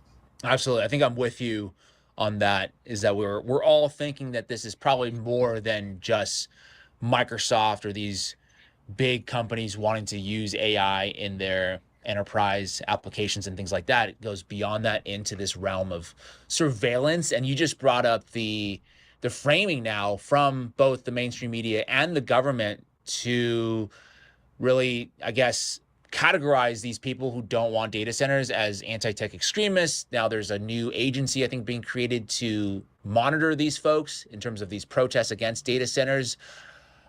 How, because I want to move into sort of the more advocacy part of what you're doing right now. How do you prevent these labels from being weaponized against ordinary citizens who just don't want to live near a data center? Yeah, I think part of that is in the way that we organize, in the way that we, whether you are hosting local protests or people are going to city councils. Now, by and large, I think all of the actions I've personally seen have been peaceful and have been just regular people, as you said. I mean, to me, this is the other reason I think this issue is so important, is because it seems to be one of the things, along with flock cameras, that are uniting left, right, center, apolitical, politically homeless people. You've got the sort of conservative rancher concerned about how it's going to impact his farm, and you've got a progressive climate change activist concerned about the impact to the climate, and everybody in between who are concerned about this. And these are not Chinese-funded, violent, angry people, but that is what the propaganda is. And one of the ways I think we combat it is just by the way we organize, just by showing the public that, look at us, we're moms and dads, and we're college students, and we're regular people from across political spectrum, from across racial backgrounds and economic backgrounds who have these concerns. Just try to counteract the propaganda by what we do. And I would say, despite many people's frustration with this rapid expansion, because it's absolutely rapidly expanding. And it kind of reminds me of another issue I fought years ago, which was the rapid expansion of 5G under Trump's first term, when they said, we're in the race to 5G, we got to beat China there. It's the same kind of thing now. We're in the race to AI, despite, as you pointed out, the US having more data centers than anybody else. There's still sort of, we got to beat China there to get there first. And so I think the way we combat this is just by not feeding into their propaganda, by not succumbing to the understandable anger that people have and frustration that people have, and not playing right into their hands by choosing to commit violent acts. And otherwise all that does is just fit their caricature and their stereotype that they're trying to promote. And those out there who maybe aren't so aware of this topic, if they see violence, if they see these kinds of things, then they're going to fall right into that propaganda and say, oh, see, these are just those Chinese-funded people I've been reading about or I saw about on Fox News. I'm not going to go support their cause. But if people can really see that this is a movement of nonviolence and of bringing people together and of uniting different political persuasions, I think that really alone can counteract what they're trying to claim. Mm-hmm. Yeah, and you brought up Trump a couple times because he's obviously complicit or even pushing this. Just because he's so close to the tech oligarchs. But I'm also noticing a lot of Democrats, too, also embracing AI data centers. Absolutely. I saw Gretchen Whitmer, bear hug Sam Altman in the building of the massive facility over there in Michigan. And then you've talked about, I think, how these projects, with the national security issue, there's like NDAs and secret agreements with these governments, both sides, doesn't matter, Republican or Democrat. So I'm wondering Absolutely. if you can share with us, what you've uncovered about these deals and how they might shield companies from scrutiny or oversight. And then what does that mean for the citizens or the residents who are just trying to seek recourse for whether it be like the rising utility bills that we're talking about or the noise pollution, water pollution, other quality of life issues? Yeah, you're absolutely right that this is just like this is an issue that's uniting people across political persuasions. It's also an issue on the other side that is bringing together Democrats and Republicans in order to push for the expansion of data centers. It's by no means, I've mentioned Trump a couple times because obviously he's in the White House and he is help accelerating it with some of his executive orders. But by no means is this an issue that the Democrats are ignoring. They are absolutely happy to participate, and that goes from, as you mentioned, Gretchen Whitmer down to the local level, where there are local bodies, local city councils, town councils, commissioner courts across the country which include both Democrats and Republicans, that are absolutely participating in this and helping it expand. And in terms of just the secrecy, I mean, I think this is one of the concerns. It's related to data centers, but it's kind of also a broader issue about the collaboration of so-called private entities, corporations, and governments. And I say so-called because in the case of Google and some of these companies, Oracle, these companies were basically seed funded by the CIA and got government money. So it's kind of hard to say they're completely private. But nevertheless, you see this corporatism where corporations and governments are working together. And the problem with that, the problem with them outsourcing so much of what government may have typically done in the past to corporations, is that it's largely out of the reach of citizens. You can't do a FOIA request on Google. You can't do a FOIA request on Microsoft, Oracle, et cetera. So it becomes a lot harder to find out the details, not only of data centers, but other types of projects that have become outsourced in this way. And I think that's done on purpose, which allows the government to shield themselves from sunshine and from people being able to access this information. And that, is, of course, is a huge concern that does apply to the data centers as well as so many other areas. Absolutely. Yeah. Great point about the public-private partnerships, right? That's a way to shield oversight, make everything opaque, because we can't FOIA private businesses. So I think that's absolutely, I think it's part of the strategy there. So let's jump into the part where we talk about how we can fight back against these things. What can communities do to push back on these AI data centers? I know you're involved in a couple of different projects, Reclaim Our Future, also the National Day of Action on August 1st. So what are the practical steps that people can take on a tangible level to stop these data centers from being built in their communities? Yeah, absolutely. I've just been really inspired by so many other friends that I have in different parts of the country. I want to shout out Florida. They've been doing such a great job of just pushing back in different areas. Every week there's a different city voting on a moratorium on data centers or trying to delay contracts, and they're being very effective. And there's so many other people across the country who are getting involved on the local level. That would involve, going to your city council, town council, as I mentioned, commissioner court, trying to find those local municipal bodies that are the ones who are going to be approving these contracts, especially in your rural areas where you're going to be aiming to build them out in the middle of nowhere where most people won't be paying attention. If you're concerned about that, that would be one place to start. I also mentioned the data center report and the data center map. I think that's a great resource to start with. And again, in addition to hitting the streets and sort of making our voices heard outside, I would also say, for those who do believe in political action, and this may be one area where it actually could be effective on the local level, to go to your representatives and the people who are making those decisions on that local level and really confront them. And I don't mean violently, but I mean, go to the meetings, go there, show up in force. This is having an impact. You could do a search right now and just look up data center moratoriums, and you're going to see these happening all around the country. People are actually having an impact. And I think that's something we need to recognize, that despite how big this issue and how big the industry that's pushing it forward and how sometimes it might feel like an impossible fight, we are actually having an impact. So our goal was just to say, let's have a truly nonpartisan movement. Some people who are organizing, they're focused only on conservatives, they're focused only on progressives. That's great. Let's at least have one day where it's all of us coming together and uniting around this one issue, trying to spread actual factual information and trying to set goals. Can we get moratoriums? Can we cancel these contracts? Can we get them to delay?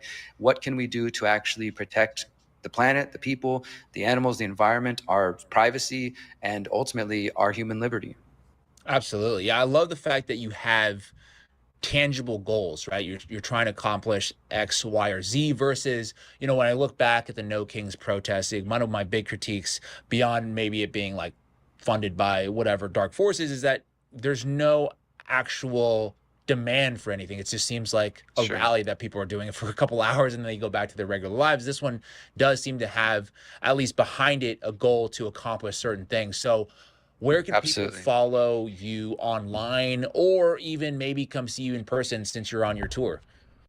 Yeah, thank you for that, James. So first, if you wanted to learn more about the National Day of Action, again, it's called Reclaim Our Future, National Day of Action Against Data Centers. The website is simple. It's just reclaimfuture.com, and that'll lead you to more details. And for those who do want to organize, you can very easily put your event on there and it'll populate on the map, and then other people can find you. We can get organized. That'll also lead you to that data center report I mentioned and to the map. And as far as my work, of course, you can find me on social media at Derek Bros. I'm on Twitter at DBrosLiveFree. And I am currently in the middle of my US tour. It's called the Activation Tour. And I'm traveling the country focused on solutions like we're talking about here for those who are concerned about surveillance, concerned about data centers, and you want to talk about solutions, you want to network with other like-minded people. I'm headed to the Midwest right now, and I'll be on the road for 2 more weeks, headed to the East Coast and down to Florida. You can find more about that and the schedule at activationtour.org. Awesome. Well, thank you so much, Derek, for coming on the show, sharing the knowledge that you've gathered. Love the fact, I mean, like, you've literally been doing this for decades. So always grateful to have a voice like yours out there. Everybody go follow Derek. Thank you so much for your time today. Thank you, brother. That is it for me today. Let me know, how should we go about addressing the concerns around AI, surveillance, data? Arcerio Hall confronts his good friend Eddie Murphy for not voting. That was in 1992.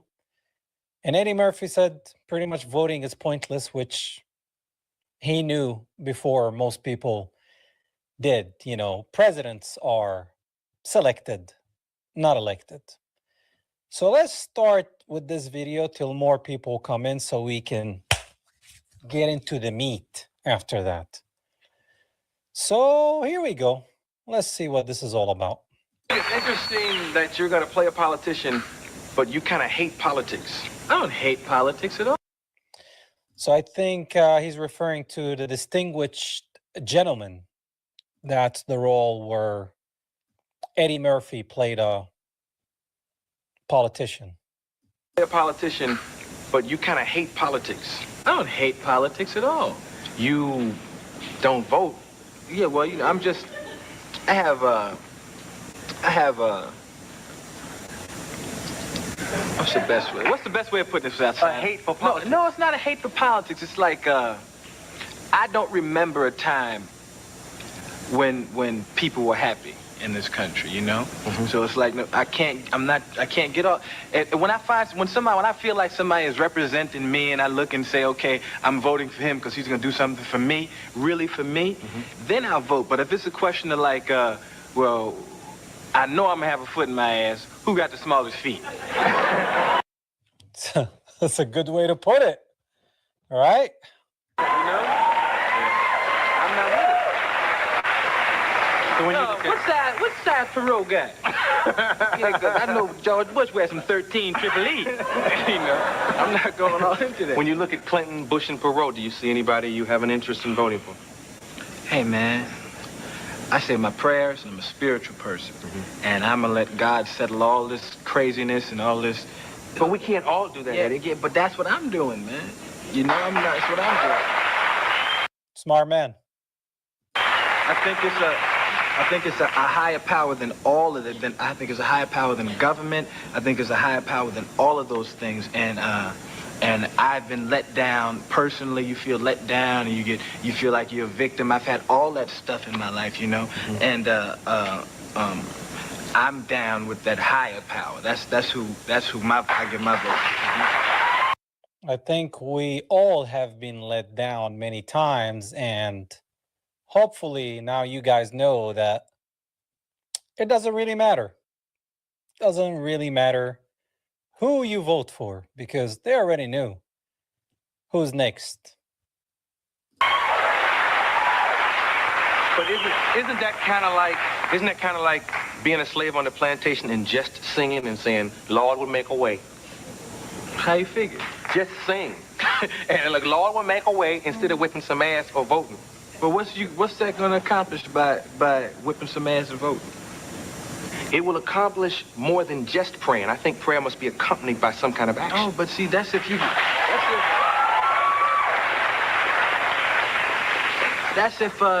you feel that the government is doing things for you. You feel like the government is helping you out and doing things for you and has your your best interest at hand. That's why I'm going to vote, because I believe. But have you ever felt like that? So the guy on the right thinks his vote matters. The one on the left knows what time it is. Have you ever felt I'll just keep voting until I find somebody who has my interest? Wait now. But who's tripping then? If you just going down in the booth and pulling this lever and I'm singing, who's tripping? Who's to say what happens when you go pull a lever and they say, oh yeah, we counted the votes and there's this and who knows what goes on, man? Who knows, guys? Oh, it's rigged. It's China interfering. Yeah, China. You got, I know, but you have nothing. Hey, Chief, you have nothing to do with any of it. Any of it. There's some cats that run this thing. Nah, I'm not doing this. And a lot of people are going to say, oh, he's crazy and rock the vote and all that. But there are a bunch of cats that run this planet, and they just wait on the higher power to handle things. I mean, a bunch of cats that run this world, and they have a tiny hat. Read your Bible. Read your Bible. It's like he's very aware, even though he was under those people. Interesting. Read your Bible. Read your Bible. I read Revelations. They ain't say nothing about, thou shalt rock the vote. rock thine right to vote. I think that's satirically sound, but I really think you got to rethink that concept. Where were you doing the riots? You were out here, right? I was watching the riots. Yeah, when you watched that, what did you think? I was angry, and I was confused, and frustrated. Maybe they're referring to the Rodney King. Maybe, I'm not sure. Frustrated, because you feel like, I don't know, man. I think the two greatest black minds ever, Malcolm X and Martin Luther King. Mm-hmm.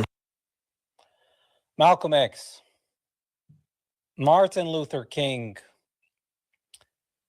had the tiny hat community all over him, and he became a Zionist. But Malcolm X woke up and knew who was behind everything. So, yeah, Malcolm X.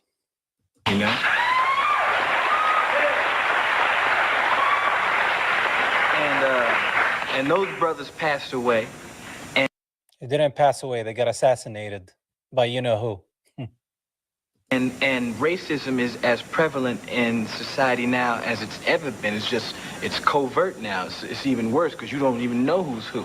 And we've moved this far. And it's like, it ain't like I'm on the plantation singing like we shall overcome, because it's not like I'm not on that tip. I'm not singing. It's like I know you have to do certain things to be successful in this system, and I know you have to go by the laws and follow all this stuff and work. You can be successful in this system. And turning over an apple cart ain't gonna get you nothing but shot by the powers that be. And people say, oh, he's down, and then you be dead. I'm here to make some movies and make people laugh, and God will handle all this madness. He will handle it all. I'm an artist. We'll be right back with... Well said. Well said. What do you guys think? Let me know in the comments.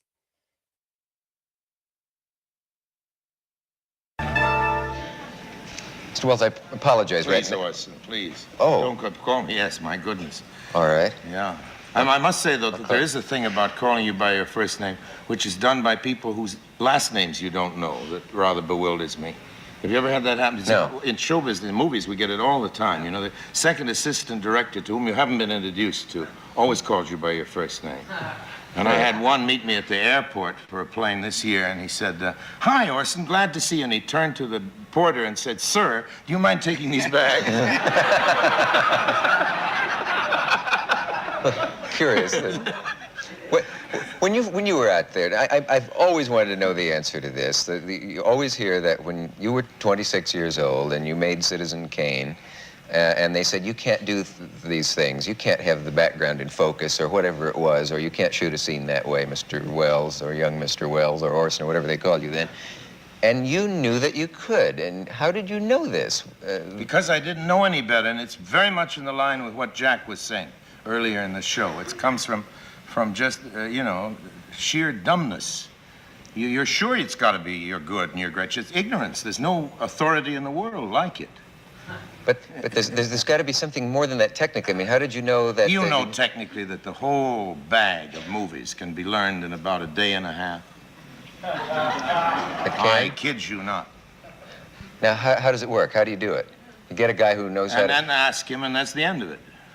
It isn't much harder than taking home movies. It's just about 3 points harder. And all these guys who do it try to make a big mystery of it because that's their living. And I have the right to say it because I had in my first picture in Kane the greatest cameraman who ever lived, who was Greg Toland. And he came to my office and said, I want to work in your picture. My name is Toland. And I said, why do you, Mr. Toland? He said, because you've never made a picture. And you don't know what cannot be done. Gee. And so I said, but I really don't. Can you tell me? He says, there's nothing to it. And he gave me the day and a half lessons. And he was right. Showed you how the camera worked. That's right. There's nothing to do. And so we had the day and a half, and there it was. But the only thing was I'd been directing in the theater for years, and nowadays they have lighting people. We did then, and I had some of the greatest lighting people, in fact, in the theater, but many of the shows I lit myself, and I was supervised it, and I thought a director did that in a movie. So for the first 10 days, I was moving the lights around, you see. And Toland was behind me, fixing it up and changing the readings and saying, shut up, let him go on. I want to see what he's up to, which was very chic of him, I think. And then somebody told me, and then I went and got on my knees and apologized and everything. I thought that's what the directors did. Because if you see a picture by Ford, for example, you were speaking of Jack Ford earlier, he's had, what, must be 100 cameramen in his long career. And almost every Ford picture you can tell from the look of it. That it's a Ford picture, just from the physical look of it. His signature is on it, you know. Now, when every list of great films, of course, many of them lead with Citizen Kane and say it's the finest film made. Do you agree? No, certainly not. That's my next one is, though. That's the Magnificent Amberson. No, the next. No, not the one after that. The one I'm preparing at this moment. Oh, the next one. That's it. That's going to make history.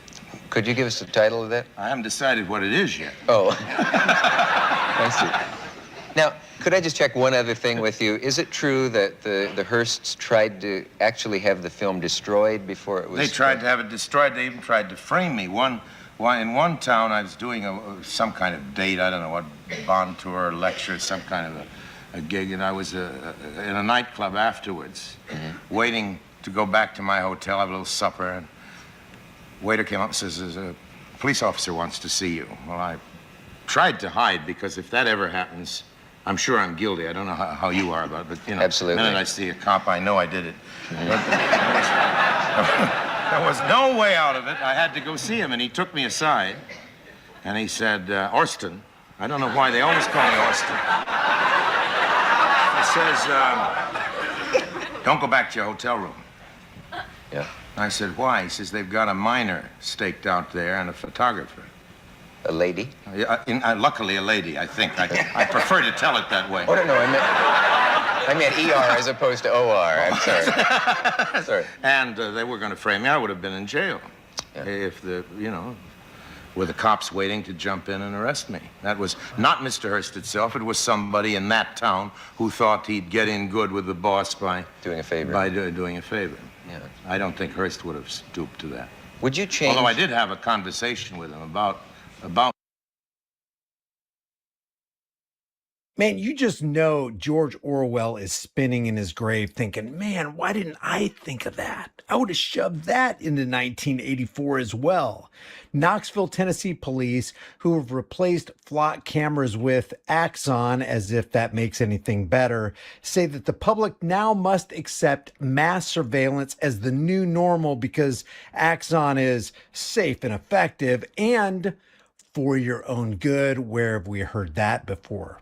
Axon has already acquired the Israeli police technology company Carbine that was co-funded by Jeffrey Epstein and former Israeli Prime Minister Ehud Barak. And BlackRock and Vanguard, of course, are the largest shareholders of Axon. And this police representative tells us that the technology will be used the way it was intended to be used. Let's check this out. What would you say to ease people's minds about these?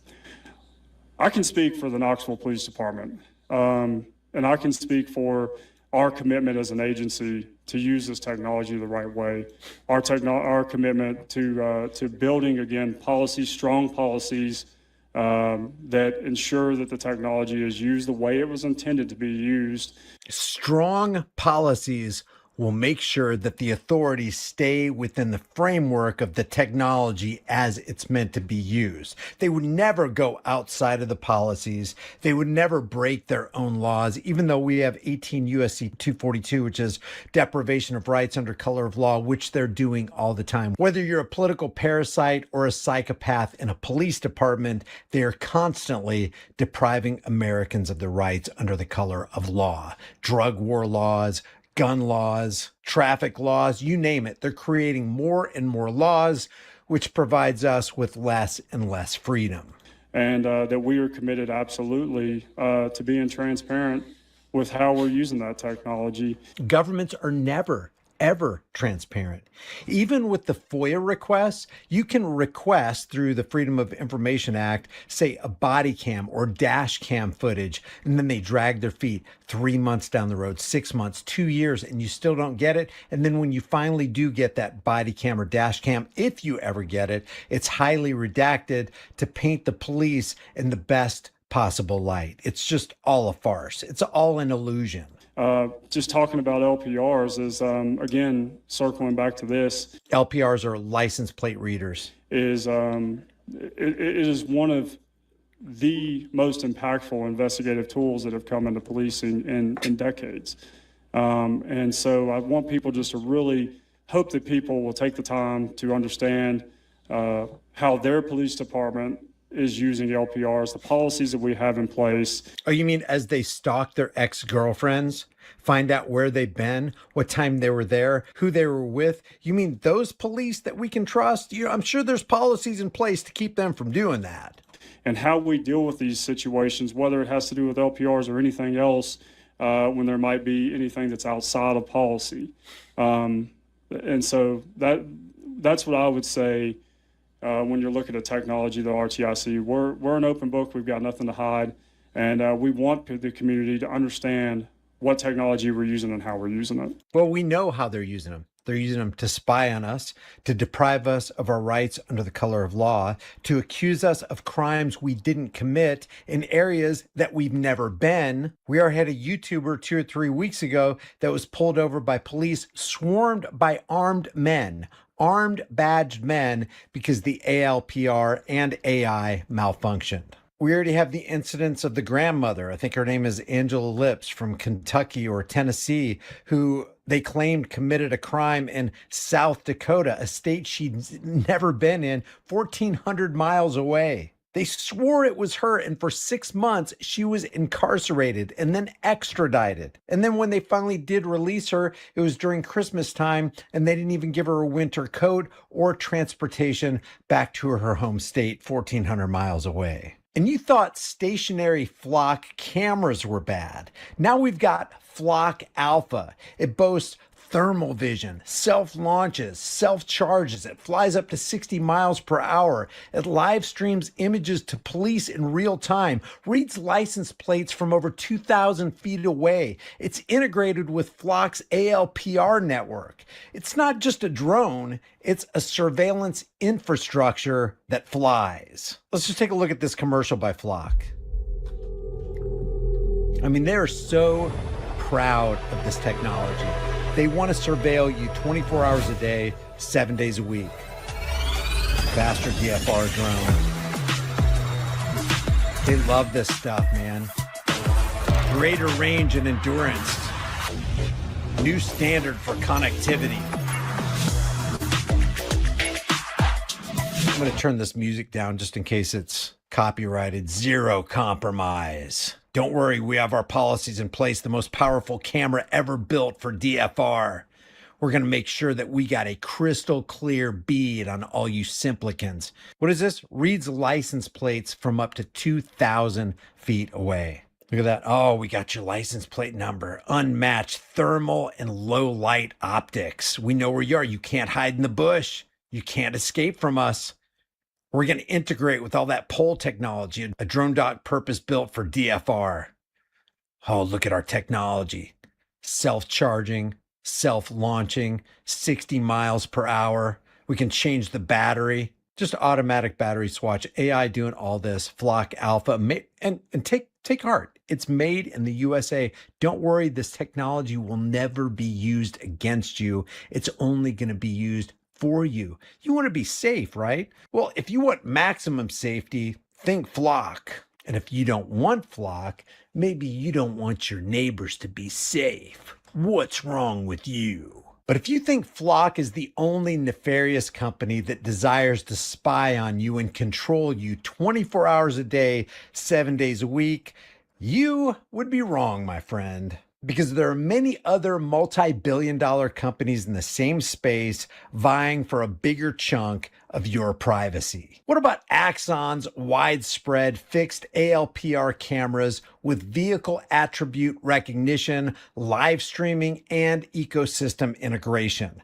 That's what's being promoted in Axon's Outpost and Lightpost products. And you don't have to guess. You know this is going to create significant risks of mass location tracking, erosion of privacy, chilling of protected activities, mission creep, and almost no accountability. This video is a promotional piece from Axon for infrastructure-mounted devices. Outpost and Lightpost mounts quickly on existing streetlights for an elevated 360-degree coverage, and it features continuous ALPR plate reads, recognition of make, model, color of your vehicle, live stream video, and seamless feed into Axon's Fusus real-time operations platform for alerts, investigations, and unified views with mobile fleet cameras and other sensors. Listen to what they say.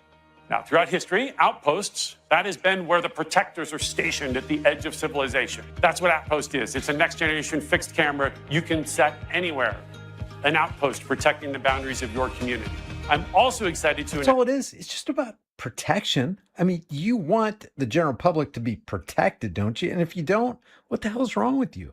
The safety of the people will always be the alibi of tyrants. And it just happens to be a profit stream as well.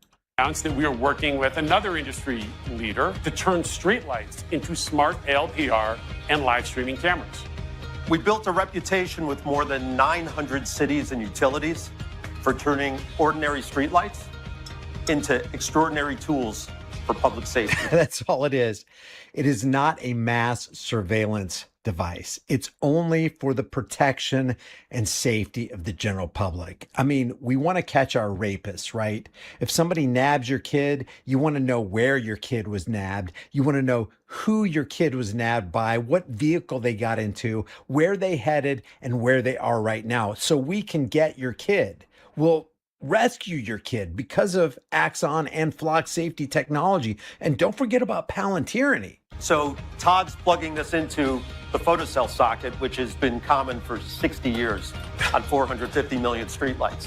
10 to 40 hours of video storage, and all integrated with Axon Fusus. Holy crap, 450 million streetlights. We basically want to have 4 cameras for every adult in the United States, and every kid too. We're going to watch your kids. We're going to put these near playgrounds and schools. We're not creepy by any means, and there is no mission creep.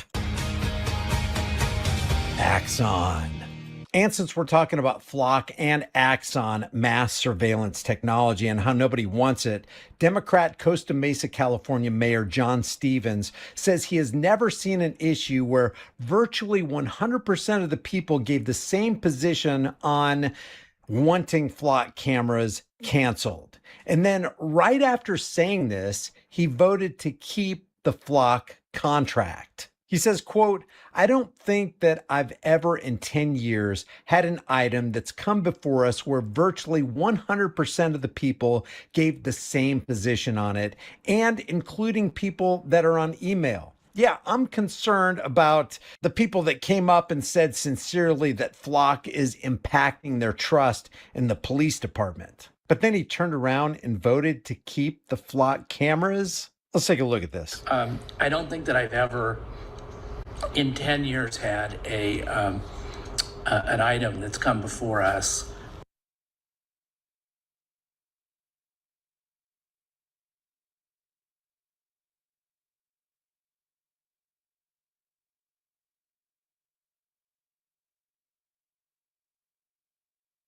Keeps coming up.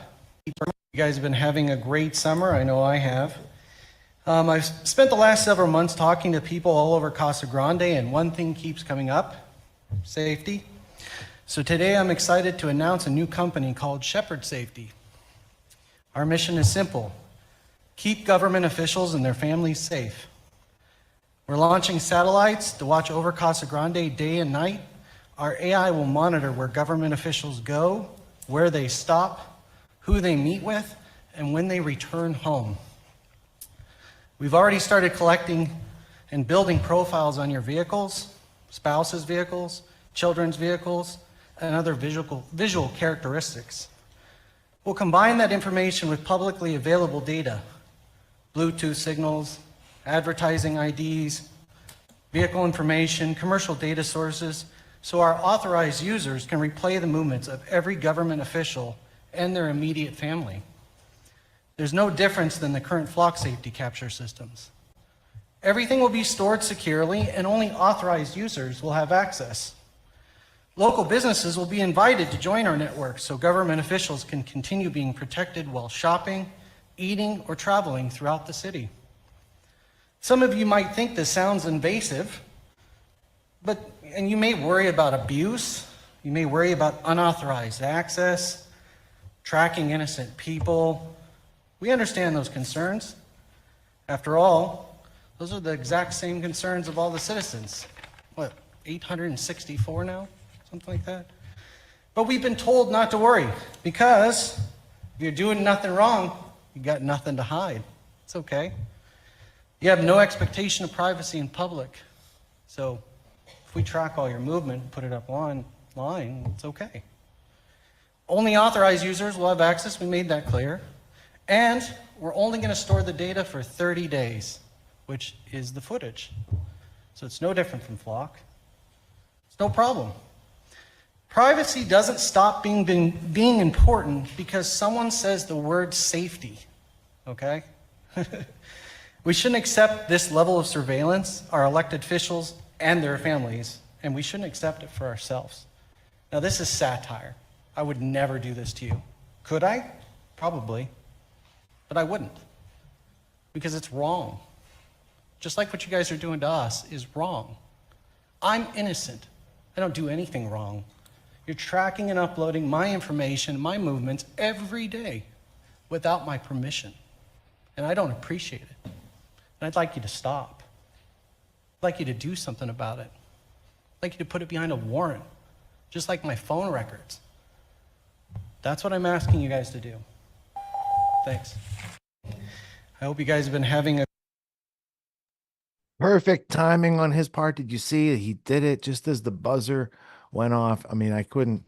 I mean, it was almost so perfect. You have to wonder, was that AI? No, that's a real human being. My particular favorite part was like, he's like, I'm not going to do this, even though I probably could if I wanted to. I'm asking you politely to stop. I think that's a good place to start. And then I also wanted to contradistinct Costa Mesa, Casa Verde, two different places, or what, Casa Grande. Those were two different places, but if you weren't paying attention, you might have thought they were the same place if you listen to those two clips back to back. Disturbing Illusion, Brian, go watch that's Brian over there that hosts that. He also does real High Impact Flicks is his other channel on Twitter.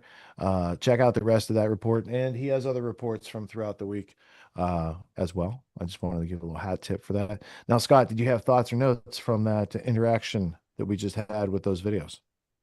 Yeah, well, I mean, the guy at the end there, that's what I'm talking about. That's what I'm talking about. We're better than that. We're better than them. We're better than putting ourselves in prison and committing felonies. Like we can use satire and use the system. I mean, okay. He had an idea. He wrote a script. He had a time limit. He went there. He did the thing. Repeat. This is what people with active literacy skills and more competence and confidence in their American heritage can bring to the table. We come from ancestors who are probably much tougher than us. So the least we could do is honor them with trying our hardest. But yeah, what else do you think? No, I mean, that's really, I mean, if you're that passionate about the flock cameras, like instead of going and getting a bunch of felonies, I suggest you just create groups, create local coalitions, and just flood your city councils and make that the only thing that they even think about until they're like so annoyed with you guys being there. They're like, okay, fine, we'll shut it down. Email lists, marketing campaigns, PDF handouts, 10 things everyone needs to know about flock, and they're printing them out and they're putting them on their fridges or whatever the thing is. They're going in a way that you're not going to be able to cut down the polls. So like all that hoopla was part to get people to invest in Axon because they're creating a high pressure over here. There's low pressure over there. Trump already invested in Axon, by the way. So I'm not telling you to do it. I'm telling you to watch the Congress critters and the people that you've trusted with running the nuclear weapons in this place, because they've got other agendas other than our national security in their minds. Look at their activities. Marco's like, how do I make IDF private funder Larry Ellison happy? That's his job. That's what he does. He got chosen in 2015. You can look it up in the Epstein files. Or Trump. I'm pretty sure he's thinking about the next Trump fart coin that they're going to have, or whatever way they can rip off their base until people get humiliated and demoralized enough to wake up. I think they're just going to keep doing that type of stuff, right? They just ship the Trump phone. They're going to have a next one. I've never seen any type of candidate make so much money from the office that they're holding. It used to be a conflict of interest. If you watch that movie, The American President, Michael Douglas's character, he's the president. I think he had to lock up all his assets, and they should no more checkbook, no credit cards. All your investments are in escrow until you're done with the office to make sure that you don't double dip. We got like President Double Dipper in Chief, which is not a surprise if you ever see his order at McDonald's. But I digress. I wanted to point this out. Teace. I know Teace isn't going to do his work for money, right? He wants to give it out. He wants to give it away for free. We've talked to him many times on this podcast, right? And I was thinking about an idea. And then when he was the one like bailing us out tonight and coming on, I was like, I really want to do something nice for Teace. So I started thinking, like, what is his experience that's undervalued in the market, And my reckoning was Teace could knock out a 6-week course on how to do everything he's ever learned to do and transfer that knowledge to a large group of people. If he had 20 sales a month, which is totally realistic in the larger market of things and people who want to do these things, that's, what is that? $120,000 a year, 20 sales, $500. That's a doable thing. You do it once, money comes in. He can do whatever projects he wants, and he doesn't have to like sell out by selling his art. Right now, Pat, I studied his career. He's got a lot left on the table. He could have one of the biggest businesses of his lifetime. He has a lot of knowledge that will be very valued, not just in the realm of like fighting, but just self-defense mentality, the winning mentality, these sort of things that he could put to bear. And he could sell a course for $1,000, probably get a little more than 10 offers taken up. Let's say, well, Pat's got a huge project going on. I was looking forward to talking to him tonight. Yeah, that's a 7. My point is, like, Teace has a solid 6-figure opportunity sitting right there, and it takes 6 meetings. Yeah. Pat, probably 12 meetings, 12-week course type thing for his, mental and physical self-defense, how to stand your ground in this environment, how to talk back, like all the things he's learned outside the fighting world since then. Anyway, my point is there's a lot of people running around with a lot of opportunity that's sitting right there, including people in this audience. And I hope maybe they're inspired to do more than they've been doing, because to keep our freedom, it kind of demands it. Yep. Step 1, in order to make money or attract money to you, is you have to have an offer. You have to have an offer. And I mean, you know that. You taught me that. It's like, you got to have an offer, dude. And then you got to bring your offer to market. It's like, yeah. Yeah. Well, I hope Teace finds the killer offer, an offer that people feel stupid saying no to, and he makes millions of dollars. That's what it's like. It doesn't even matter. He might find a philanthropist who wants to come along and say, I like your work, and how much do you need to do it at the top level of your excellence? That'd be nice. Either way, he's going to have to show up and do some things, and eventually it gets seen this way, or he does this thing and he makes that opportunity happen, right? But my point is, the same choice that someone like Teace has, everyone in the audience pretty much has. So Before we move on with other serious sections of tonight, I want to invite you, the audience, personally invite you, come out and play. The name is freedom and the game is to keep it. And we're going to have to raise our intellects to do so. And I've spent the past 20 years not only designing like, where's the Achilles heel in the New World Order and their plan to subjugate us? And what's that look like? And what's it look like to be successful and thrive and get a little bit past survive? And so those two things are available not only in fall semester, but summer school version. And if you go with fall semester, I'll give you summer school for free. But summer school is 6 master classes that help people break through at a very low interaction and price level with a very high productive output, a measurable output, an output that can help you build skills for 6 figures or 7 figures rapidly without a degree and practice those things in the marketplace. So if you think that success is not for you, I'm sorry that you've been mistreated so far in life. But I want you to know you still have opportunity, and the things that hold you back are the same things that usually hold other people back, but they eventually find a way to get past that limiting function, that negative self-talk, the embarrassment, the awkwardness, the excuses. I don't have the time. I don't have this resource. Guess what? You're spending time and resources all the time. You're just not doing it at the highest intelligence level that you could be doing things. And I don't think any of us can afford to put off being our better selves. But I'm speaking as a person who has adopted the philosophy of being the learner, knowing that I don't know everything I need to know to get through every day. And I must learn my way forward every day and solve asymmetrical problems on the regular, not just for myself, my friends, my family, but for my clients, my customers, and my students. So I want you guys to know, if you go to getautonomy.info and you go through the process, those who try usually get results, even if they thought, oh, I can't do this thing, or I'm not going to qualify, or I'm not going to get an enrollment offer or an invitation to participate. Look, if you don't show up for yourself, all those things become true immediately. Is that what you want? We have risk and we have atrophy. And if we don't ever take an educated risk, all we're going to get in our life is atrophy, withering, and shrinking from situations that otherwise would be competent and confident to step up to and knock the ball out of the park. Speaking of which, we have in this next block a new section. We are going to go with the, hey, what's Congress been up to for the past week section?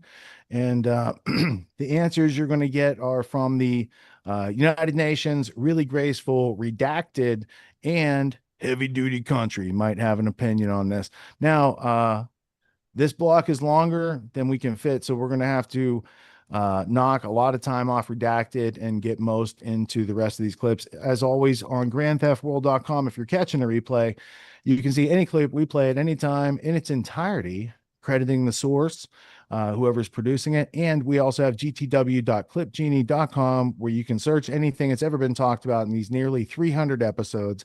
You can then highlight it and you can output a clip that you can share on social media. And if you tag me or Scott, we will retweet and give you the heart and the thumbs up and all the good stuff. We thank you for your support and participation. And speaking of which, shout out to the people, the few, the brave, the intrepid, those who watch us on Twitter. We've only been on there for a couple weeks. It's slowing and growing, but we used to get, I don't know, 25, 30, 50,000 clicks, views on the band video, which is now no longer allowed to be out there. So looking to replace those minds that are thirsty. And if you're watching on Twitter, share with a friend, because I have no reach on Twitter. And I think that's probably on purpose from the people who run Twitter. Even though the owners have changed, the blacklist has stayed the same. Anyway, I'm bragging, not complaining. Let's get to these clips. It's going to be a lot of fun. Let's go to Redacted, Clayton Morris. The founding fathers on this Wednesday, particularly George Washington, are probably rolling over in their respective graves this afternoon. The House just passed the NDAA with Section 219 attached to it that integrates elements of the United States and Israeli militaries together. Never in the history of our country has something like this happened before. We had Congressman Thomas Massey on the show just a short time ago yesterday, and he told us that they never had a debate on this particular issue. They never had a debate, and this is how this all works. Watch. Congress has laid down, doesn't even want to debate this, and that there'll be no legislative record about the true intent, and therefore no constraints on what this amendment actually means. So you'll have White House counsels from here to infinity who sit over there and write special interpretations of the laws, just like Donald Trump's administration has reinterpreted the War Powers Act of 1973 this year and says that he doesn't have to follow it now. You got to go back and look at legislative intent. We'll never know what that was from the authors because we never had a debate here in Congress. Of course not. That's how it works. Harrison Berger is a correspondent at the American Conservative, wrote a great piece at the American Conservative about how Congress aiming basically to give Israel leverage over America. And so I want to dive deep with Harrison today. Harrison, welcome back to the show. Great to see you as always. Thank you so much for having me back on. I wish there were better circumstances for us to meet today. This bill is a disaster. And, that interview that you did yesterday with Thomas Massie was excellent. It really went in depth to the mechanics of it. The background for this bill, of course, is that as a result of the live stream genocide that Israel just committed in Gaza, which you've covered at length, and just the broader violent pursuit that they're engaged in to create what's known as this Greater Israel Project in the West Bank, where they're ethnically cleansing, and also in southern Lebanon, too, where they're doing that. And Americans see this, and because of that, there's now this just record high public hostility to Israel and the wars that American taxpayers just have to finance on their behalf. And as a result, the Israel lobby, with, I should say, the exception of one group, J Street, which, while they support some sort of U.S.-Israeli security relationship, has kind of more nuanced views on this topic. They've expressed opposition to this measure. The rest of the Israel lobby, though, has completely mobilized to pass this NDAA, which they've just done in the House today. I forget what the vote total is. It was mostly along party lines. I believe that there were about 5 Democrats who voted for it. And I think Thomas Massie, as usual, was the only Republican to stand up for America First principles and reject it.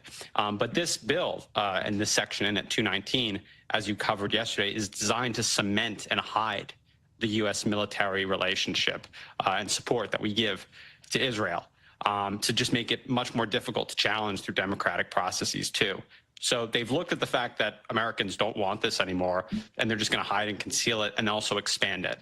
And it's also, I think, as you covered yesterday, literally Benjamin Netanyahu's personal plan. I mean, he devised it himself. He said so in a public letter. He called it, quote, my plan.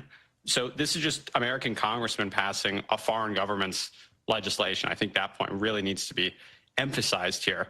And we can go more into it. That there's some lies that have been told in recent days, mainly by Representative Adam Smith. He went on Breaking Points yesterday.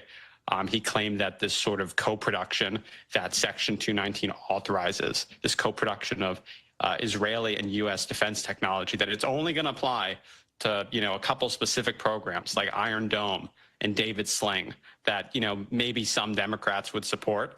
But that's just totally false. I mean, if you read the text of this bill, like I said, it directs the Pentagon to identify new Israeli origin technologies for what's called potential integration.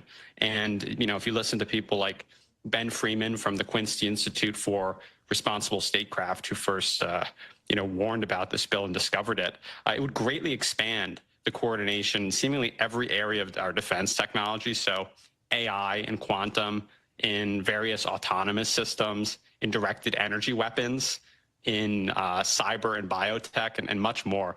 Also data sharing and network integration, which is very concerning. Again, no other foreign government has this sort of executive agent in the Pentagon to literally integrate our military industrial complexes together. So the fact that this passed is just a disaster and a real betrayal of the American people. I've really never seen anything like this. Well, right. One thing that I think has not been hotly discussed is the academic institutions bit on it. So if I can just read part of it, it ensures collaborative research initiatives involving government, private sector, and academic institutions in the United States and Israel. So this will broaden the academic co-opting of the Israeli narrative, which, I mean, obviously you can think about research, what kind of defense research that will be going on in American institutions. We did a research bit, or we did a piece recently about how California had been taking cadavers from driver's license donation programs and using them for research with IDF doctors. So that bit of it, but we already see that in American institutions now, the narrative of, any kind of anti-Israel narrative now is getting students punished. It's only going to get worse. What do you think of that sort of social expansion outside of the military? I think that's definitely a concern. I mean, the main point that you're drawing on here is that we don't really know exactly how far this is going to go, and that's kind of the point. It's to conceal this U.S. military support for Israel. Obviously, there's been just a slew of censorship in the workplace and mainly targeting college campuses, which Israel sees as a threat to its survival. They look at the model of South Africa apartheid, which, they acknowledge is very much like their own society. They admit this in private. And they see that it was American college students who really helped to bring down that unjust regime in South Africa through their boycotts. And so they've gone about to, the Israel lobby has installed all sorts of measures and speech codes, using the Trump administration as their vehicle to do that, to pressure universities like Brown, Columbia, to adopt speech codes, to hire certain people and fire certain people in various departments and regional studies departments, to create, exactly as you said, this very firm ideology, which says that Israel, is the only democracy in the Middle East. All these lies that we've been told forever, which now Americans know are total, just complete false. So yeah, I think that's definitely a concern. The other thing that I want to stress is that this would give Israel leverage over the United States. I mean, what this is doing is integrating the weapon systems together and the development of them. And so if Israel has a role in our supply chain, they could just cut us off. Right now, we could do that to them. Israel is completely dependent on our Air Force, on U.S. weapons and components to do everything, to do all of their ongoing wars of aggression in the Middle East. But so we could right now use that as leverage to change Israeli behavior. And I've argued that we should, particularly in Lebanon and Gaza and the West Bank, where they're engaging in this ethnic cleansing. Internet friends, what does it mean to be America first? Seriously, can we define that? To me, very simply, it means that the U.S. government should prioritize the interests of the United States and its citizens above the interests of other countries. That's all. But on the world stage, what we're seeing is pretty much the exact opposite. And it's all coming to a critical juncture where the corruption, bloodlust, and greed is at an all-time high. But we're in these final moments where we can still say enough is enough. We don't want this. Let me give you a timely example or two of America last, so you know where I'm coming from. Within the last year or so, the U.S. moved from supporting Israel's conflict with Iran to now just directly fighting Iran. Remember when it all started to heat up last June when the U.S. went in and struck those 3 supposed nuclear sites because Iran has been 2 weeks away from developing their nuclear weapon for the last 30 years? Copy, paste, the same line over and over. If not stopped, Iran could produce a nuclear weapon in a very short time. Iran is so dangerous. Weeks away from having the fissile material for an entire arsenal of nuclear bombs. They're very close. They're 6 months away from being about 90% of having the enriched uranium for an atom bomb. Iran will be capable of producing alone, without importing anything, nuclear bombs within 3 to 5 years. Whatever, I guess. It seemed like everything fizzled out for a while after there was the ceasefire, but then in February of this year, we're back on. Okay, so the U.S. and Israel began a joint bombing campaign, and wouldn't you know it, the first hit is a girls' elementary school in Iran. Whoops, I guess. Iran began striking U.S. bases around the Middle East, and there's all this talk about fighting around the Strait of Hormuz. So what does fighting in the strait do? Why is it relevant? Well, the possibility of a blockade is there, but mainly it's that commercial companies are going to stop going through there, which threatens the U.S. economy and the worldwide economy. And while we Americans might not be able to see war and death in our backyard, Americans have and will feel the consequences of war in their wallets. when they go to feed their families, fill up their cars, and so on. And it's compounded, magnified. The volume is turned all the way up already because the Federal Reserve, an unconstitutional foreign banking system with no allegiance to our country, took over the U.S. monetary supply, and now we all live under Babylon Talmud debt slavery. And the Fed just keeps printing more and more money into circulation, which makes the value of your dollar go down while prices of everything else shoot up. And now this war is making everyday expenses cost more. And I don't know, we're just basically killing people, children, girls' elementary school for no reason because it feels good to be the alpha cat, the big dog, if you will, on the global chessboard. And everyone who watches Fox News is just like, hell yeah. But is it really hell yeah, or is it just hell? Let's run the numbers for an average family of four. Groceries are averaging about $1,200 a month for a family of four. Mortgage or rent prices, $2,500 a month. Car insurance, $300 a month. If the husband or wife, one of them, has a student loan, that's an average of $500 a month. Utilities, another $300. Health insurance, let's call it $800. Average monthly auto loan on a new car or even a used car is $600 to $700, but I'll be generous and I'll say one of you owns your car outright. You got to commute to work, and that's maybe $150 to $200 a month per person. Your phone bill is another, $100 to $200, and that's before any childcare expenses or anything extra, anything fun. And when I add all that up, an average American family of four is spending $6,650 a month just to survive, just to exist and go to work. So the median household gross income before taxes in 2024 was $83,730, making the gross monthly income before taxes for an average family of four $6,980. So I'm just eyeballing it. What's left over? $300? Maintenance, repairs, medical bills, vacations.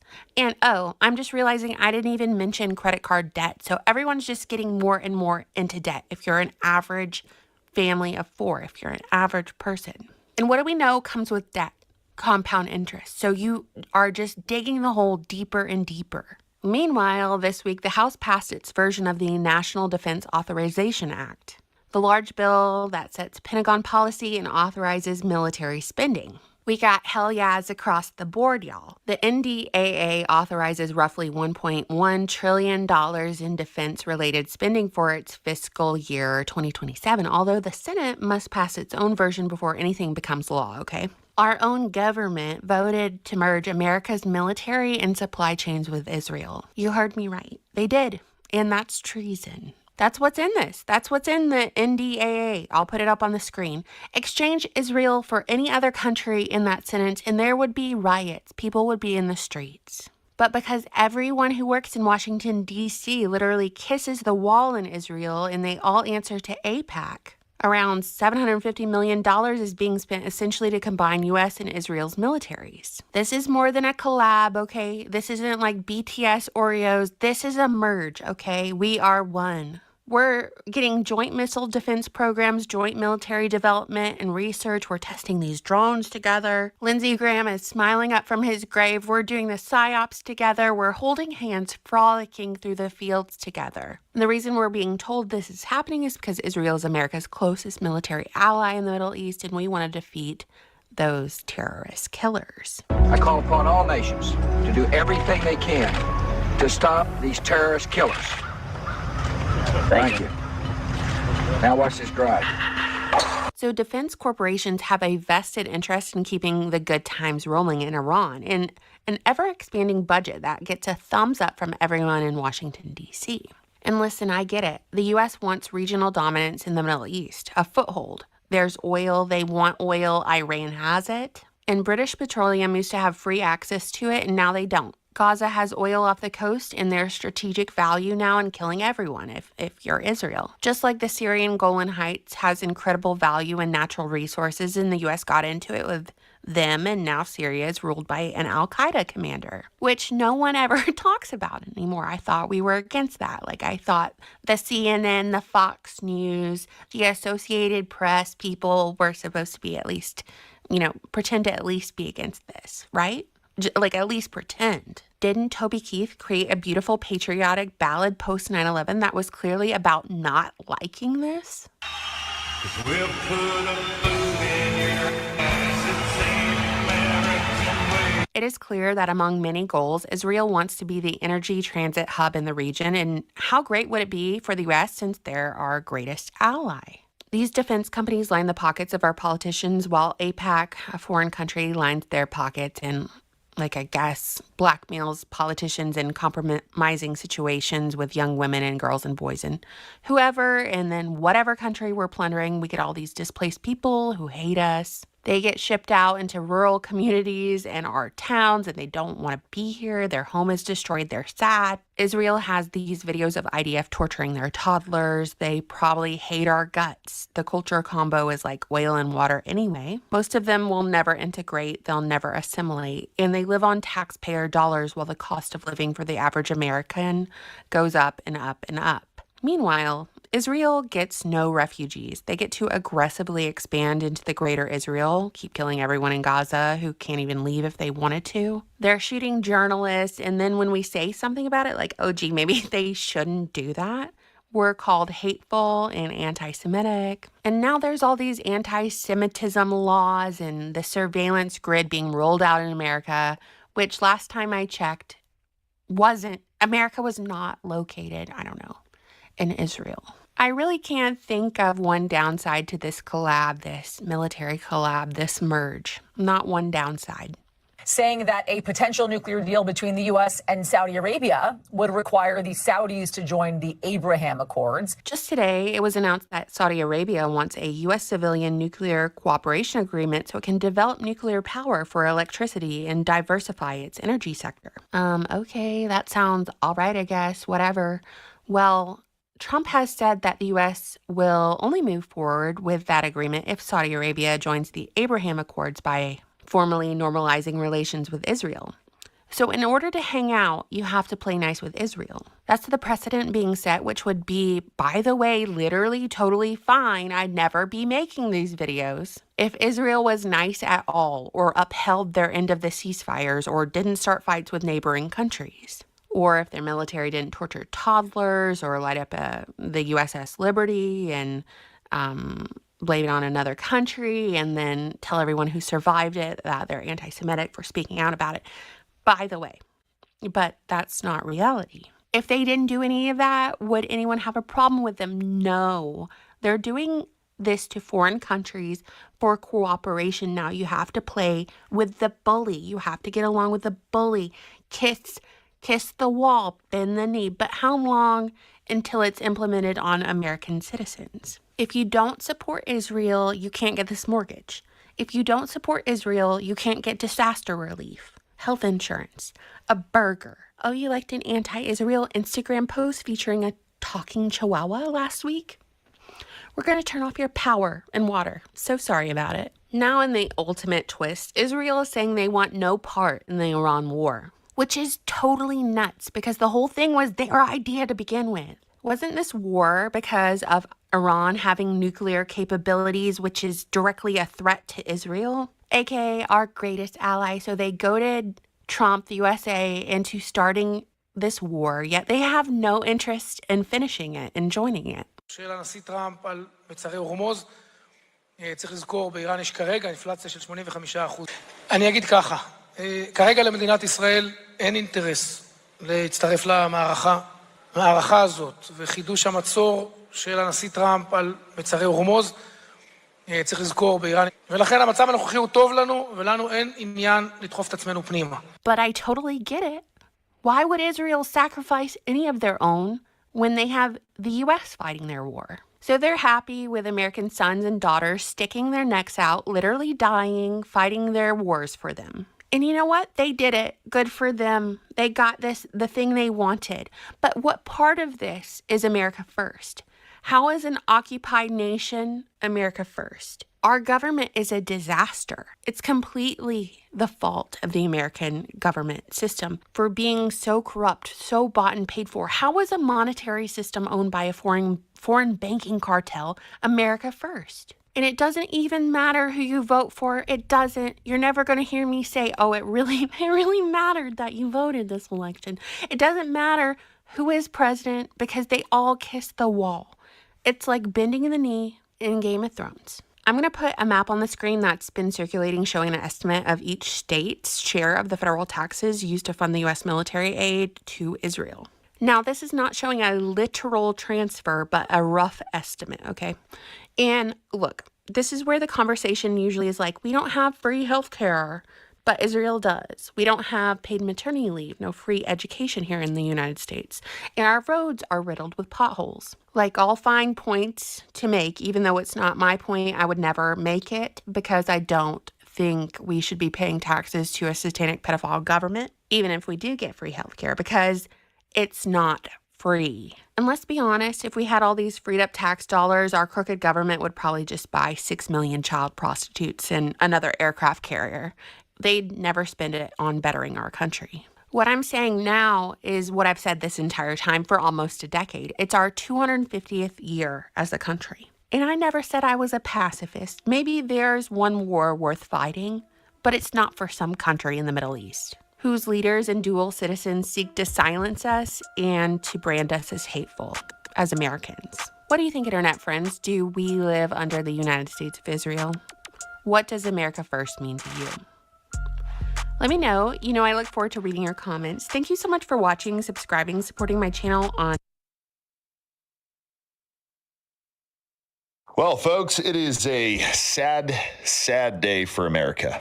Why, you ask? Well, we are no longer America. We just had Congress join our military with another military, the military that is on the screen. Can't say their name still. And I think it's complete crap. Why do we need them? It's fucking treason, is what it is. And you know what? Almost every single Republican voted yes on it. Do you think we're an occupied country? Well, maybe now you believe. It says the U.S. Congress erupted in cheers. What the fuck are we cheering about? As it passes the NDAA, which includes Section 219, which would merge the U.S. military with the country on the screen. Here they all are, all fucking celebrating like it's somebody's birthday. On this vote, the yeas are 216, the nays are 212. The bill is passed. Without objection, a motion to reconsider is laid on the table. Pursuant... Fuck are we celebrating for? Do people understand what this means? We just joined our military with a country that is committing a genocide. Benjamin Netanyahu is going to someday answer for war crimes against children and women and innocent men. And we just fucking joined our military with theirs. Why? Why would you want to do that? Maybe it's because Trump doesn't think he has a choice. Maybe it's because they control him. And if you don't think they do, I'm going to use this example again. Trump was ready to end the war with Iran. He had a peace deal ready to go. He fucking signed the thing. And then Benjamin Netanyahu, the big fucking Yahoo, is like, oh, no, man, it's all good. Fuck you. We're going to continue on. We're going to continue on until we're good and ready to be done.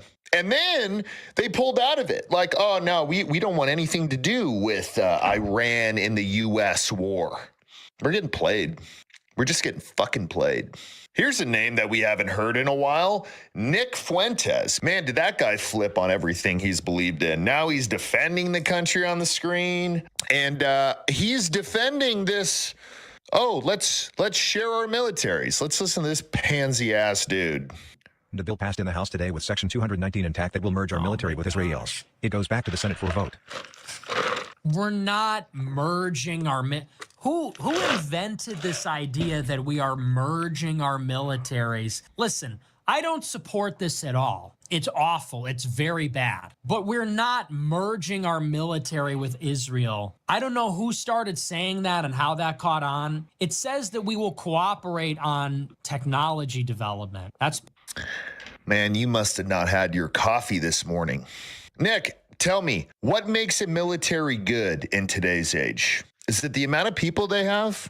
Not necessarily, because now there's drones. So what makes them good? It's the technology. You should know because you look like you're a fucking tech guy. You wear a suit in your house to film your show. It's kind of weird. You're fucking cooking eggs in a suit to go up to your bedroom to film. You're not Tucker Carlson, buddy. You're not. Maybe one day. But if we're sharing technology with them, that means they have the same level of capability as long as they can spend the money. So what the fuck are you talking about? So here are all of the Republicans that voted yay for this. And you know why they all did it? I am willing to bet 90% of these people didn't want to.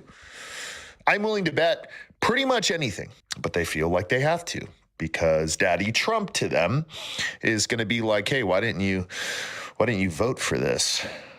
Do you have a problem? Oh, no, sir. No, sir. All these people, they're supposed to represent us. This is not a representation of how America feels. I can fucking guarantee you that. But they all voted yes. Here's yesterday's list of the Zionist sellout traitors who voted yes to merge our militaries together. For the AIPAC All-Stars, we got Marsha Blackburn and Tel Aviv Ted, just to name a few. Most disappointed with is... Folks, we need to get Ted Cruz the fuck out of office in Texas. That dude doesn't do shit except for defend the country on the screen, and I'm tired of it. He didn't do shit. So, folks, I'm going to let this guy explain this thing really quick because it's honestly pretty interesting. But does anybody have any idea how much money we're going to be spending during this bill? $1.15 trillion.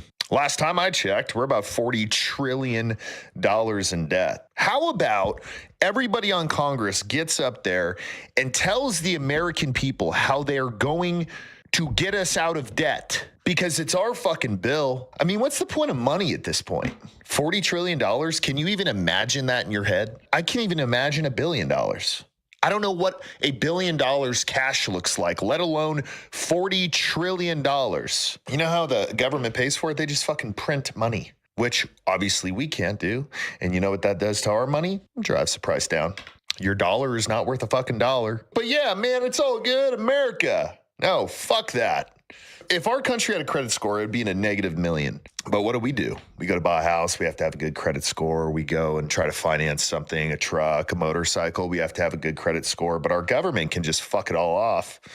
It's really fascinating, folks.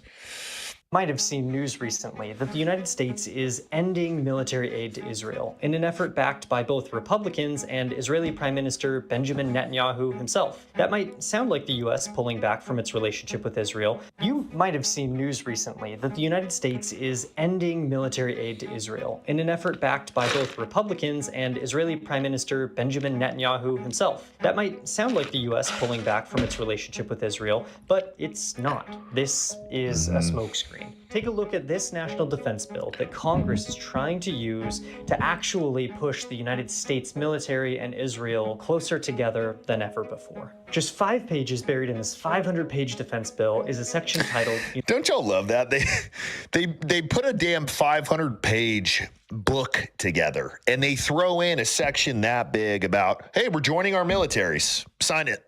Thank you. I don't think that should be allowed anymore. I think every single one should be individually signed. It's 500 things.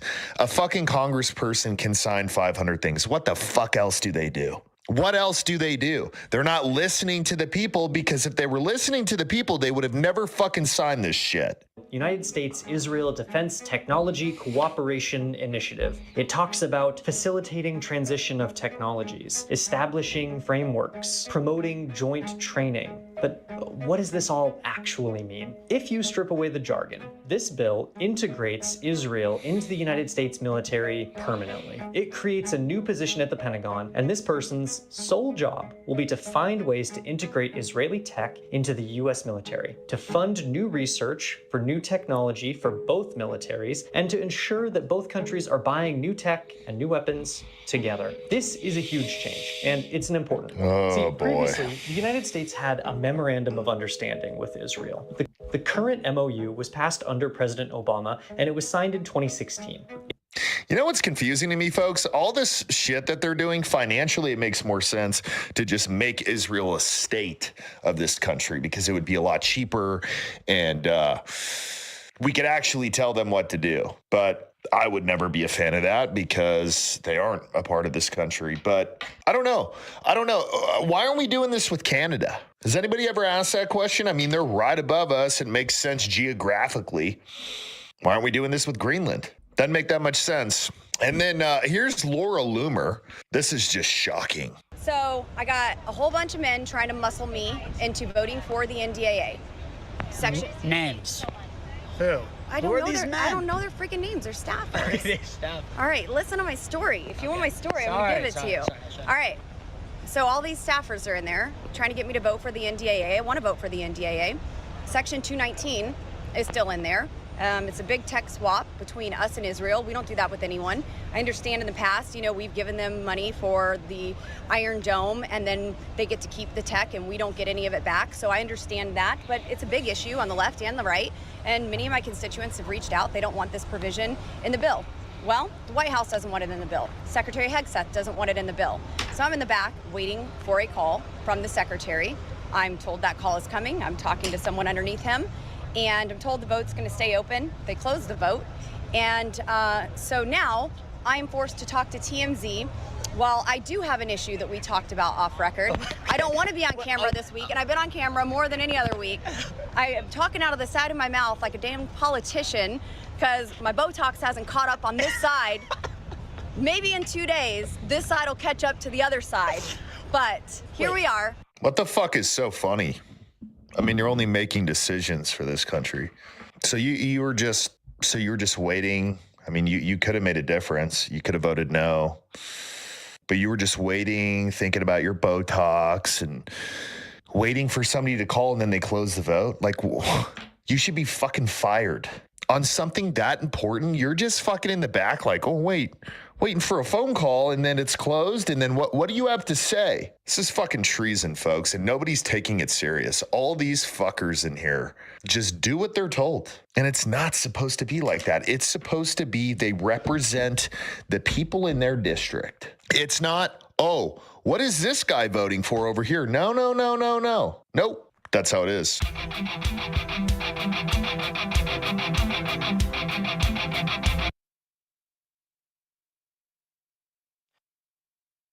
Francesca, great to have you with us. You continue to be very forceful in your condemnation and denunciation of what's taking place in Gaza, especially in the last 3 years. You've called it genocide. That is a term that's the subject of much debate around the world. It's also being adjudicated by the International Court of Justice. But why do you believe it is genocide? The genocide proceeding before the International Court of Justice are still ongoing. However, the consensus in the international legal community, both academic and civil society, around the fact that it's genocide, which is what I denounced already in 2024, has grown. And it's really undisputed among reputable scholars and observers that Israel has committed acts of genocide. Genocide, intentional destruction of a group as such, as per Article 2 of the Genocide Convention, and it can occur through acts of killings, members of the group, by infliction severe bodily or mental harm to members of the group, by inflicting severe conditions calculated to destroy members of the group, even preventing births or taking children away from the targeted group. So it's not just an accident of war, but these acts of genocide are committed with intent to destroy. Right. Because, for example, Palestinians, all terrorists, all enemies, and this is what constitutes genocide. Right, you mentioned some of those reputable scholars who studied genocide. One of them is Omer Bartov, who's written extensively about Gaza and genocide in his last op-ed in the New York Times. Bartov says it's unlikely that anyone will be held accountable for what is taking place right there, right now. And it's also, he mentions the fact that this is being adjudicated in the International Court of Justice. But he also points out that what distinguishes this genocide from others is that certain people, including President Trump and his family, will profit enormously from what is taking place by seizing and developing large tracts of land in Gaza. The Palestinians will be effectively dispossessed. What do you make of Omer Bartov's words? The United States, with this administration, but also with the Biden administration, has assumed huge responsibilities for Israel's main conduct. And yes, I agree. That there is a complicity with Israel's actions that puts the United States in the driving seat of this genocide. And of course, the people profiting from it. This is what I described in my last year's report, in my fifth report on the genocide, which was discussing how the Israeli economy had turned from an economy of occupation, which profited Israel and other companies, into an economy of genocide, which profits necro-capitalism. I mean, there are entities like Palantir, but also big actor in the big tech and other firms who are frankly investing into the Israeli economy, making the stock exchange race, while the economy of many Israelis is in crisis. So it's not damaging, this genocide is damaging the Palestinians, of course, also many Israelis. And this don't matter because there is this expansionist project ongoing, and in fact has reached an acceleration. And this is US imperialism in the region. When I say US imperialism, I know that I assume that I'm making a disservice and paying disservice to many US citizens, in fact, who are not even aware of how their resources are spent. Yeah. Of predatory aid and profit from it. Because there are many Americans, many US citizens who cannot meet ends at the end of the month, who need to do 3-4 jobs in order to put something on the table for their families. And they cannot even afford the medical insurance, while their government and many in the private sector are profiting from a genocidal war in Palestine and aggression in Southwest Asia, in the Middle East. I want to turn to what is taking place in Gaza right now. The international focus on Gaza is not as sharp as it used to be, especially in the last few months, because public attention is now shifted to the conflict in the Persian Gulf, where Iran is defending itself against attacks by the United States, Israel, and their allies. But still, if we look at Gaza, the killing continues, the death continues, the destruction continues. Since that ceasefire was announced last October, almost 1,200 Palestinians have been killed, including 260 children. What is your assessment of what is taking place there right now? Exactly what you said. Look, there are so many issues that the US-Israel aggression against Iran has forced us to shift the attention from. The US was dealing with the bombshell internally, domestically, which is the Epstein files, which in fact it's shocking that people are not aware of this, but also the expansionistic agenda, that Israel and the US have in the region, and the enveloping and part of the continent. And the fact that, Europe and North Africa burning because of the heat wave, which is not heat wave, is the consequence of the crisis. So not just Gaza. It's again, we are in the hands of predatory elites. If we look at conditions in Gaza right now, to what extent do you believe that Israel is weaponizing the provision of basic commodities, things like food, medical supplies, other aid supplies? People are living in tents right now. So to what extent is Israel weaponizing this, using the denial of aid as a means to mete out collective punishment? Look, first of all, Israel has weaponized aid and food for longer than I can remember. Because I started to engage with Palestine about 16, 17 years ago. It was after Castelland. And Gaza was already a ghetto. Gaza been a ghetto since 1948, when Israel had displaced over 130,000 Palestinians from modern-day Israel, historical Palestine, into a small region of historical Palestine that has since then been called the Gaza Strip. 9,000 settlers were removed. Israel has maintained effective control of the Strip, controlling sea and access, airspace, electromagnetic space, currency, vital records, and entry of food. Children have suffered immensely in Gaza. They continue to suffer. And if we look at the numbers, tens of thousands have been killed by Israel. Thousands more have suffered life-changing injuries. Gaza now has the highest number of child amputees in world history. We've heard so many cases of children where they've had their limbs amputated without the use of anesthesia. I mean, can you speak to the horror that Palestinian children have had to suffer in Gaza?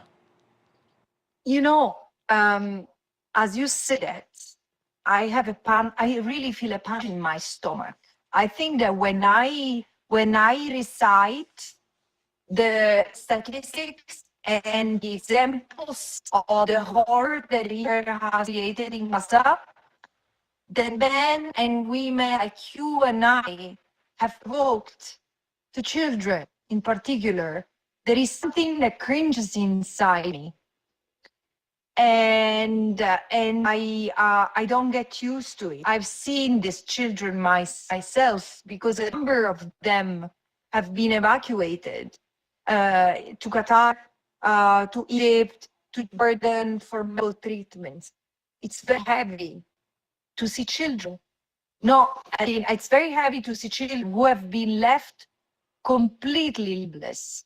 I visited a child whose name is Shireen on the day of her 11th birthday. My daughter was 11 back then. It was 2 years ago, at the very beginning of the genocide. And she didn't have any part of her body to scratch her face. And wanted to scratch her face, and she didn't have anyone helping next to her. She was left with arms without legs. And there are so many children in the state. The children who have been eaten animal fodder for so long that they got intoxicated. And even if they heal, they will be invalidated for years. And imagine the trauma of living for 2 years and a half under bombardment, under sniper fire. And 57 kids were found with bullets in their heads. So this is why this is an army of child killers.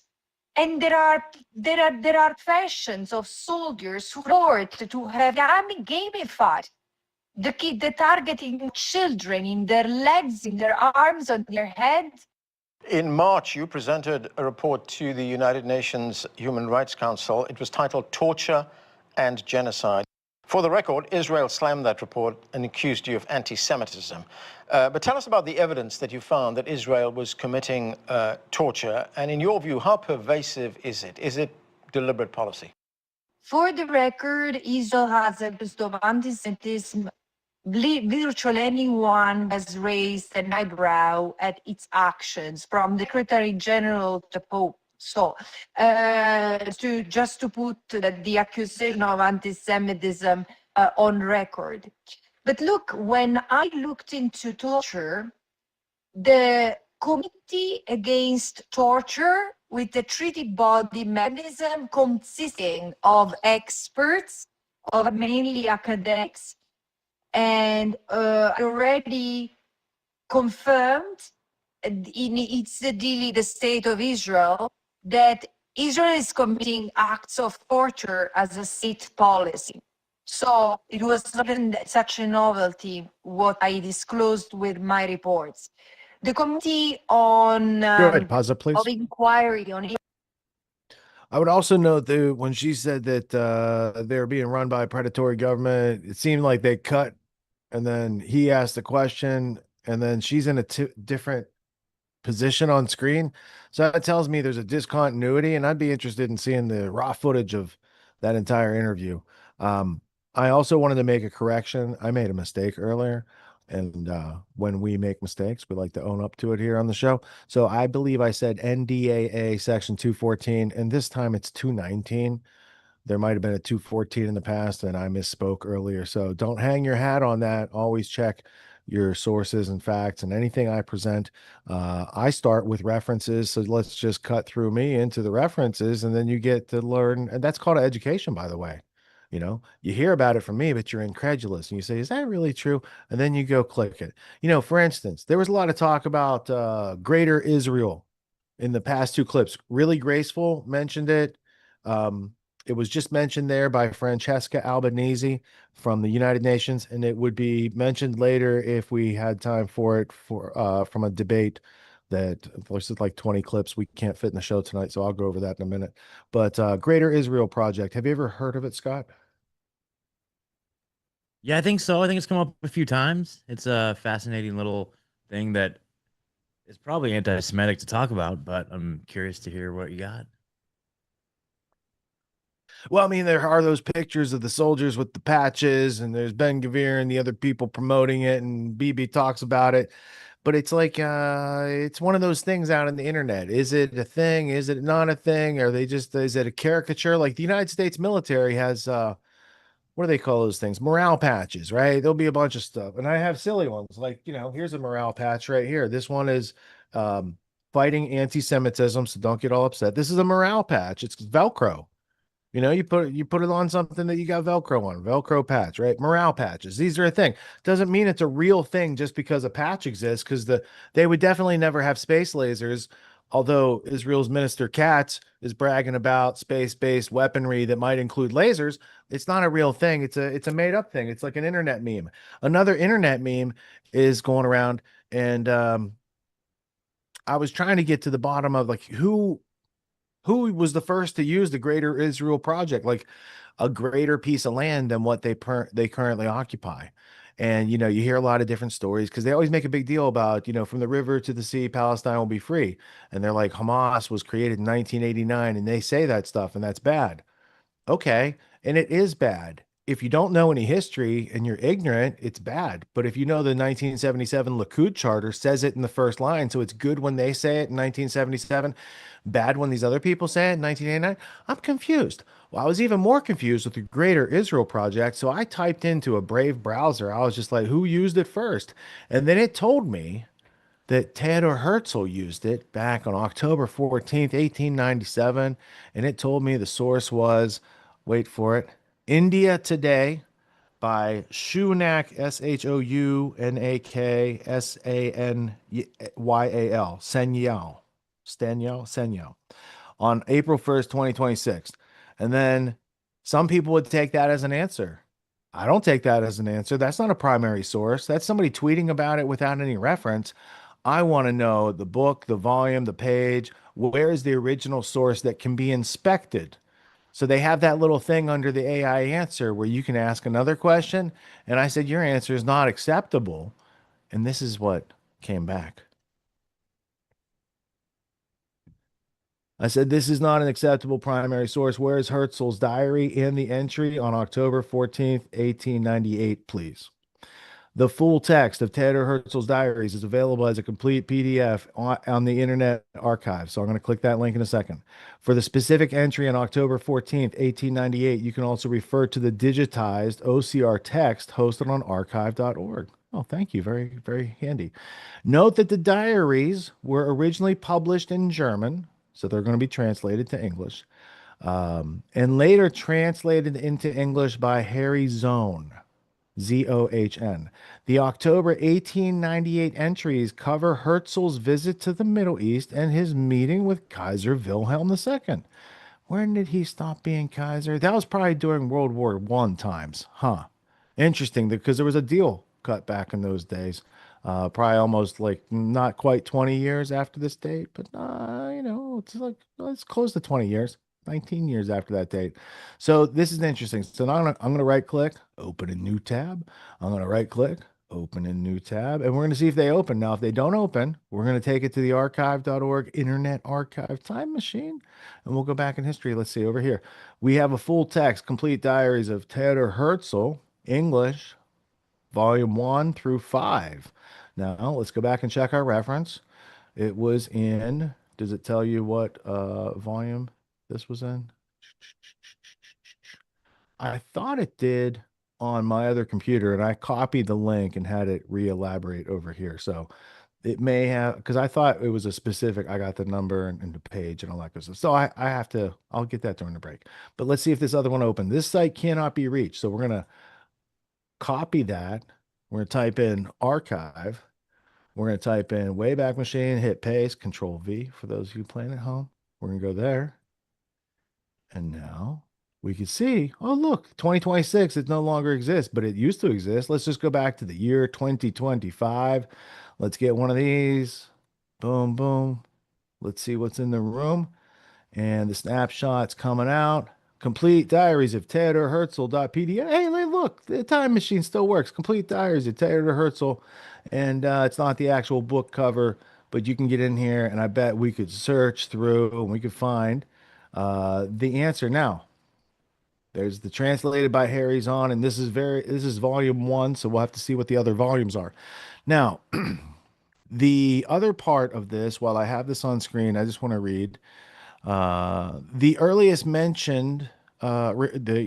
recorded mention of the Greater Israel concept in modern political terms comes from Theodor Herzl, the founder of political Zionism, who noted in his diaries on October 14th, 1898, that the area of a future Jewish homeland should stretch from, quote, from the brook of the Egypt to the Euphrates. So, Brook of Egypt. That could be like the Nile, maybe. And the Euphrates, I'm pretty sure that's in Iraq. Huh. That would seem to be bigger than Israel as it is today. And if you looked back at Israel in 1966, it has grown substantially over the past 50 plus years, probably almost, that's 60 years, isn't it? So now that's an interesting thing. So it's growing over a period of time. We have a quote from 1898, October 14th, by Theodor Herzl, the person who comes up with Zionism as a codified thing, and they're going to go do this other thing, even though Moses Hess pointed out in 1862 in Roman Jerusalem, the last nationalist question. This is interesting because I'm pretty sure that saying from the brook of the Nile to the Euphrates is like not even river to the sea. It's like river to river. Isn't that bigger than river to the sea? If you look at the map, it's just an interesting observation based on history yet to be identified, because when we go into this next block, I will go get the volume and the page number, and I would like to see it beyond reasonable doubt in the diary of Theodor Herzl and not just in some sort of internet meme type thing, because there's many cases of that. You know what, Scott? There was one earlier this week. I have it up in the chat, but it was a purported tweet or post by Edward Snowden. And it had something to do with data centers and executive order. And it said it was June something, 2026. And this was doing with the merger with Israel. And I looked it up, and it is a real executive order, but it's from a year ago. It's existed already for a year and no one's heard about it. And then we also have this letter. I'm going to put this on screen real quick because, you know, these things disappear.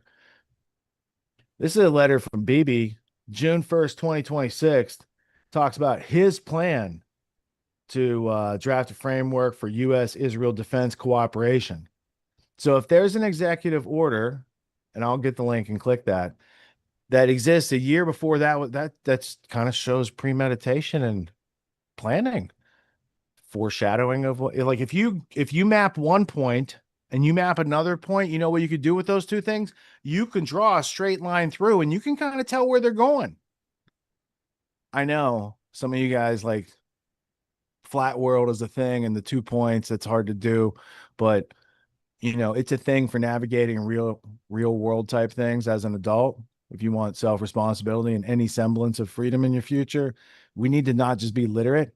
We need to be able to comprehend, fact find, dismiss the untruths, and get to conclusions where you could take action.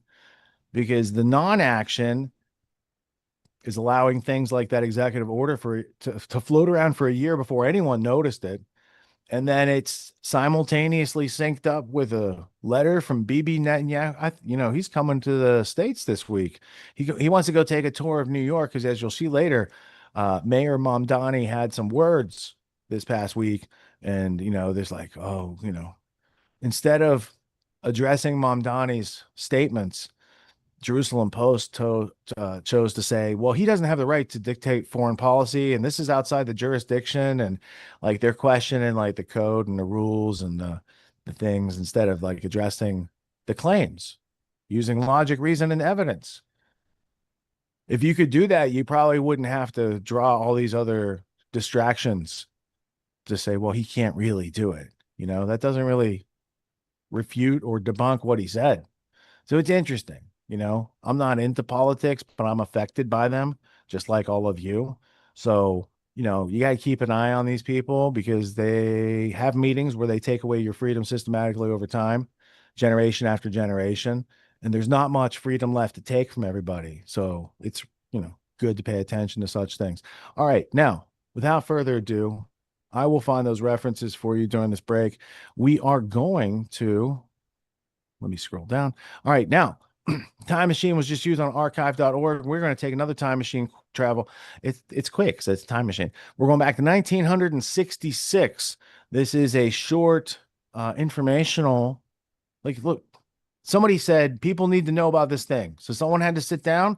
They had to write a script, book a place, get the people to show up, and have Dan Smoot do this thing to inform you here in 2026, 60 years later. Next, after that, we have Mafa 21 Black Genocide in the 21st century. I'm specifically queuing this up. It's basically how eugenics were used by white people on black people, specifically Margaret Sanger and a whole bunch of other nasty people that were also friendly with Hitler back in the day. So it's a thing, but I want you to understand the Carnegie Foundation, because we've been talking about foundations, their power and influence, these nonprofit internationalist foundations that have been working on America for over 100 years to change the attitudes, values, behaviors, and beliefs of Americans. This documentary gives you insight into the Carnegie aspect of that. And then we have a quick aspect of a book report coming from Nick Hayes at Hayes Reviews, Philanthropy and the Global Disorder, because the part that I'm showing you ties into the Carnegie Foundation. So it's like, here they are here, here they are here. You could probably guess where they're going to be next, right? 2 points allow you to draw a line and kind of predict the future if they're not changing course, and they're not changing course anytime soon. But we should probably change our course or at least get our learning on. So without further ado, oh, you got that post, Scott? Anyway, without further ado, we're going to Dan Smoot. This is Camp Constitution, a republic, not a democracy. Learn the difference because it does matter. If you're an individual and you want rights as an individual, independent of who's in the White House, you better learn what was already known almost 10 years before I was born.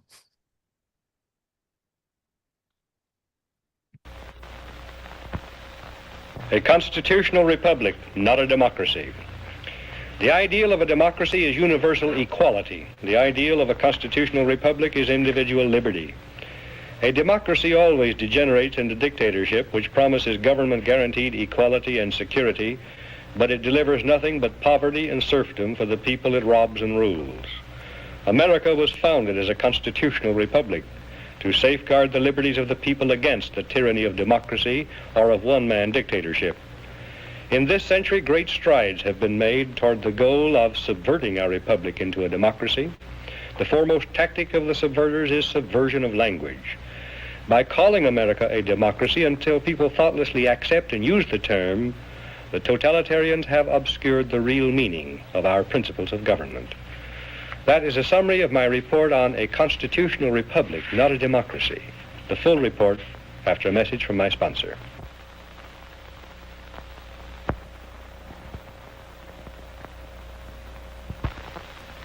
A democracy is a political system in which the people periodically, by majority vote at the polls, select their rulers.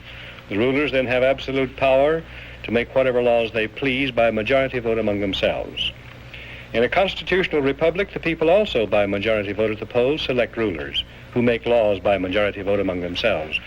But the rulers cannot make any laws they please because the Constitution severely restricts their lawmaking power. The ideal of a democracy is universal equality. The ideal of a constitutional republic is individual liberty. In this century, great strides have been made toward the goal of subverting our republic and transforming it into a democracy. The foremost tactic of the subverters is subversion of language. By calling America a democracy until people thoughtlessly accept and use the term, totalitarians have obscured the real meaning of American principles of government. Note the following passages from a recent article distributed by the New York Times News Service. Quote, "In the United States and in other leading democracies, recent years have seen perceptible growth in executive authority. As society becomes more equalitarian, it tends increasingly to concentrate absolute power in the hands of one single man. This is a voluntary surrender of a free people escaping from freedom to one autocratic master." End quote. And note the following from Gunnar Myrdal's An American Dilemma. Quote, "In America, liberty often provided an opportunity for the stronger to rob the weaker. Against this, the equalitarianism in the American creed has been persistently revolting. And in the conflict between equality and liberty, equality is slowly winning.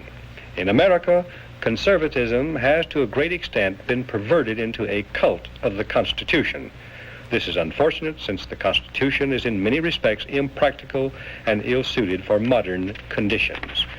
The worship of the Constitution is also a most flagrant violation of the American creed. The Constitutional Convention was nearly a plot against the common people." End quote. Now, Gunnar Myrdal, a Swedish socialist, was hired by the Carnegie Corporation of New York in 1937 to direct a study of the Negro in the United States. He engaged a large staff, some of them communists and pro-communists. An American Dilemma resulted, first copyrighted in the United States in 1944. In 1954, the Supreme Court handed down its school segregation decision, which deliberately violated the Constitution, reversed a previous Supreme Court decision, and lit a fuse touching off explosive violence, which has been shattering our society ever since. The court cited An American Dilemma as one of the modern authorities on which it relied in preference to the Constitution for justification of its decision. An American Dilemma, written by a Swedish socialist, provided a basic rationale for the conversion of our free republic into an equalitarian democracy. Myrdal contends that the American Declaration of Independence, 1776, proclaimed the ideal of an equalitarian democracy because it contains the phrase, "all men are created equal." 11 years later, the Constitution created not a democracy founded on the ideal of equality, but a republic founded on the ideal of liberty. This is why Myrdal says the Constitutional Convention was nearly a plot against the common people. But he and those who parrot his ideas are either ignorant or dishonest. The Constitution was ordained specifically to safeguard the principles of liberty proclaimed by the Declaration of Independence. The Declaration's phrase, "all men are created equal," means that men are equal before the law and before the Creator, regardless of their inequality in human society. The Declaration says that men are endowed with unalienable rights, and that the purpose of government is to secure these rights. The unalienable rights of man enumerated in the Declaration of Independence do not include equality, but they do include liberty, along with life and pursuit of happiness. Equality of all men in the eyes of God and before the law is a condition essential to freedom, but no other kind of equality is possible. Government efforts to achieve material equality will produce crushing tyranny, but will not make people equal. The writers of the Constitution were anxious to safeguard liberty against dictatorship, monarchy they called it, but their chief anxiety was to protect the country against democracy. Edmund Randolph, delegate to the Constitutional Convention from Virginia, said the general object of the convention was to provide a cure for the follies and fury of democracy.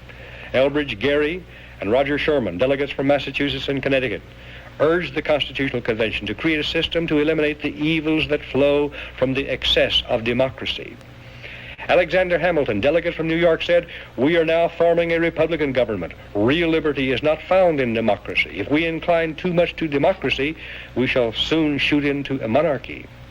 John Adams, one of the giants of the American Revolutionary period, said, "Democracy will envy all, contend with all, endeavor to pull down all. And when by chance it happens to get the upper hand for a short time, democracy will be revengeful, bloody, and cruel." Speaking of pure democracy, in which the people by majority vote act as their own lawmakers, instead of electing representatives to make laws, James Madison said, "Such democracies have ever been incompatible with personal security or the rights of property. A republic promises the cure for which we are seeking." Madison, known as the father of the Constitution, knew and said that enlightened men will not always be at the helm of government to serve as proper guardians of the public weal. He knew that unlimited political power cannot safely be entrusted to the nation's elected representatives to use as a majority of them see fit because, he said, a majority of a group of men is far more likely to be tyrannical than one man is. In a democracy, if a majority should develop hatred for all blue-eyed babies and order them eliminated, the babies could be legally executed because whatever a majority wants at any given moment is supreme law of the land in a democracy. How can liberty be safeguarded against the mindless, soulless tyranny of majority rule when government is founded on the principle of majority rule? Jefferson answered that one, "In questions of power, let no more be heard of confidence in man, but bind him down from mischief by the chains of the Constitution." In short, America was founded not as a democracy, but as a constitutional republic. We pledge allegiance to the republic for which our flag stands, not to a democracy. The Constitution requires a republican form of government for all states, but does not mention democracy, and neither does the Declaration of Independence or the Bill of Rights. The Constitution is a binding contract, enumerating limited powers which the federal government can legally exercise, prohibiting it from exercising any powers not granted in the contract. It denies federal officials the power to do whatever they claim to be necessary for the general welfare. Federal action not clearly authorized by the Constitution is illegal, even if approved by an overwhelming majority of the people, because all the elastic powers of government are left with the states. Ultimate power to change the organic structure of government was left with the people, but the means of making changes, amending the Constitution, were carefully prescribed to militate against hasty, unwise decisions by the people. As Benjamin Franklin left the State House in Philadelphia on the closing day of the Constitutional Convention, a woman asked him what kind of government the convention had given America, and Franklin replied, "A republic, if you can keep it." Very old and very wise, Franklin saw through the mists of time to the day when Americans might trade their freedom in a constitutional republic for the promise of government guaranteed equality and security in a democracy. And beyond that, to the day when democracy inevitably degenerates into dictatorship, guaranteeing nothing but poverty and serfdom for the people it robs and rules. The American constitutional system, unique in history, enabled Americans to develop a backward continent into the most magnificent nation of all time. The system was designed to prevent both tyranny by government and reckless rebellion by the people. We must restore it and keep it. And what can you do toward that end? Your job, you who care and understand, is to help educate others. I suggest that you might find a subscription to my report helpful. The Dan Smoot report, on which these broadcasts are based, is sent every week through the mails and will reach you long before the broadcast does. It contains documentation and details I cannot put on the broadcast. You can read it, make up your own mind, pass it on to others. I think it may be an effective tool for you to use to help educate and activate others. And only by this means can we restore our republic.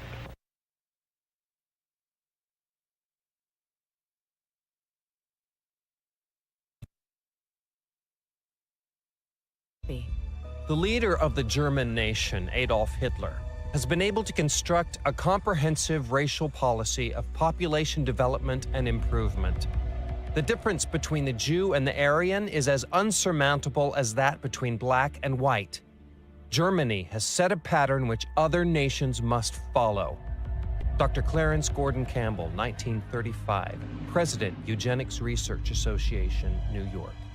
Among those American eugenicists who most strongly supported the Nazis was a member of the American Eugenics Society, a director of the American Birth Control League, and a writer for the Birth Control Review. His name was Lothrop Stoddard. As an avowed racist, Stoddard was the author of a book called The Rising Tide of Color Against White World Supremacy, which was widely promoted by the Ku Klux Klan. In another book, The Dragon and the Cross, Stoddard was identified as the exalted Cyclops of the Massachusetts chapter of the Klan. Non-white races must be excluded from America. The red and black races, if left to themselves, revert to a savage or semi-savage state in a short time. Lothrop Stoddard, Director, American Birth Control League. On the 19th of December, 1939, during a 4-month stay in Germany, Stoddard was given a personal meeting with both Adolf Hitler and the man who would eventually be in charge of the Nazi Holocaust, SS leader Heinrich Himmler.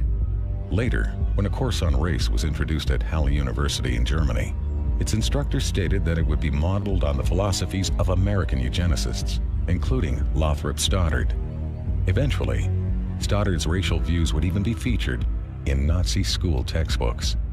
The white race divides into 3 main subspecies: the Nordics, the Alpines, and the Mediterraneans. All 3 are good stocks, ranking in genetic worth well above the various colored races. Lothrop Stoddard, Director, American Birth Control League. To eliminate blacks from Germany, one of the people Hitler called on was a eugenicist who had once written that blacks are an inferior race of savages who should only be allowed to survive as long as they are of use to the Aryan race. His name was Eugen Fischer, and about 20 years earlier, he had been one of the leaders of a system of concentration camps in southwestern Africa, where blacks were rounded up to be executed, experimented on, or held as free labor. Under Hitler, Fischer would serve on committees that planned the sterilization of all blacks in countries that came under German control. He would also be one of the first Nazi scientists to become publicly affiliated with the Carnegie-funded eugenics laboratory in Cold Spring Harbor, New York. Eventually, Fischer would also be put in charge of the Kaiser Wilhelm Institute, which was funded by the Rockefeller Foundation. It was here that many of the Nazi programs for creating racial purity were developed. In 1927, Margaret Sanger organized the World Population Conference in Geneva, Switzerland, and gave it front-page coverage in her Birth Control Review. The events program shows that several of its attendees were colleagues of Sanger's from the American eugenics movement. It also documents that among those who were given a leadership role in the conference was Eugen Fischer, the man who would eventually lead the Nazi effort to eradicate blacks from Europe. Another American eugenicist with Nazi connections was Harry Laughlin. Now, he was an official with both the American Eugenics Society and the American Birth Control League, and in 1928, his plan for using forced sterilization to eliminate those who might produce what he called degenerate offspring was published in the Birth Control Review. In 1936, Laughlin led an effort to distribute the English language version of a Nazi eugenics film to audiences in the northeastern part of the United States. He had acquired the rights to the film from the Race Policy Office of the Nazi Party and, with the help of 2 other American eugenics organizations, had mailed literature to biology teachers at 3,000 U.S. high schools, urging them to show it in their classrooms. Later that year, Laughlin was praised in a Nazi newspaper and awarded an honorary degree from the University of Heidelberg for his contributions to the Nazi eugenics effort. In the 1930s, a German psychiatrist named Ernst Rudin was named president of the International Federation of Eugenics in Cold Spring Harbor, New York, which was funded by the Carnegie Corporation. And in 1933, his call for racial purity was published in the Birth Control Review. Later, Rudin would be chosen by Hitler to write Germany's eugenics laws. And at one point, he personally helped the Gestapo round up and sterilize several hundred blacks, who they referred to as Rhineland bastards. After the war, Rudin would be identified as one of the architects of the barbaric medical experiments that the Nazis carried out in their concentration camps. It may be possible that Hitler actually got the idea for concentration camps while studying the American eugenics movement. In 1919, the state of Indiana had allocated $300,000 to create a work colony in the city of Butlerville, where those who were labeled feeble-minded would be incarcerated. Then in 1932, Margaret Sanger called for the United States government to set aside farms and open spaces where certain groups of people would be segregated from the rest of society. She proposed that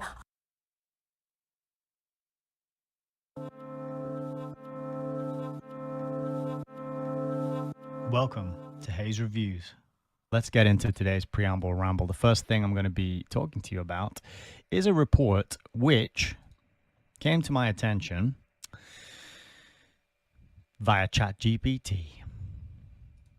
I asked it to find some other reports and publications and artifacts and evidence that would flesh out the context of what we're learning about in the book. And it pointed me towards this publication, which is a 13-page document from the British Academy in conjunction with the Carnegie Endowment for International Peace, who we've been learning quite a bit about in the book. And this is called Global Disorder. It's part of the Global Disorder International Policy Program. And the title of this one is Philanthropy and Global Disorder. So it's actually pretty interesting for a change to see something talking about global disorder, because we see global order quite a lot. I've got a whole stack of books up there which talk about New World Order, Global Order, World Order, right? And this pops up all the time. It's kind of like a calling card. It's a bit of a sign. It's like the hand gestures you see all the time when people start talking about New World Order and World Order. You know that they are planning and discussing internationalism. They're talking about the erosion, the destruction of national sovereignty and boundaries and borders. Zbigniew Brzezinski told us in the 70s that the nation states are now they're redundant. They don't exist anymore. It's a model that has served its purpose, and now we need to move on to the next thing, which is a world global system. And that's why you see things like multiculturalism, things like open borders, immigration, mixing, melting pot type of cosmopolitan cities and societies where everything's being homogenized and standardized, okay? And so it's quite unusual to see a document that's talking about disorder, because I would say instead of order, what we actually do receive is disorder. We get a lot of chaos in the name of order, and we get a lot of restrictions, and we get a lot of erosions of our ability to make choices and have autonomy in our lives. And this is done in the name of freedom and democracy and inclusivity and diversity and all that other good corporate slang. But this document is pretty interesting. I've had a read through it, and we're going to go through it now, because it wasn't just Wormser and the Cox Committee and the Reese Committee back in the 50s who were concerned about foundations. This document was written in February 2026, right? So 5 months ago. So here in 2026, the British Academy is putting out documentation explaining why philanthropy is under scrutiny, the problems that it is perceived to have, where the criticisms are coming from, and what it can do about it. So it's quite an interesting document to dive into, because it mirrors and echoes and reinforces a lot of what we're learning about in the Foundation's book. So it starts with a quote. Quote, "Big philanthropy is definitionally a plutocratic voice in our democracy, an exercise of power by the wealthy that is unaccountable, non-transparent, donor-directed, perpetual, and tax-subsidized. Big philanthropy is an exercise of power, and in a democracy, any form of concentrated power deserves scrutiny, not gratitude. Hear, hear. Well said. Round of applause, please, for Mr.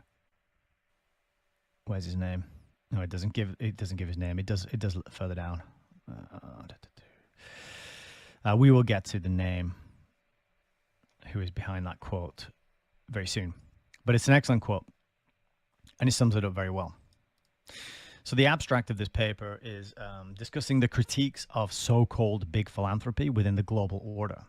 Giant private charitable foundations such as Gates, Wellcome, Novo Nordisk, Fonden, and others play an increasingly influential role in domains such as health, global health, food security, scientific research, education, arts, and social programs.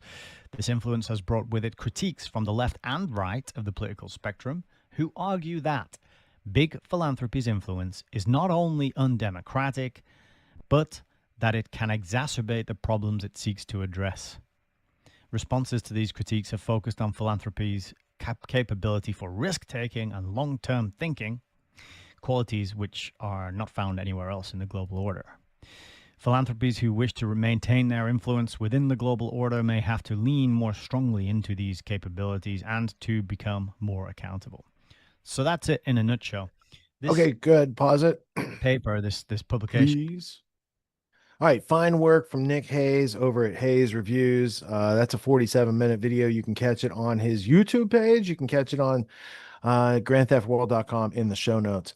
And there's more to that. But from Dan Smoot, Carnegie Corporation, to Ma'afa 21, the Black Genocide of the 20th century, Carnegie Corporation, Nazi, Hitler, all that type of stuff, to right there. It's like they're still at work making international peace a thing.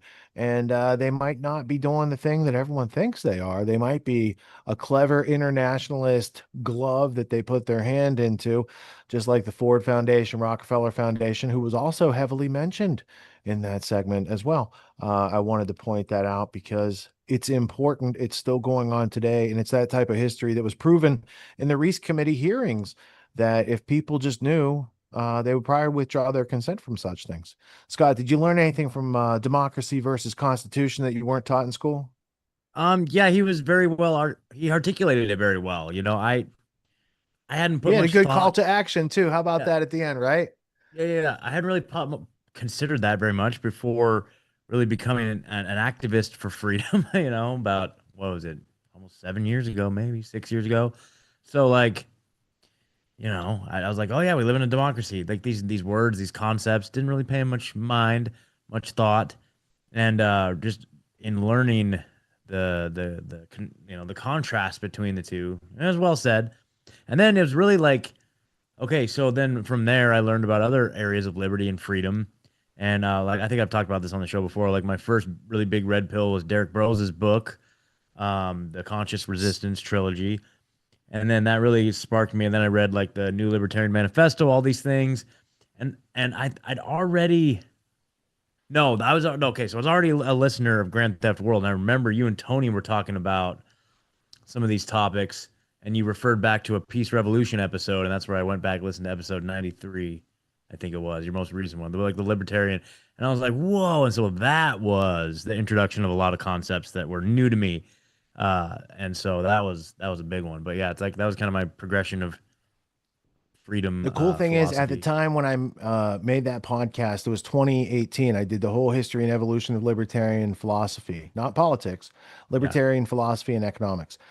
Within a year at Autonomy, the guy from whom I learned about libertarian philosophy, Michael Badnarik, who I voted for president of these United States in 2004. In 2019, he was in Autonomy, and I learned a lot of things that I had watched his lectures, tuned into his interviews, but being around people who are so knowledgeable and experienced in how to get things done and how to stand your ground, these sort of things, a lot more powerful than you could read on pages. Yeah. Hey, I owed you guys a reference from last break, so let me pay you off with that. I want to make sure that I don't have any debts going forward into these other blocks here. So Primary source details, date of entry, October 14th, 1898. Location in text, the entry appears under the section covering October 5th, 1898 to April 11th, 1898, which is book 6. So I'm going to go over to book 6. I didn't find it yet, but I know I have the text over here and I can search in book 6 at some point. There's 2,000 pages in the book. I'm sure we can find it. Exact wording, the specific note reads, area from the brook of Egypt to the Euphrates. Stipulate a transitional period with our own institutions, a Jewish governor for this period. Afterwards, a relationship like that between Egypt and the Sultan. Probably talking the Sultan of the Ottoman Empire, possibly. I'm not sure. As soon as the Jewish inhabitants of a district amount to 2/3 of the population, Jewish administration goes into force politically, while local government, communal autonomy, always depends on the numbers of voters in the community. These are Bodenheimer's ideas in part. Excellent. These are Bodenheimer's ideas in part. Excellent. Contextual clarification. It is critical to note in this primary source, I'm going to put it on screen what we're talking about. Herzl is recording the ideas of his associate, Max Bodenheimer, not necessarily asserting them as his own finalized policy, but it's in his diary. The diary entry explicitly states, quote, these are Bodenheimer's ideas. And it says, in part, that's also part of the context. Historians often cite this to show that while the concept of borders stretching from the Brook of Egypt, not the Nile, it's talking about the Wadi el Arish, and to the Euphrates, was discussed within early Zionist circles, it was initially a proposal by Bodenheimer that Herzl noted in part excellent during a brainstorming session rather than a formal declaration of the Zionist organization's borders. Now, with all that being said and read, I do find it interesting that even though it wasn't the official plan, it's actually the thing they're still doing today. You know, Gaza used to be Egypt. Just letting you know how geography works back then. 1966, look it up. The West Bank used to be Jordan. If you go back far enough, Jordan's a country they made up after Sykes-Picot. Palestine, the actual territory, is bigger than people want you to know about. They want you to think it's like these couple little slice things. Go back and look at the maps. You know where I learned that? I listened to a Zionist debating anti-Zionist earlier, and the Zionist brought that to the table. He just didn't know what that fact meant. And if we have time tonight, I'd like to get into that debate.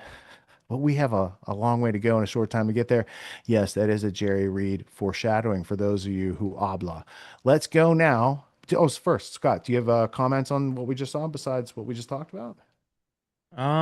Let's see. Well, that was awesome. Thank you. But also, I think the other big one is like, yeah, the history of eugenics. The history of the eugenics movement is so fascinating around like the mass extermination and like some of the unpopular things that Margaret Sanger said. I think that was a big wake up for a lot of people. Like, I think like, and didn't they just like retract the Margaret Sanger awards recently? Like, Hillary Clinton was so proud of her Margaret Sanger award, and now they're like, we're not gonna be giving out any more of those. Now that it kind of came to light that she was literally trying to exterminate the blacks. So it's too bad, man. It's too bad. They just can't help themselves. But if you think that's bad, wait till you wait till you find out who Margaret Mead was hanging out with.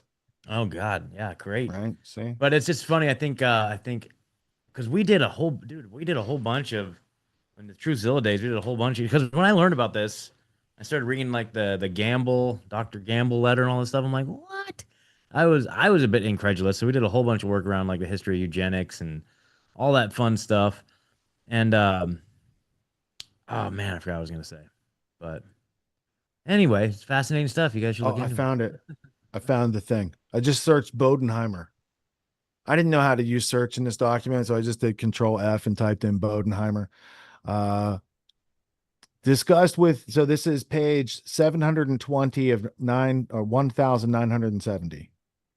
And it says, or rather, it reads, And it's got the 3 dots. So this is a complete section, so it's not out of context. Discussed with Bodenheimer the demands we will make. Area from the brook of Egypt to the Euphrates. Stipulate a transitional period with our own institutions, a Jewish governor for this period. Afterwards, a relationship like that between Egypt and the Sultan. As soon as Jewish inhabitants district amount to 2/3 of the population, no question mark there, by the way, in the actual text. Jewish administration goes in force politically, while local government, communal autonomy always depends on the number of voters in a community. These are Bodenheimer's ideas, in part excellent. A transitional stage is a good idea. Now, I'm not going to argue that's genocide planning. I'm going to argue it's ethnic cleansing planning, because I could substantiate my argument with meritorious and substantial evidence and artifacts that clearly show, in the words of the founders themselves, that they plan to go take these people's property and remove them permanently from the land. So I could argue genocide. That's a recent kind of thing that's been defined in the last 80 years. But ethnic cleansing has a much more realistically provable and beyond reasonable doubt, and therefore action can be taken to defend the innocent people and not be on the side of the bullies or continue to get intermingled with their military and technology as a start, right? But we would need thinking people of means to organize such ideas. That means you can't just be a passive listener anymore, because this is happening in your world too. So it's not just the people who've been caring for a long time. It's going on everywhere. It's grand theft, not just one place. It's the whole fucking planet they're trying to take. And they is not just one religious group, color, creed, nationality.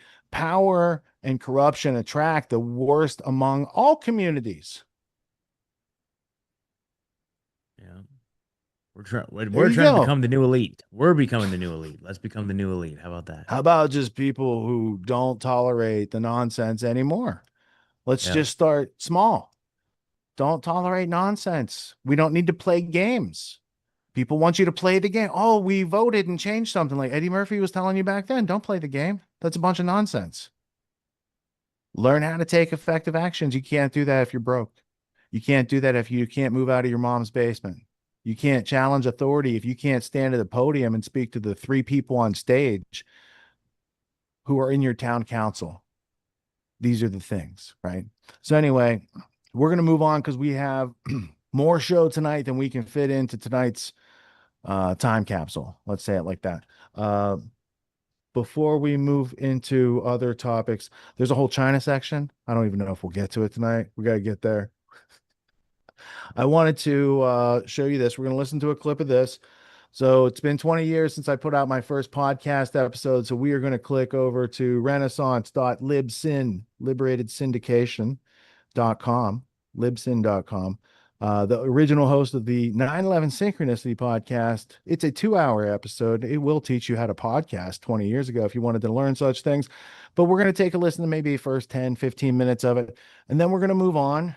And then I wanted to show you something that most of the people in my audience would have seen back in 2013. But I have a feeling people here today in 2026 might find some of this stuff mildly curiosity piquing and surprising, maybe. So yay freedom that things hold up over time the way they do. We're going to get a clip of, well, back in the old days, you had to put together your marketing reel. They didn't just have this AI thing do the thing for you these days. So I had to go find all the cool things that were said and figure out how to put them together, and then license music, and then be able to have this. And then when somebody wanted to book you, or you're trying to get on a show, this is the thing you passed. It's like your virtual business card type thing in video, showing you doing the things that you do. Right. So lots of people had these back in the day. I haven't made one since, but this is my 2013 reel. So we're going to hear part of 9/11 Synchronicity. It is not the first thing I published.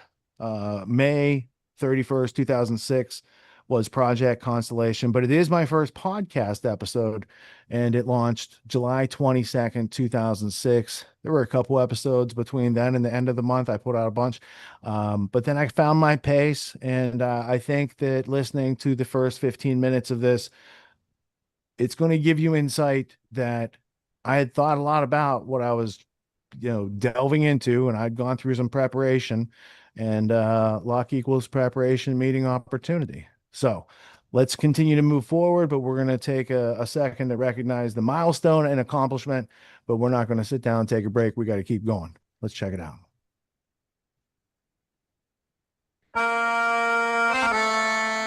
Like 9/11, this podcast has been premeditated and parts were pre-recorded. Unlike 9/11, this podcast has not been approved by the regime in power or the Council on Foreign Relations. But since they're listening, we just want them to know that it's just business, nothing personal. Because this isn't a coincidence, just the consequence of 9/11 synchronicity. There are some who feel like that, the conditions are such that they can attack us there. My answer is bring them on.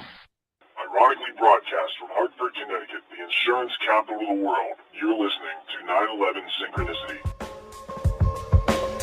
Breaker 19. I'm in outer space with a microphone. I don't have to tell you things are bad. Everybody knows things are bad. It's a depression. Everybody's out of work or scared of losing their job. The dollar buys a nickel's worth. Banks are going bust. Shopkeepers keep a gun under the counter.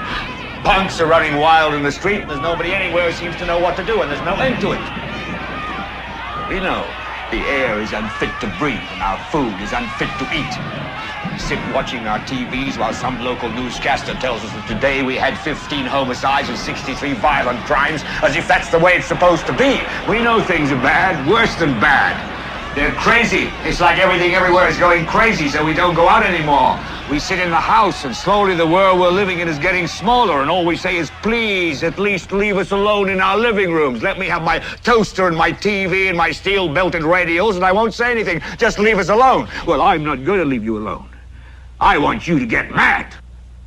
I don't want you to protest. I don't want you to riot. I don't want you to write to your congressman because I wouldn't know what to tell you to write. I don't know what to do about the depression and the inflation and the Russians and the crime in the street. All I know is that first, you've got to get mad. You've got to say, I'm a human being. God damn it. My life has value. If Jim Smith is with us still in Chopper 2, Jimmy, you there? What? Michael, we just saw that as well. The second tower, the only one that was standing, tower number 1, we saw some kind of explosion, a lot of smoke come out of the top of the tower, and then it collapsed down onto the streets below, much like we saw the first tower just about a half hour ago. Let us never tolerate outrageous conspiracy theories concerning the attacks of September the 11th. Malicious lies that attempt to shift the blame away from the terrorists themselves, away from the guilty. Conspiracy theories. Man, you hear this bullshit they be talking? The hijackers were instruments every day, of evil. man. It's like these motherfuckers is just like professional liars, you know what I'm saying? It's wild. Listen, Bin Laden didn't blow up the projects. It was you, nigga. Tell the truth, nigga. Bush knocked down the towers. Tell the truth, nigga. Bush knocked down the towers. Tell the truth, nigga. Bin Laden didn't blow up the projects. It was you, nigga. Tell the truth, nigga. Bush knocked down the towers. Tell the truth, nigga. Bush knocked down the towers. I pledge no allegiance, nigga, fuck the president's speeches. I'm baptized by America and covered in leeches. The dirty water that bleaches your soul and your facial features, drowning you in propaganda that they spit through the speakers. And if you speak about the evil that the government does, the Patriot Act attract you to the type of your blood. They try to frame you and say you was trying to sell drugs and throw a federal indictment on niggas to show you love. This shit is run by fake Christians, fake politicians. Look at their mansions and look at the conditions you live in. All they talk about is terrorism on television. They tell you to listen, but they don't really tell you their mission. They funded Al-Qaeda and now they blame the Muslim religion. Even though Bin Laden was a CIA tactician, they gave him billions of dollars and they funded his purpose. Fahrenheit 9/11, that's just scratching the surface. Bin Laden didn't blow up the projects. It was you, niggas. Tell the truth, niggas. Bush knocked down the towers. Tell the truth, niggas. Bush knocked down the towers. Like Bin Laden didn't blow up the projects. It was you, nigga. Tell the truth, nigga. Bush knocked down the towers. Tell the truth, nigga. Bush knocked down the towers. They say the rebels in Iraq still fight for Saddam, but that's bullshit. I'll show you why it's totally wrong. Cause if another country invaded the hood tonight, it'd be warfare through Harlem and Washington Heights. I wouldn't be fighting for Bush or white America's dream. I'd be fighting for my people's survival and self-esteem. I wouldn't fight for racist churches from the South, my nigga. I'll be fighting to keep the occupation out, my nigga. You ever clock someone who talk shit or look at you wrong? Imagine if they shot at you and was raping your moms. And of course Saddam Hussein had chemical weapons. We sold them that shit after Ronald Reagan's election. Mercenary contractors fighting a new era. Corporate military banking off the war on terror. They controlling the ghetto with the fear of attack, trying to distract the fact that they engineering the crack. So I'm strapped like Lee Malvo, holding a sniper rifle. These bullets will touch your kids, and I don't mean like Michael. Your body be sent to the morgue, stripped down and recycled. I fire on house niggas that support you and like you, cause innocent people get murdered in the struggle daily, and poor people never get shit and struggle daily. This ain't no alien conspiracy theory, this shit is real, written on a dollar underneath the Masonic seal. You're listening to 9/11 Synchronicity. Is it coincidence or premeditated? Welcome to 9/11 Synchronicity, the podcast designed to strike a chord in the public mind and inspire the American people to exercise their rights and take meaningful action in the search for truth behind the events of September 11, 2001. Good morning, good afternoon, and good evening to you whenever you may be listening or re-listening to this transmission. Today's program was released by the 8th Estate Archives on July 22, 2006. Thank you for tuning in. You're participating in 9/11 Synchronicity. I'm your host, Richard Grove. You can find additional information on this podcast as well as documentation of topics we discuss herein by visiting 8thestate.com and 911synchronicity.com. This is the initial launch of 9/11 Synchronicity, so everything's in the building process. So please bear with us as we develop and populate the different websites. It's a volunteer effort, but we all find time to put in our share of work every day. I'd like to voice my respect for the fellas over at Viper Records in New York City for allowing us to use the beats of Immortal Technique on that last track, partnered with Mos Def, and its title is Bin Laden. You can get that right now at the iTunes Music Store just by searching for Immortal Technique. And he's going to be making an appearance on this show as soon as he finishes up his next mix. We just got word from John at Viper Records and from Technique himself.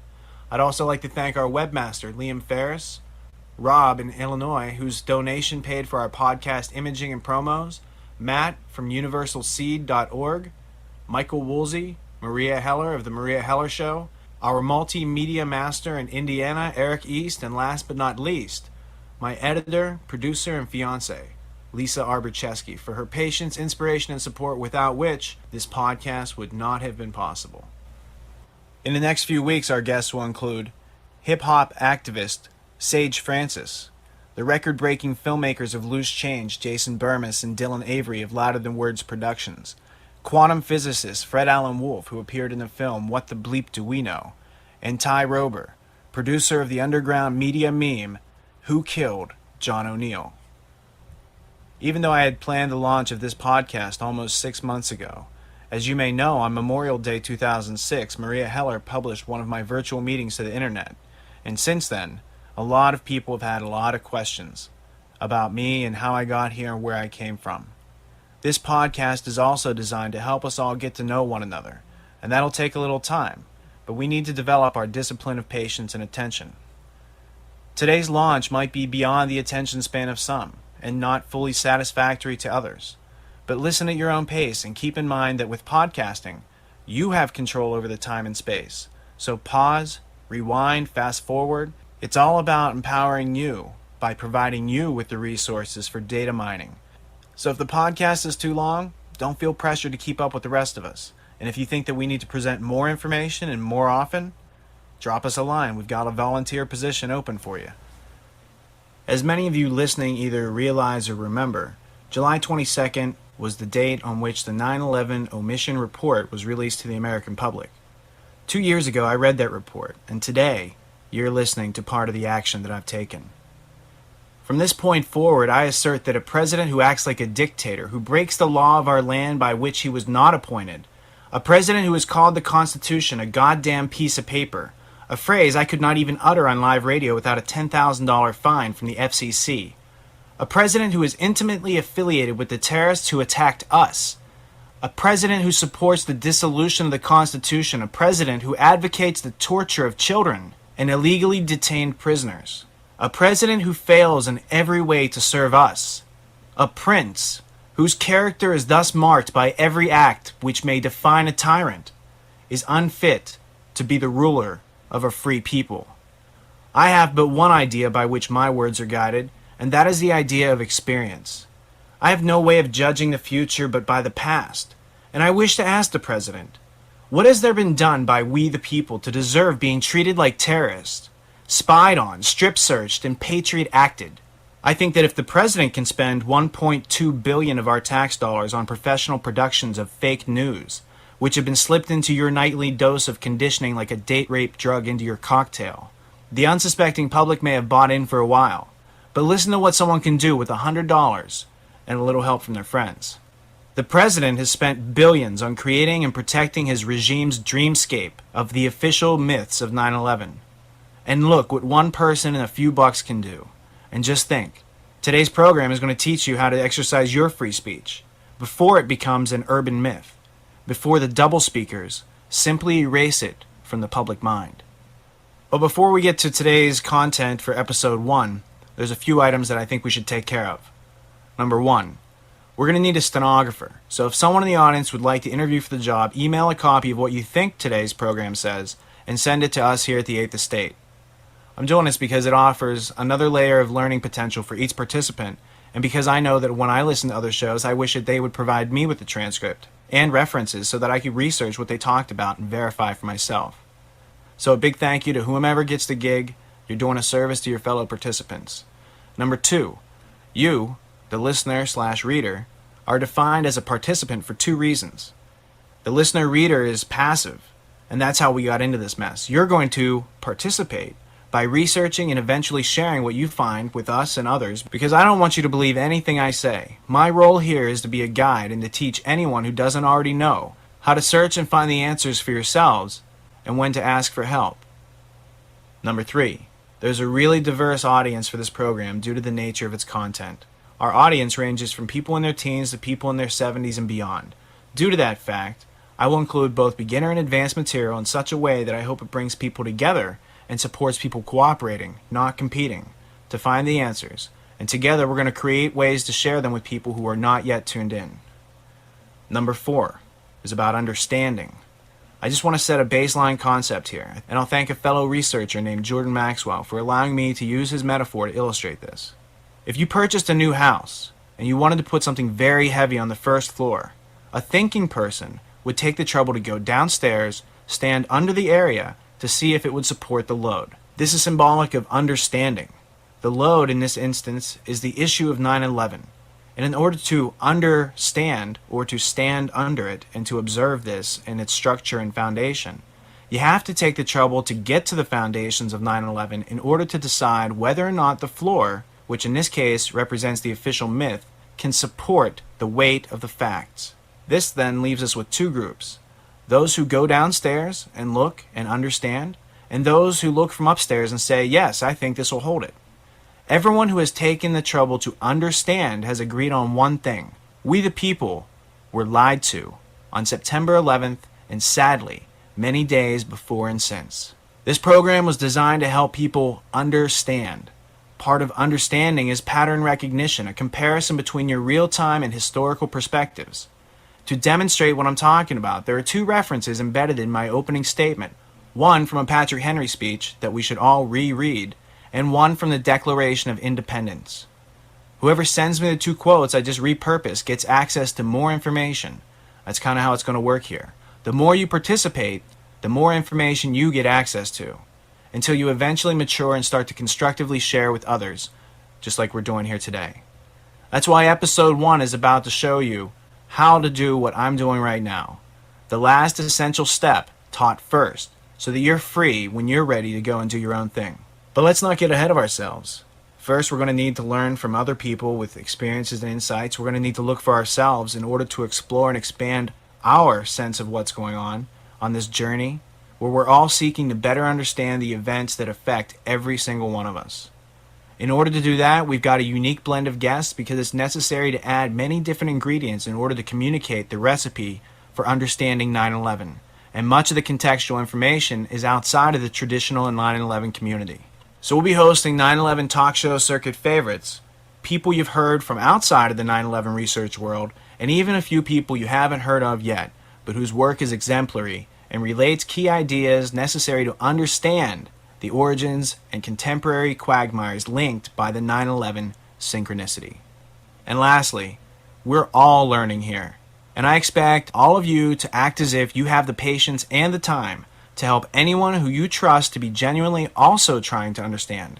That is one of our common threads. Let's remember that. And also remember that I make mistakes and errors, but you can be assured that when I do, they will not be to purposely mislead you, but rather due to the fact that I too am human. Something else that most of us have in common. And we all make mistakes. We all deserve the benefit of the doubt, and I expect that we are all here to balance each other in these situations, not to drive each other to collapse. So let's work together, let's make mistakes together, and let's have a good time learning together. Yes, these are very heavy subject matters, so go at your own pace. Some people like to go faster than others. I'm just asking that when future conflicts arise and tempers get heated, that you remember what I said, and that you keep your perspectives. Panic is the number 2 weapon of the enemy. Number 1 is ignorance of the people. You're participating in 9/11 synchronicity. We'll be right back. The terrorist events of September 11th were brought to you in part by criminals working under the umbrella of the Blackstone Group, AIG, Marsh & McLennan, and Kroll Associates, the fine, hard-working people offering financing, insurance, and security to protect and progress black markets and silent coups around the world. Please visit WKJO.com to discover the details, hear the names, and uncover the corporate history of September 11th, and help us help you to see the real terrorists by asking the question, who killed John O'Neill? Today's phrase to Google is Net Neutrality Act, and you'll find a related video from The Daily Show on 911synchronicity.com site. Later on in this episode, we're going to be talking with Michael Woolsey, host of the Visibility 911 podcast, who's going to give us the scoop on how to podcast so you can get your voice out there. But first, let's synchronize and set some expectations if we're all going to be exploring together through 9/11 synchronicity. Synchronicity, in part, is fundamentally about reading the feedback we each get from our world. So each episode will present topics, usually from emails, that end up in front of me each week. This week's topic of interest: discerning the difference between those who want to work constructively to study the context and discover the truth of 9/11, and those who work using dishonest information, or disinfo, and seem to seek to keep any progress from occurring. These people are not paid professionals in most cases, usually just people who have been bent by the stress of the 9/11 phenomenon, where white is black and black is white. They, either knowingly or unknowingly, are the shoes in the machine, or sabotage, as the French would say it. And I'm going to demonstrate how to fix the machine and put those shoes to work on the ground running. But first, I'm going to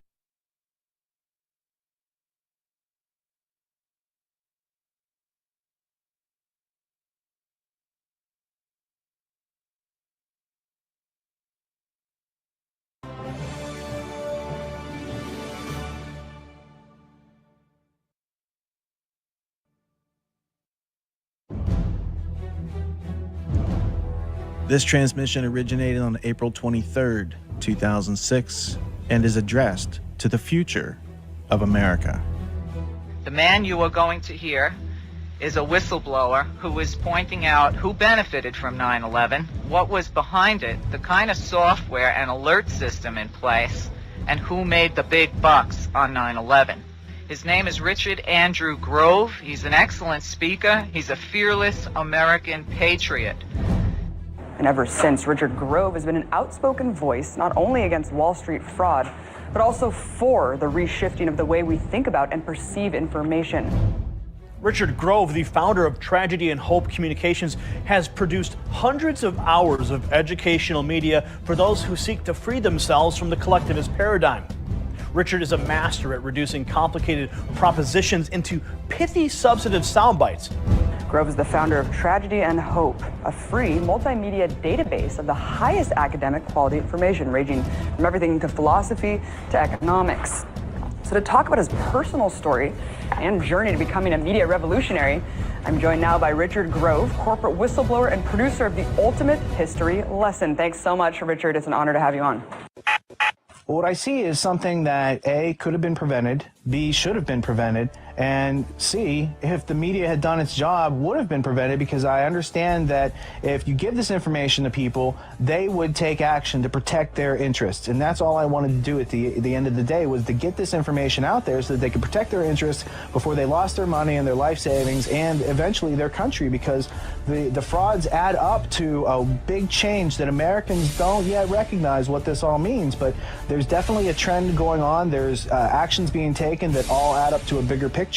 And without this connection between ourselves and the public, if we rely on media to do this communicating for us, it'll never get done. So we have to break down these walls and present this information in ways such that people can comprehend it, and then give them the access to go look for themselves. So I didn't get into this because I wanted to podcast or any of this sort of stuff. I created an audio message that ended up being broadcast to the world on Memorial Day 2006. Panacea was developed in Annapolis, in the Naval Yard. Their office at the time of my being there was on the border of Fort George G. Meade, Maryland, which of course is the National Security Agency. And the current Chief Technology Officer of Panacea is an NSA operative. As you probably know, the NSA is not just one building in Maryland. It's numerous private companies like Computer Sciences Corporation and DynCorp, to whom much of the processing of the data collected on the public is outsourced by the NSA. You could even say to ensure plausible denial. And after that, there was a great demand for, hey, do you know anything else? Can you explain this? And I did have a lot more to express. So that's one of the first things that you have to have is a voice. You have to have a voice in, through yourself. You have to have something that you want to express. You have to have a need to communicate some valuable information to someone else who might be taken advantage of and lose their livelihood or their life savings or their life. So in actuality, I'm sure it's not a shock to you if I relate that there are many companies through which the intelligence community operates. And like, for instance, AIG, these companies in some cases are household names and openly traded on the stock market.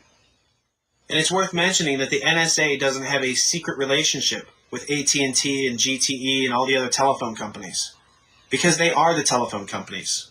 And there's a 1996 regulation wherein approximately $10 billion of U.S. taxpayer money was used to modernize and upgrade the NSA's ability to monitor, process, and or record every single telephone interaction that goes on anywhere in the country, to say the least. A Panacea-like product is used to analyze and determine a risk by processing the aforementioned calls in the context of other data collected.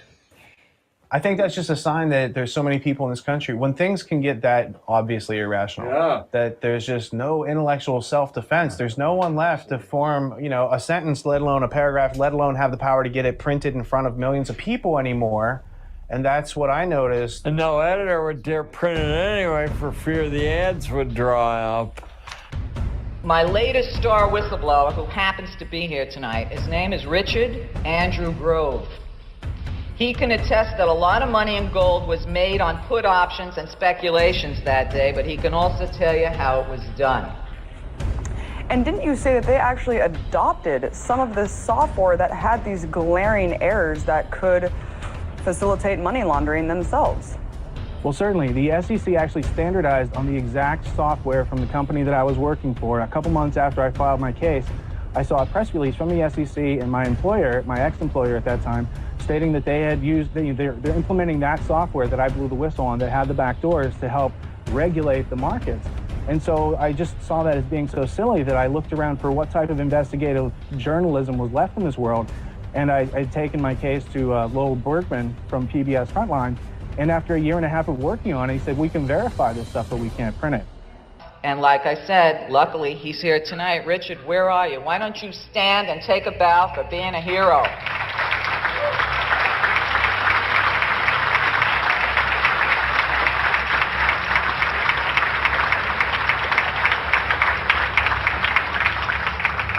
I want to say this to everybody in the news Everybody in the online community, everybody in the 9/11 community, everybody that this kid tried to get that information to that was either too busy, too full of themselves, too full of their ego to pay any attention to it, shame on you. Then I suspect there is something very desperately wrong in the state of Denmark, as Hamlet would say, but in the state of the world, and particularly in the United States, who is supposed to be the harbinger of freedom. I mean, this is the tragedy. Our country really is not the harbinger of freedom. We in some part of the world are considered to be an absolute criminal in our philosophy, in our political ideology, in wanting to conquer the world and creating all kinds of dubious institutions, which is set up by the CIA and other institutions which are creating terrorist groups and aiding and abetting them. And there's a clear example of what happened in Libya and elsewhere. There's evidence throughout that there has been infiltration of all kinds of groups that are, that are not groups that are come out of the country itself, but rather created and organized elsewhere. So, are we improving? And the answer is no. As a matter of fact, it might be argued that we are becoming worse.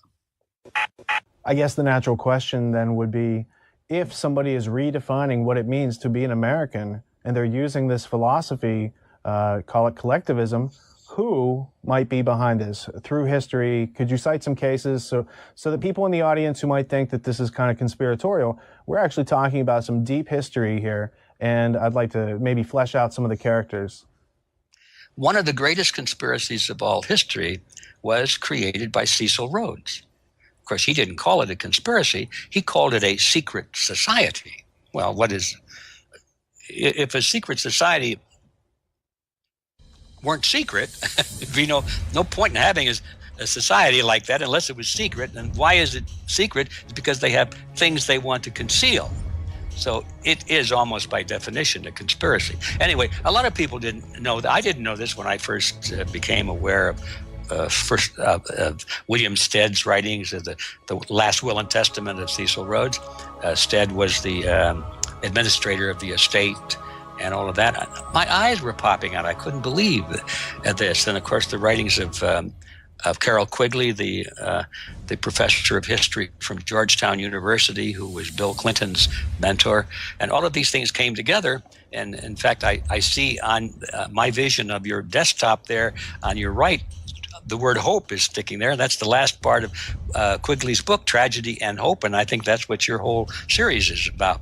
So you know better than most people how important Quigley's research and work was. Richard, through your podcast, The Peace Revolution, you offer a curriculum designed to help individuals be autonomous thinkers by learning that which no college or university can afford to provide. Could you briefly describe it for our audience? Well, what I'm talking about there is a process of self-learning that I had to discover for myself. You know, being a corporate worker, working at enterprise level in the technology industry, working for some of these clients that were the largest financial services companies in the world.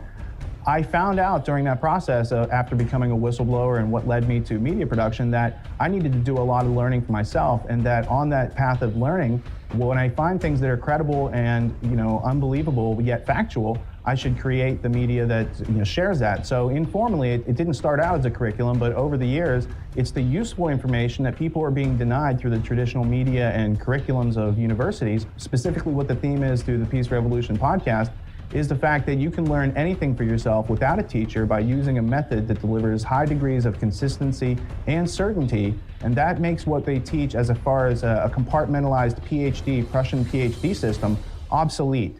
What did Quigley do that was so unique or remarkable that no one else had done before? Well, what Carroll Quigley, the head of the Foreign Service Department at Georgetown University, no marginal school, what he did was use his invitation to be the only human being ever invited to view the files of the Council on Foreign Relations, and I believe its predecessor also. What he did was to actually write a major piece of nonfiction.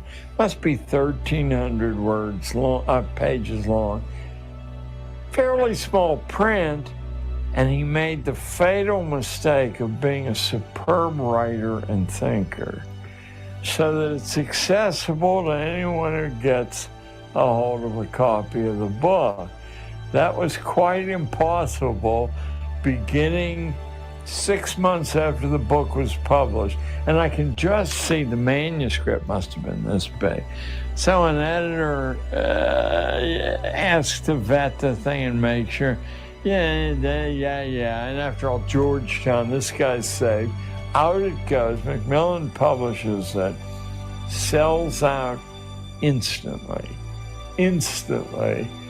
And any conspiracy theory you've ever heard of is documented, only not as a conspiracy theory.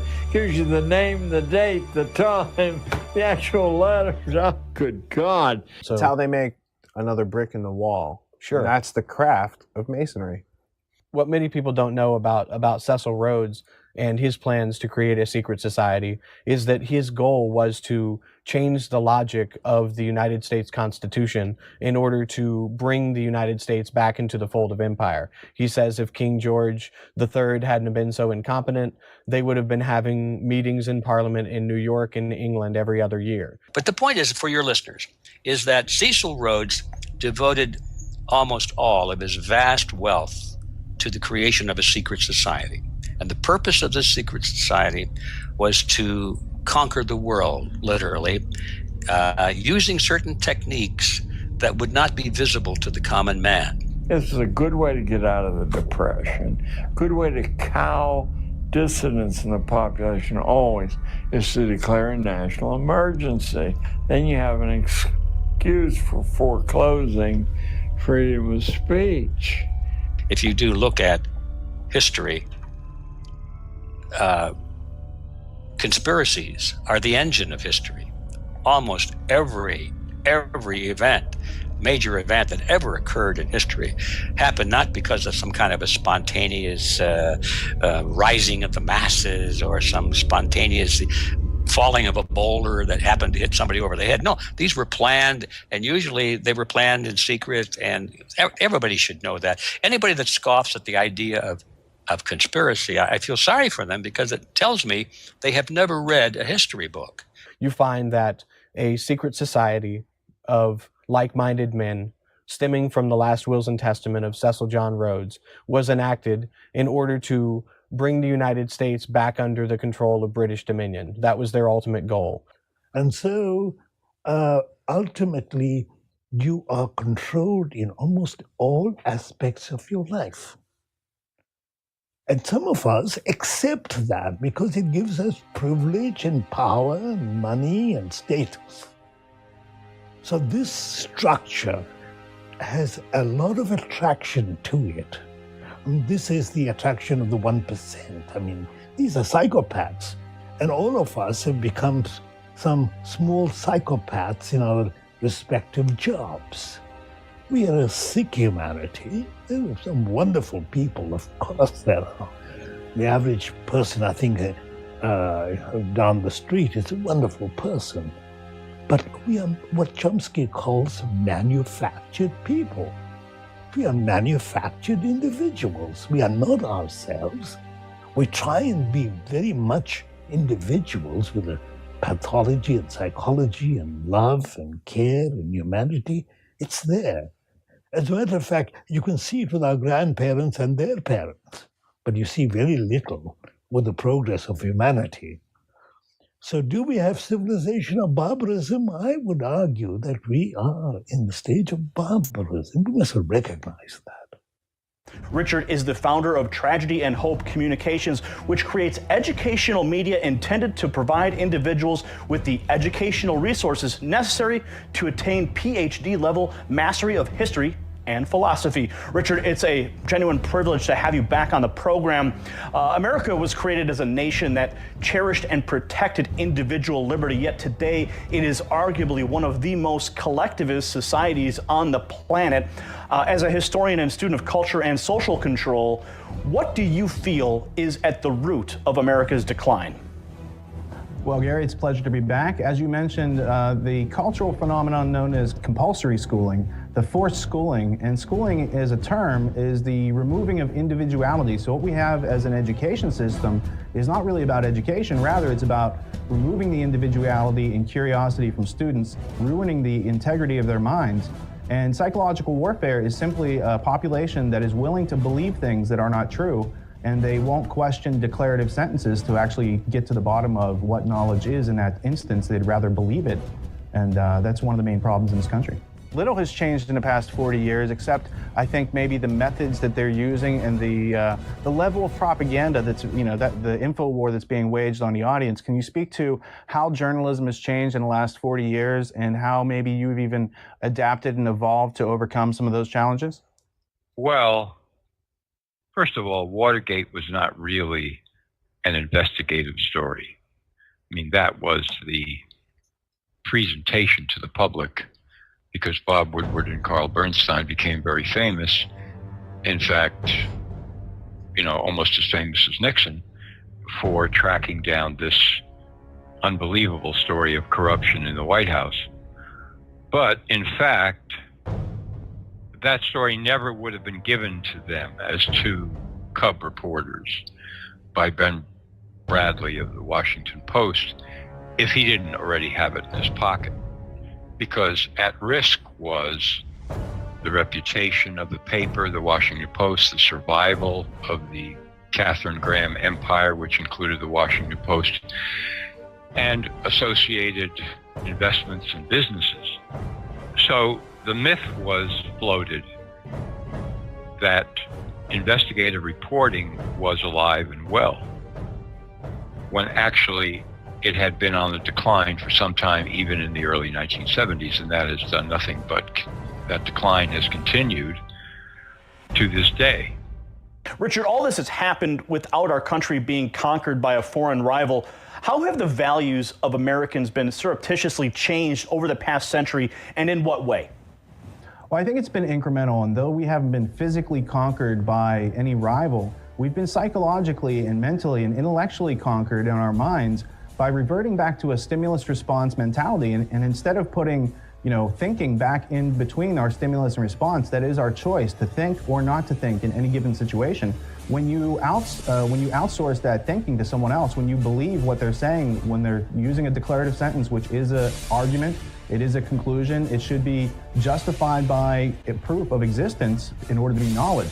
So without that process, that fundamental process, people are left to love their servitude, to be peasants and serfs to a system they don't understand, and they feel trapped as slaves should, because they're not asking the questions, and the questions bring about a prisoner mentality where you can actually escape that voluntary servitude that we're all bound to through the school system that indoctrinates it and the corporate media that traditionally backs it up. I have a couple notes here about the establishment. Let's talk a minute about Katharine Graham and the legacy of the Washington Post in general with Eugene Meyer, Cord Meyer. There's a lot of interesting connections there to some banks, some Nazis, some really things that are outside the public, things that aren't published in the Washington Post. Well, Katharine Graham was very close to the Rockefeller family, and that's the big point. She was given a posthumous award by the University of Chicago, which loved her. That university was, in fact, bankrolled and founded by John D. Rockefeller. You had William S. Paley, you had C.D. Jackson. These are media moguls at the time who worked in psychological warfare during the war for the OSS alongside Nelson Rockefeller and Eisenhower. And so after the war, Eisenhower becomes president and C.D. Jackson's in his cabinet. That's psychological warfare during peacetime on the American people. Richard, you use an expression that will be unfamiliar to many of our audience, the decontextualization of history. What is this, and what are some of the current examples of it? Well, traditionally, history is written by the victors. So history itself is more of an index to things that might have happened a certain way, but you really need to go out and search out the alternative perspectives so that you can have true comparison and contrast, so that you can find the essence of the situation, and only then can you define what's actually going on, who's participating, and talk about anything with substance and knowledge to it. So the decontextualization of history is removing that useful knowledge and information and alternative perspectives that are available to present you with themes of Lincoln or Spartacus or any of the new shows that are out that use historical characters, but don't give you any historical background that is actually and factually true. Rather, they would just, history is not interesting enough for them. They would rather just make things up for the purpose of entertainment and fleecing a public that doesn't resist. And they're not resisting because they're not thinking about it. But if you were actually to think about what you're seeing on TV and the resistance would build up, they would be forced to show us something different, at least, that's entertaining, because entertaining means it has substance and changes you in a positive way for your life afterwards. Otherwise, it's a waste of your time and it's not entertainment. That would be psychological warfare, and that's what you traditionally see on TV. And I can't help but notice Rockefeller connections to both MK Ultra and Time Life. So there's Rockefeller connections in Time Life and MK Ultra. There's Rockefeller connections to Wasson as well as JP Morgan connections. So really what you're doing by studying Wasson or looking into any of these aspects is learning about the economic, political, and cultural history of our country in the past 60 years. That you can see that America has been incrementally socialized to bring about a globalist state, and that's not a conspiracy theory, that's a statement of fact that can be backed up by several hundred textbooks, memoirs, and recitations and citations and articles of the people who are prolifically and profoundly involved in such agendas. They don't hold an American agenda, they don't want self-reliance, they don't want critical thinkers in this country. They have sought to destroy the values of this country by redefining the terms, by taking away the word liberty from our culture, and we've been taught to think that it's slavery. So when you think that liberty and slavery are equivalent and you've lost the meaning to those words, there has been a break with reality. And it is that mental illness that is reflected throughout our culture as long as we embrace irrationality instead of using that which exists as our metric for truth. In other words, no predeterminations until you see performance. Pierce said that truth and justice flatly do not exist. This was picked up, by the way, by Oliver Wendell Holmes, who then said truth and justice are what the strongest members of society say they are, and any sane judge decides a case before he hears the arguments, because you don't want to rattle the framework of society.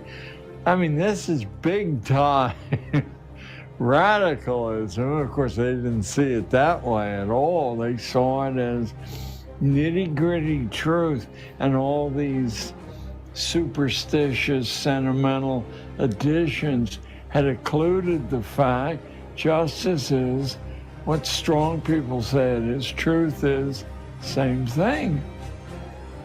So that's an evolution of Kantian philosophy, where they remove cause and effect, and then their irrationality can be rationalized. Yes, of course they left out. How do you predict the future? Well, I think the answer to how you predict the future is something that you already talked about, knowing the past. Why is history important? History is important so that you can predict the future. If you don't know where you came from, you may know where you are today, but if you don't know where you came from, you have no direction. You can't draw a straight line yet until you have 2 points. So if people are just concerned about what's happening today, they don't know where they're headed yet. But if you can look back and see where you were 10 years ago or 100 years ago, now you can mentally lay a ruler down there and say, okay, this is where we were, this is where we are.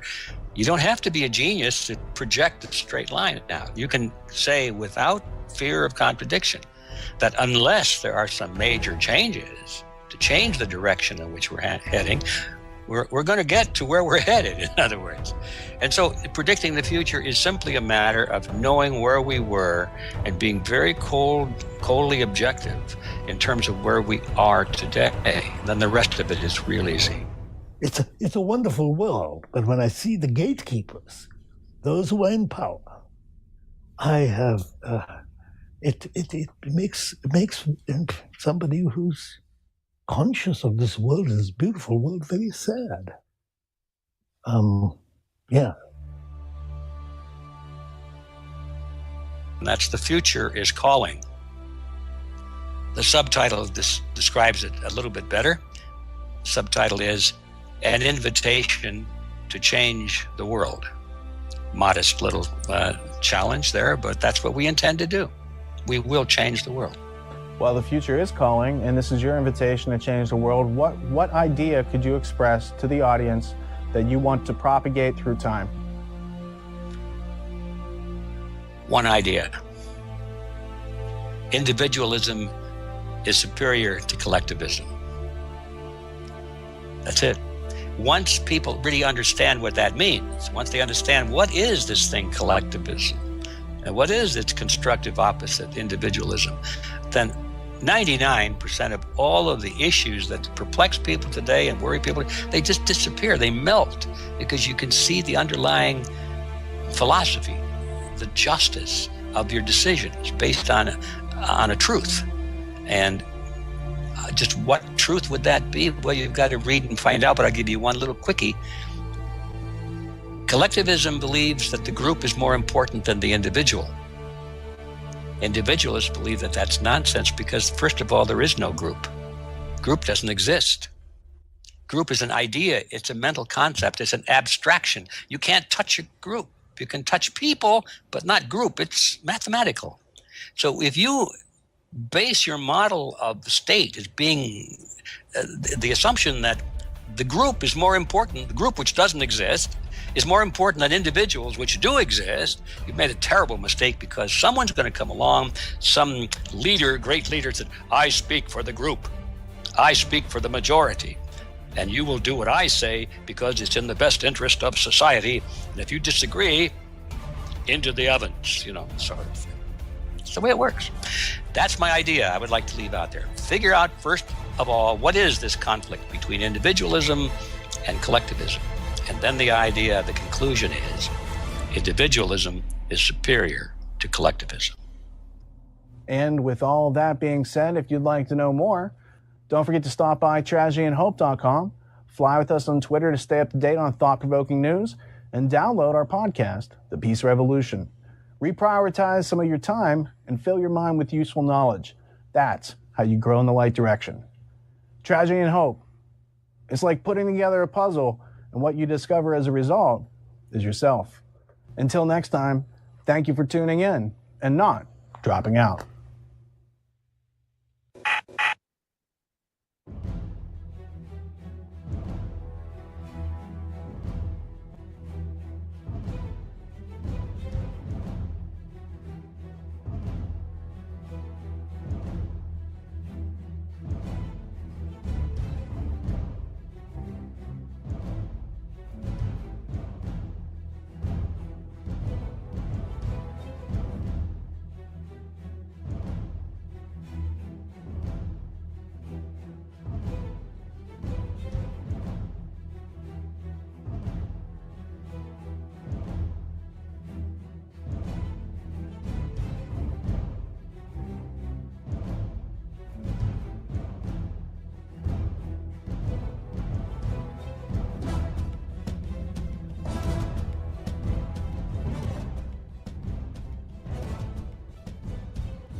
If I had taken the anniversary seriously, I could have put together something for the last 13 years.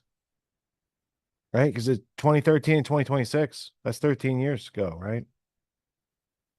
I don't know. I don't like to do math on a live show, but I'm struggling. It's been a long day to do math.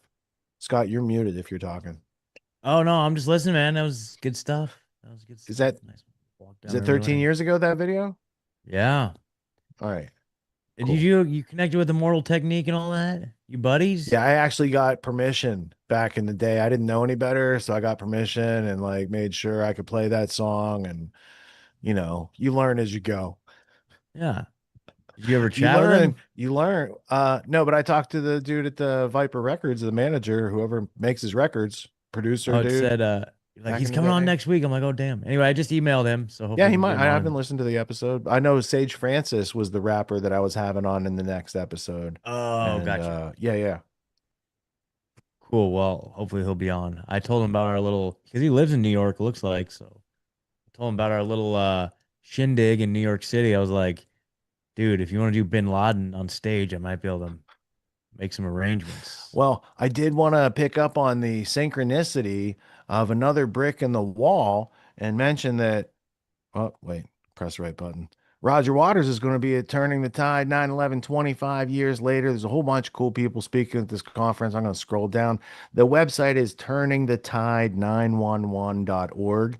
And for those of you who can't make it and you're tuning out right now, let me tell you, there's a live stream. So just pay attention for a second.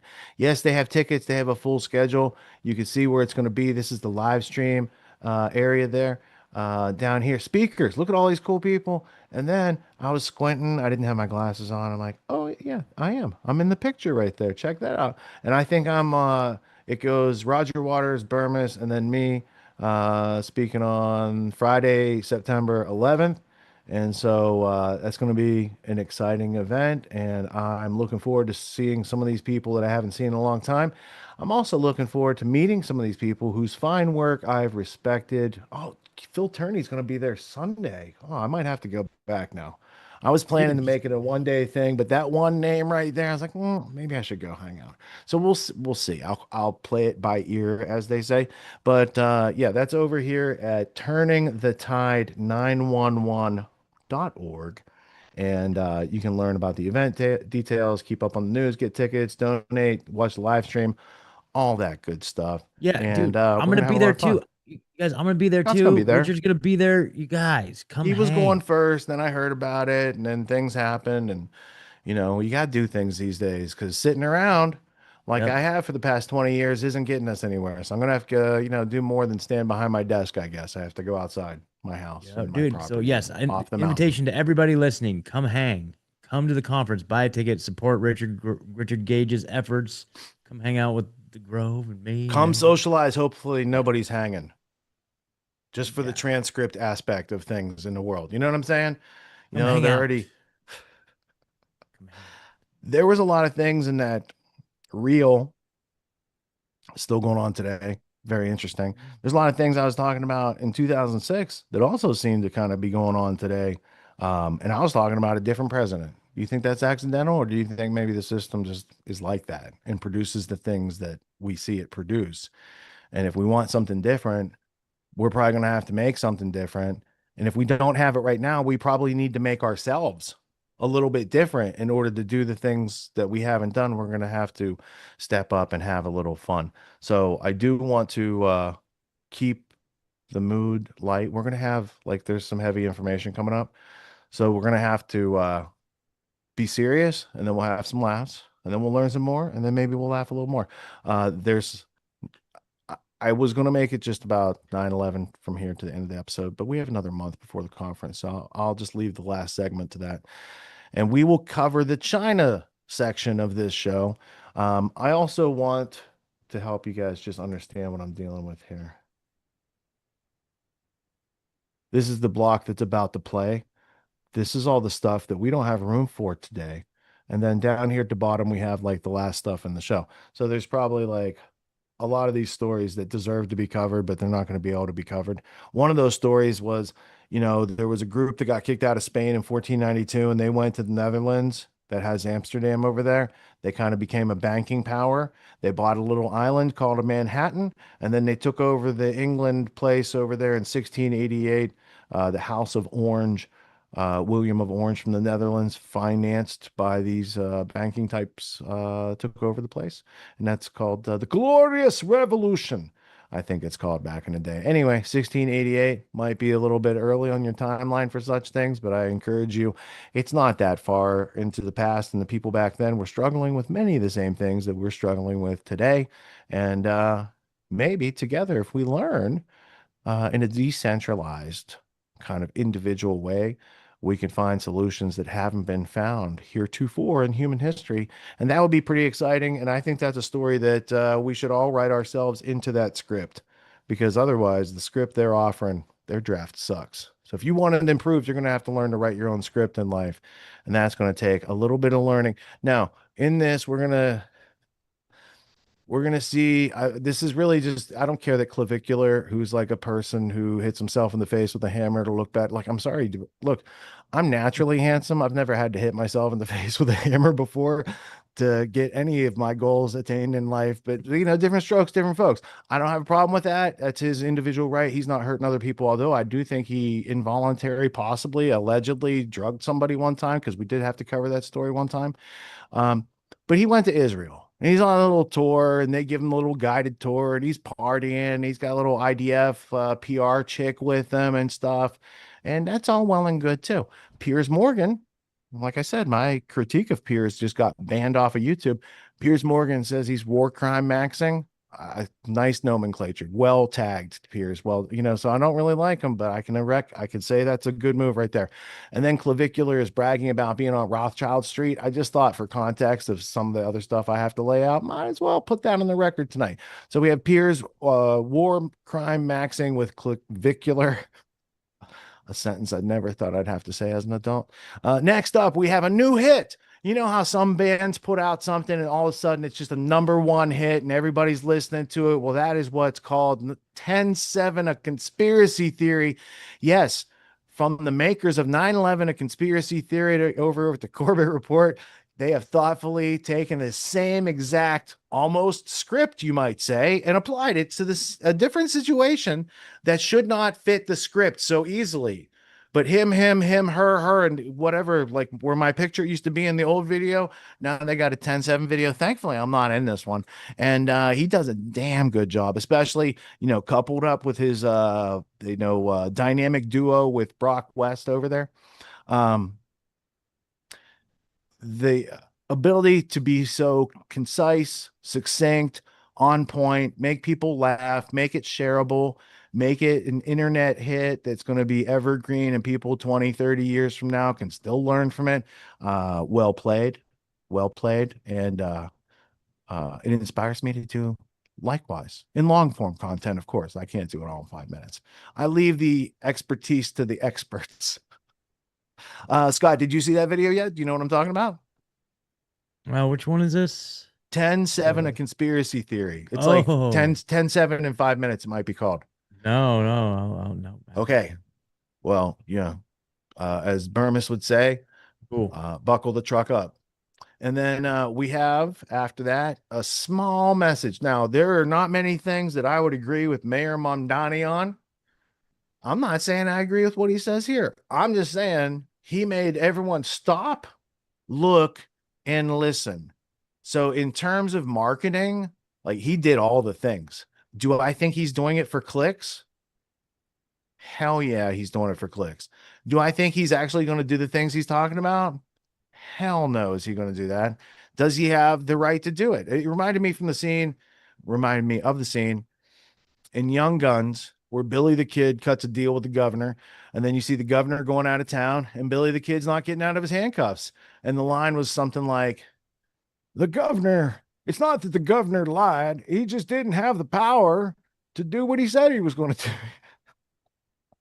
It's kind of like that. So it's not that Mamdani's lying. He probably feels that way. And I don't know who funded him or who put him there. I thought he was a proxy for somebody else, Al Qaeda style, so that representation might have a different look. But I don't know. I'll keep my mind open on it. We're going to cover that clip. The title of the video, not my opinion, this is me reading a title. Benjamin Netanyahu is a war criminal. That's the title. Tucker Carlson, he says this video is shocking, and I think he's going to talk about the Smotrich no interest, which I didn't think was a phrase that could be translated into English. I didn't think that was a thing because of the usury, but I guess I was confused, and I learn all the time. So we're going to watch that Tucker clip, then we're going to be right back because we do have more serious work to get done tonight, and it's already running up against like 4 a.m. Eastern time. So without further ado, Let's go to Piers Morgan and then to Corbett Report. Always been his brazen misogyny, because I don't want young men to think that it's cool to be a misogynist or to be repellent about women. And I'm sure you would agree, right? Yeah, I'm not a misogynist myself. I love women. I love having them around. So I'm hanging out right after this with a couple of girls we got over there. So it should be a good time, good vibes. The question I was going to ask you was, in terms of your rising influence, how seriously do you take that? Are you beginning to, think more carefully about stuff you say publicly because you're aware that millions of young people will be watching, listening, taking it in? Correct. Yes, no, of course. And I'm very responsible about how I use my platform.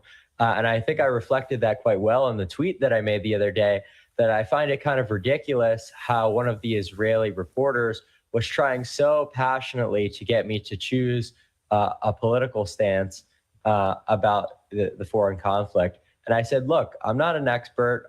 I'm making it very well known that I'm quite ignorant on this issue. So other people, like yourself, like other reporters, should be talking about this kind of stuff, not me. Yeah, but I guess, again, I don't think you're a smart guy. You would know that by going to Israel, it would attract a lot of attention. And I guess the argument that's critical about what you did is that whether you intended it or not, you've been used as a bit of a propaganda tool by the Israeli government, right, who obviously recognize how influential you are and that you saying great things about Israel and everything without going into any of the negative stuff about war is good for them. So do you understand why people think that may be an issue? Yeah, no, I can totally see that. And the criticism makes sense, right? Because we didn't go to any of the controversial places like Gaza. But once again, I think that should be the responsibility of reporters, not the responsibility of a 20-year-old live streamer, quite honestly. There's, I just got it here. Hang on a second. There's a Polymarket thing I wanted to read you because it was quite interesting. They're speculating on your next move and where you may go next. According to Polymarket, there's a 41% chance you might visit Russia in 2026. Yeah. Is that true? Yeah, I wanna visit Russia. I think that's another controversial place. And I'm views maxing at the end of the day. So I'm using politics and what people say about these different countries as a way to engagement for them. But really, you could attribute all these trips to just exploring different nightlife and doing a bit of tourism. Right. So I would say, okay, but you're going to go to Russia as you've been to Israel. Well, why not go to Ukraine and go to Gaza? Well, probably because they're losing. So. Because they're losing. I feel that's your criteria? Well, I mean, quite honestly, it might be a little bit more volatile there if I had to guess. Right, and I don't think Ukraine are losing, for example. Well, I wouldn't know once again, but I know there's the whole situation with the war, but it's going to be a lot safer, in my opinion, in the capital city of Russia than the capital city of Ukraine. Is that not accurate? I mean, I don't know. I'm asking you. Well, it probably would be, but I think the argument again against a visit to Russia would be, the Russian government, Vladimir Putin, I'm sure would love to have you in Moscow, for example, saying lovely things about how great it all is. But if you keep going to these places which are at war without any attempt to involve that in your thinking, again, you're just going to be accused repeatedly of being a propagandist, a tool for these governments. Does that not concern you? No. Honestly, I'm fine with whatever people want to say. I'm fine with calling me a selfish prick, whatever. Really, this entire thing that I do, the reason that I get up and live stream every day is not for world peace, is not for some political campaign. It's for myself, right? So God forbid I want to go to Russia and explore Moscow and go out and have a good time there, then I'm really not going to apologize to anyone for it. If Vladimir Putin invited you to go and see him when you were there, would you go? I'll see him tomorrow. Really? Yep. And you wouldn't see that as a political move? Nope. Really? I would just be intentionally ignorant to all of the political implications. But why? It begs the question, why? Because it's too much controversy, too many questions, the media trying to be not so friendly to you. And that's really not what I want. I want people to ask me on interviews what they could do to Looksmax, right? And to rate them or something like silly and, a playful question like that. Yeah, but the argument will be from your critics will be that what you're doing is war crime maxing. I think what I'm doing is I'm getting global attention, and then I'm talking about a cause exclusively that I am someone who's an expert in, right? So when I talk about looks maxing and when I talk about all these different things that are amazing, how people shouldn't be drinking from an early age because it inhibits important growth pathways, I think that's a message that should be spread to the youth all around the world, right? And people say all these things, oh, clavicular, you talk about this, you talk about that. And it's like, I've talked about how I've personally done things in the past, but I've never advocated for them. I've never advocated for people to use recreational substances, for people to consume alcohol. I've actually done quite the opposite. And anything I've ever talked about in terms of looks maxing, I've always said quite carefully to do under the supervision of a doctor. So we are going on a worldwide media tour and then talking about a very good thing, which is looks maxing. If Donald Trump invited you to the White House, would you go? I'll see him tomorrow. So is there anyone you wouldn't see? I don't want to say anyone because then you're going to say some dictator who throws people out of helicopters as a gotcha. But well, you've already said you see Vladimir Putin. I'm pretty sure he's done stuff like that. Oh, well, once again, blissfully ignorant. But to a reasonable extent, yes, I would want to see anyone because anyone who I could, spread my message to, I think it is a good thing for men and women all around the world. That's the reason why all these kids in the primary schools, like you said, are talking about me because it is good. It does help people, feel more confident. Good, pause it there. But you accept that he's popular in the public schools. I bet that didn't surprise you when he got to that punchline. Inadvertent for him as it was. All right, if you watch the entire Piers Morgan YouTube type thing, it's at 17 minutes where he talks about Rothschild Street. That's a clip from someplace else that I mistakenly got it from, and that's the reference for it. If you want it, you're gonna have to find it because I think that's a clip of a clip. It's not from Piers Morgan Network, so I saved the wrong one to the playlist, and these things happen. It's a human show still. All right, so Scott, thoughts on that before we get into more of the Israel block? Yeah, and I just think that really I don't think there's anybody I wouldn't talk to. I'd talk to anybody, dude. I'd go visit, from a journalistic perspective. I don't think there's anything that's off the table, honestly. It's unfair because you didn't get to see any of his coverage of him being objective. But if you watch he live streamed the whole time he was there. So there's a ton of footage out there of a whole bunch of nonsense that is very one-sided. And Piers is kind of right. He should probably take go to Gaza for a week, live with a family that's there, see what they do every day, see if you don't come out 10 pounds or 15 pounds lighter because you're not going to eat any of that aid food that they have to eat. I'm sure you'd rather probably just clavicular yourself. So anyway, that's a thing that goes on, and I wanted to put it on the record, but the things that are about to come up are much more visceral. So that was your comedy piece. We're about to get to Ben-Gvir and Smotrich and what they said this week in torture. Gallows humor. I think Alex Jones is the one that calls it gallows humor, where it's these people are doing crazy stuff and you have to deal with it and you got to laugh. Ben-Gvir, death chambers. He's bragging about it. It's an Alex Jones clip. Look at that. Israel to feed Palestinians to crocodiles. That's Jimmy Dore. That's coming up. But we have to get through Corbett, the New York mayor's office, and I'm clipping Tucker from the show. No one's going to miss it. We get what he's saying. It's probably going to be in one of these other clips we have to play anyway. And you're going to get more colorful commentary than you are probably from Tucker on this topic. So We are making an executive decision, an audible, as they say in the game. So, Colby, we're going to go after New York Mayor's office after.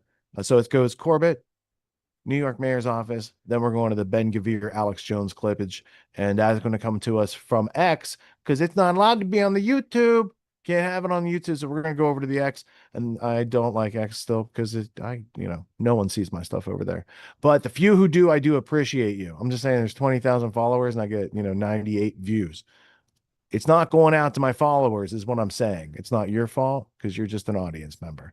You're not the people at Twitter. But Unit 8200, tell the people down, 3 levels below you to fix my Twitter, please. All right, without further ado, let's go and see what happened on 10/7. Speaking of Unit 8200, let's go to 10/7, a conspiracy theory.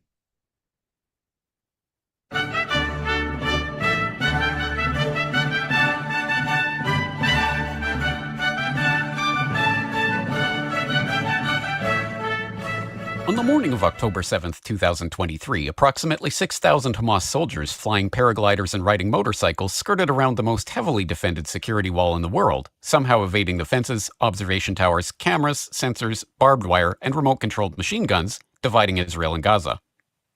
These 6,000 madmen, who trained for their dastardly sneak attack in full view of the IDF for months, then proceeded to roam around the Israeli countryside for hours with complete impunity, killing hundreds of Israeli civilians and not beheading babies and not raping women while IDF forces watched, because those IDF soldiers had been ordered to stand down that morning. All stations, I don't know why, I don't know how, something along those lines. No patrol on the fence. And this was at 5:20 in the morning. All stations are to hold their positions. Then the IDF sprung into action by implementing a policy to kill their own citizens in the event of a hostage situation. אני חושב שבאופן טקטי במקומות שונים ניתנה, במקומות אחרים לא ניתנה, וזו בעיה. Luckily, the news anchors knew exactly what had happened within minutes. Now, the Israeli military says this infiltration came by land, by sea, and by air in the form of Hamas gunmen on paragliders. The U.S. Senate knew within hours. And Iran is teamed up with Hamas, is what we are hearing. And the Israeli government knew within the day. אזרחי ישראל, אנחנו במלחמה. לא במבצע, לא בסבבים, במלחמה. But for some reason, a bunch of crazy conspiracy theorists began to ask questions about the most startling security failure in the history of the most heavily defended border in the world. So the idea that Hamas could infiltrate about 20 communities inside Israel and attack the citizens without any immediate response from Israel is extraordinary. It is absolutely extraordinary. Those conspiracy theorists dared to ask why the border guards were told to stand down that morning, why Unit 8200 provided no geolocation data to security forces despite Hamas fighters using phones and radios inside Israel for hours, why the IDF ignored alerts of Hamas aerial activity hours before the attack took place, and why the Prime Minister, Defense Minister, and IDF chief didn't even speak with each other until 4 hours into the crisis. But they're just anti-Semitic loons, so they would ask those questions.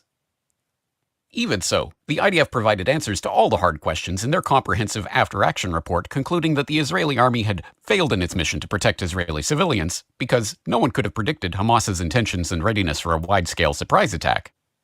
Except for the Egyptian government, Israeli military intelligence, and the IDF's own Border Defense Corps. The Northern Brigade and Gaza Division had no coordination with the police, and the IDF didn't even know the Nova Music Festival was under attack for 3 hours, but that's okay because they were probably all trying their best. The police documents about the security for the Nova Music Festival were deleted by unknown individuals months after the attacks, but that's okay because it's probably just part of routine record keeping. A Columbia Law School paper found traders informed about the coming attacks profited from these tragic events, but the original paper made a currency error that didn't affect the conclusion, so there's probably nothing to see here. This man never existed, nor is anything he had to say worthy of your attention, and if you say otherwise, you are a paranoid conspiracy theorist and deserve to be shunned by all of humanity. Likewise him, and her. And her, and her, and him. After the dust settled, we were reliably informed that the false flag events of December 7th, 1941, and the false flag events of September 11th, 2001. October 7th is a day that will forever live in infamy. As a result, the Israeli forces made up for their error by gently and proportionately leveling Gaza, killing 75,000 civilians, blockading humanitarian aid, massacring people begging for food, telling people to move to areas that were then bombed, bombing hospitals that Hamas fighters were not occupying, and destroying the vast underground Hamas supervillain bunker that didn't exist. This is the story of 10/7, brought to you by the same media which told you the hard truths about the best Biden ever, and 2 weeks to flatten the curve, and AI-generated rat penises, and the USS Liberty. If you have any questions about this story, you are a terror-loving anti-Semitic libtard who deserves to be deported regardless of citizenship status.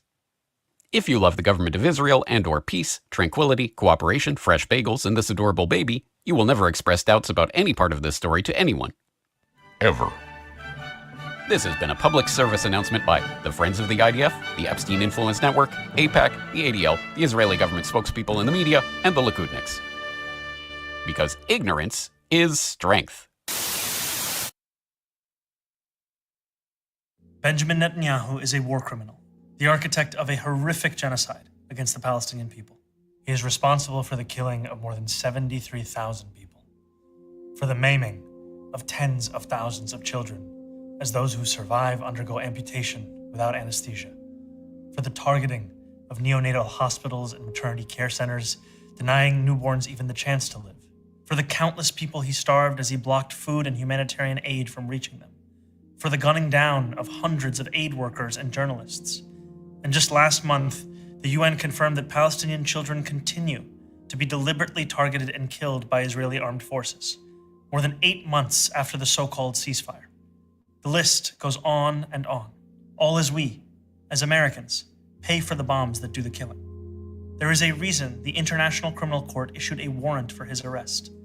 As human beings, we have spent generations building a shared understanding that there are crimes so grave, they offend all of humanity. Anyone, with their eyes, with their heart, with their conscience, should recognize the devastation he has wrought and understand that he belongs before a court of law. As I've said, I agree with the ICC that Benjamin Netanyahu should be arrested and tried for his crimes, as I do for anyone else charged by the ICC. My administration has reviewed every avenue available under applicable law to determine whether New York City could execute the International Criminal Court's arrest warrant if Benjamin Netanyahu came here. It is clear that we do not have the independent legal authority to enforce this warrant. The federal government, however, does, and I call on them to join the ICC and execute this warrant. And I want to be equally clear. Benjamin Netanyahu is not welcome in New York City, nor is any other war criminal at large. While we cannot end the genocide on our own, we can decide whether our silence will become another weapon, and we can examine every tool we have to defend the humanity and dignity of all people. That is my commitment to you.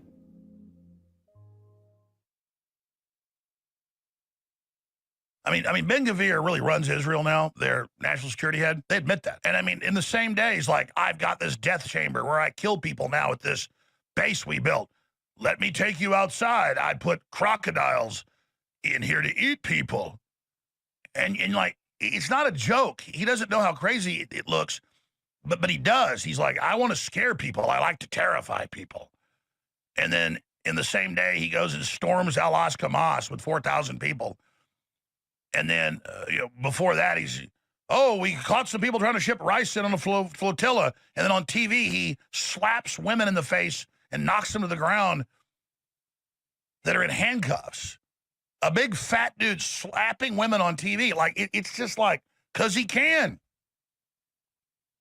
I mean, is he auditioning for the remake of Dune to be Baron Harkonnen? And you got to love the Dracula teeth. I mean, look at the eyes. You cannot, every video of him is like this. I mean, it'd be hilarious if it wasn't so serious. I mean, look at this guy.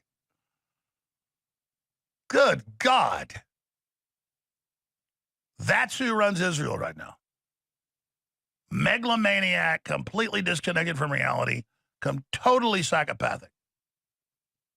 Unbelievable. Absolutely unbelievable.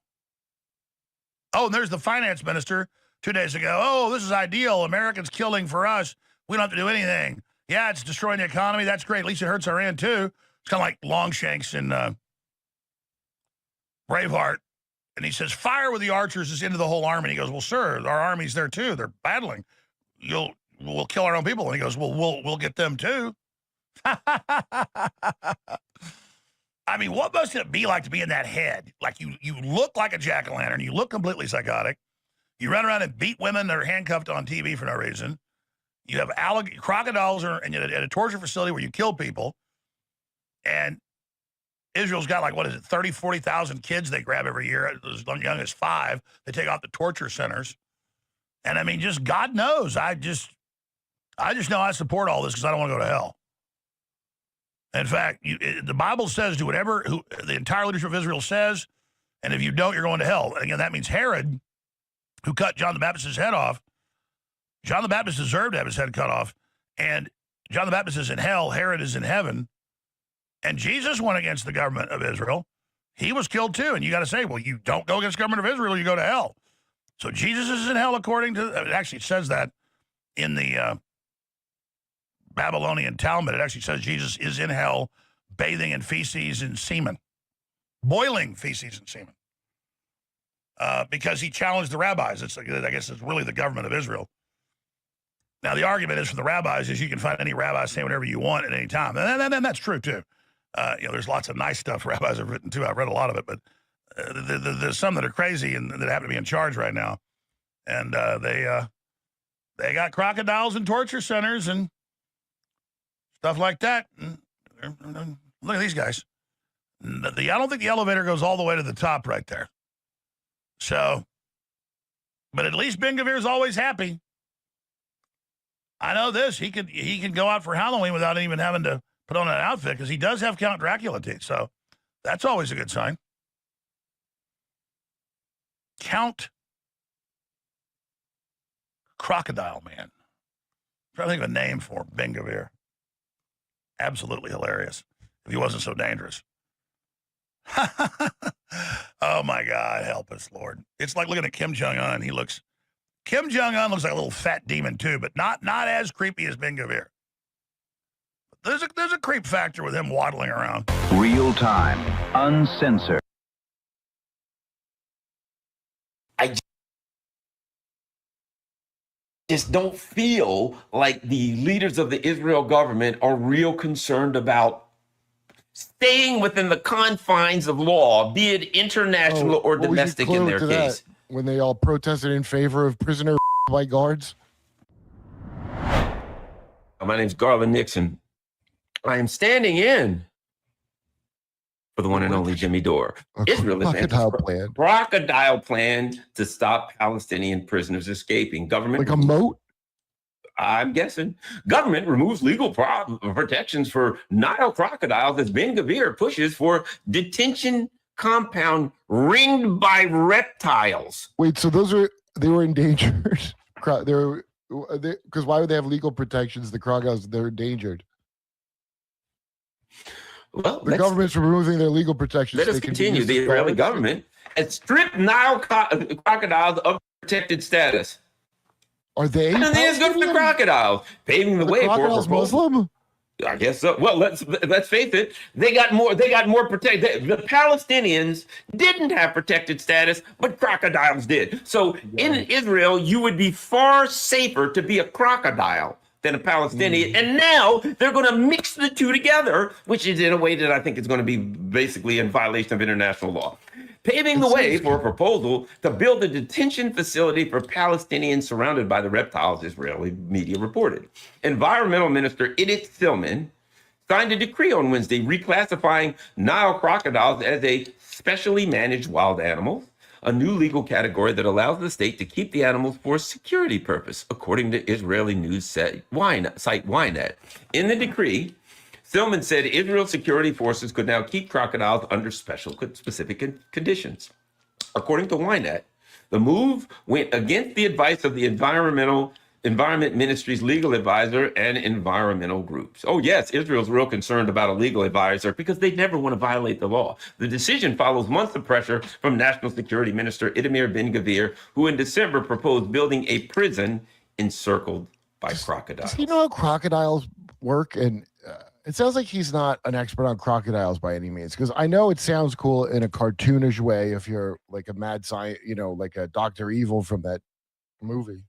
But when do you feed them? They're not always out They're not always going to be on duty, is what I'm saying. The way maybe you think they are, unless are you going to starve them? Is that the plan? Well, there's another side of it, and that is they're not real trainable. You know what I mean? I mean, they only do a couple things, but they do them really good. Really, they bite. That's what they do. They bite, but they do roll after they bite. Yeah. So I'm just saying, I don't think crocodiles discriminate between Palestinians and Israeli guards. I mean, if one of the Israeli guards, it's kind of dark and he walks down the wrong path and goes the wrong way and he bumps into something in the dark, what the hell is that, a rock? It ain't a rock. It's an expensive enclosure for crocodiles. Is all you're getting for your money. Like a crocodile zoo. But I don't know. This guy Ben Gavir is really something else. I don't know. Like people don't really seem to know who he is over here. But he's a major influence on me. Well, you know, my history in law enforcement, why don't we start with the security evaluation? How many Palestinian prisoners have escaped? None? No idea. None. To my knowledge, I don't think Maybe they should guard the crocodiles. Man, guard each other. Yeah. So you're taking people who basically you generally have not been charged with a crime. They have been beaten and oftentimes shot and they get tortured, but you bring them in. And none of them has gotten out, and you're going to add crocodiles for, I don't know. I think it's kind of just like crocodiles. They're going to feed them to crocodiles. I think you're right. To throw their bodies when they. But there's no question. Well, earlier we did this thing where he was showing his torture chamber. The crocodiles are going to be part of the torture chamber. That's what Ben Gavir, who oversees the Israeli prison service, said he was inspired by Florida's controversial immigration detention center dubbed Alligator Alcatraz. What? They were inspired by him. What a coincidence. Yeah, isn't that interesting? What a mutual admiration. Officials at the Israel Nature Colby, Parks go ahead, pause that, please. previously argued that crocodiles. Now, it's an interesting idea, right? Florida has Governor DeSantis down there. The Everglades are a southern part of Florida that basically you can't live in. It's not densely populated, let's put it like that. It's very difficult living.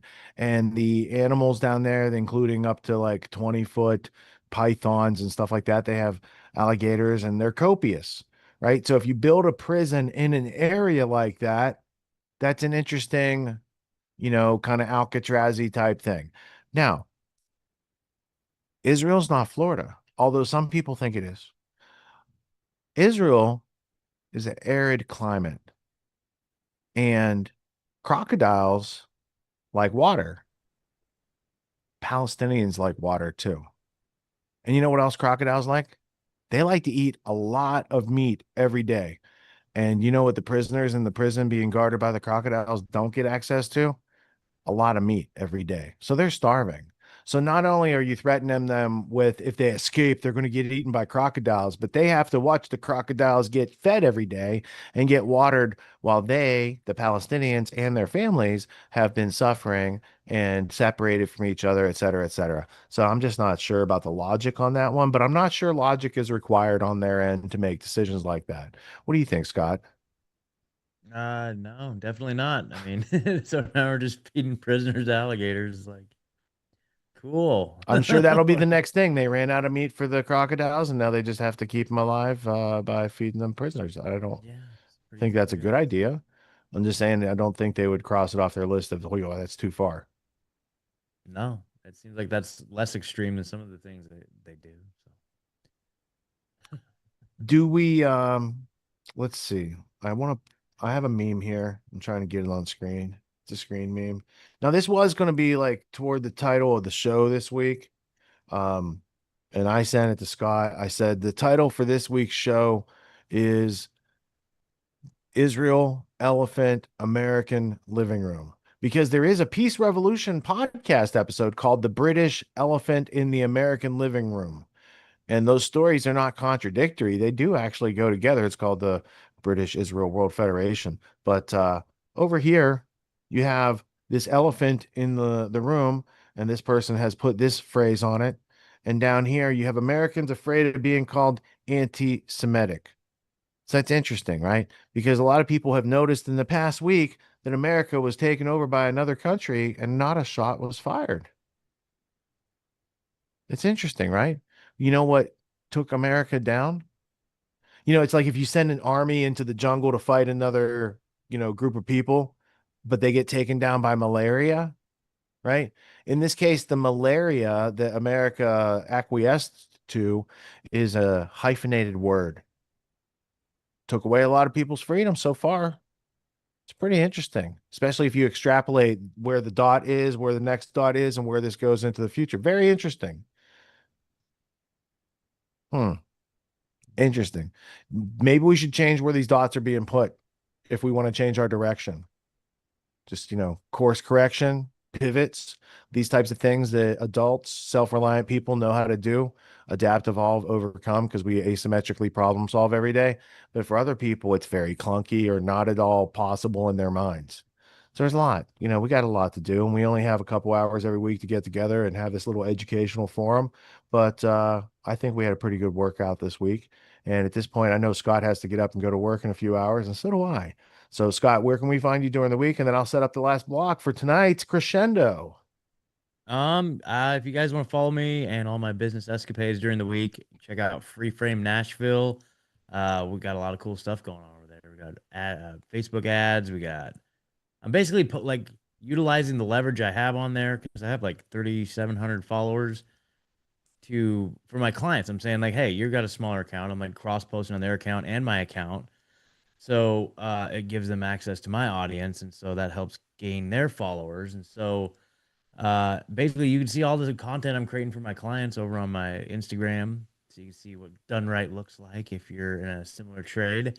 And we got a big marketing campaign going this week, launching for a huge construction company. I'll shout them out, Atlas Construction here in Middle Tennessee area. They're doing a lot of really big stuff. They do entire subdivisions. They're building the Dairy Queen, but I'm going to try to take them from a several $1 million a year business to a several $1 million a year business. That's my dream client, and they're a bunch of cool dudes. And it's just super cool to be able to find a client that's my exact customer profile, and they see the value of what it is I have to offer, and they're willing to invest in it. And it's let's go. So you can follow along that journey, which is what I'm doing during the week. And so it's a lot of fun. Right on. Colby, do we have any thank yous for tonight's episode? We do. We had quite a few tonight, actually. So all over on Rumble, we had $10 from Lady DeBlue. And then from Now Please, we had $20, and he said they said, I guess, happy anniversary. And then from Thank you.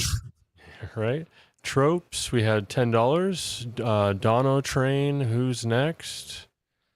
I guess that's what that says. Oh, that's like donations. He's I'm throwing in $10. Oh, yes, it's like passing the hat. gotcha.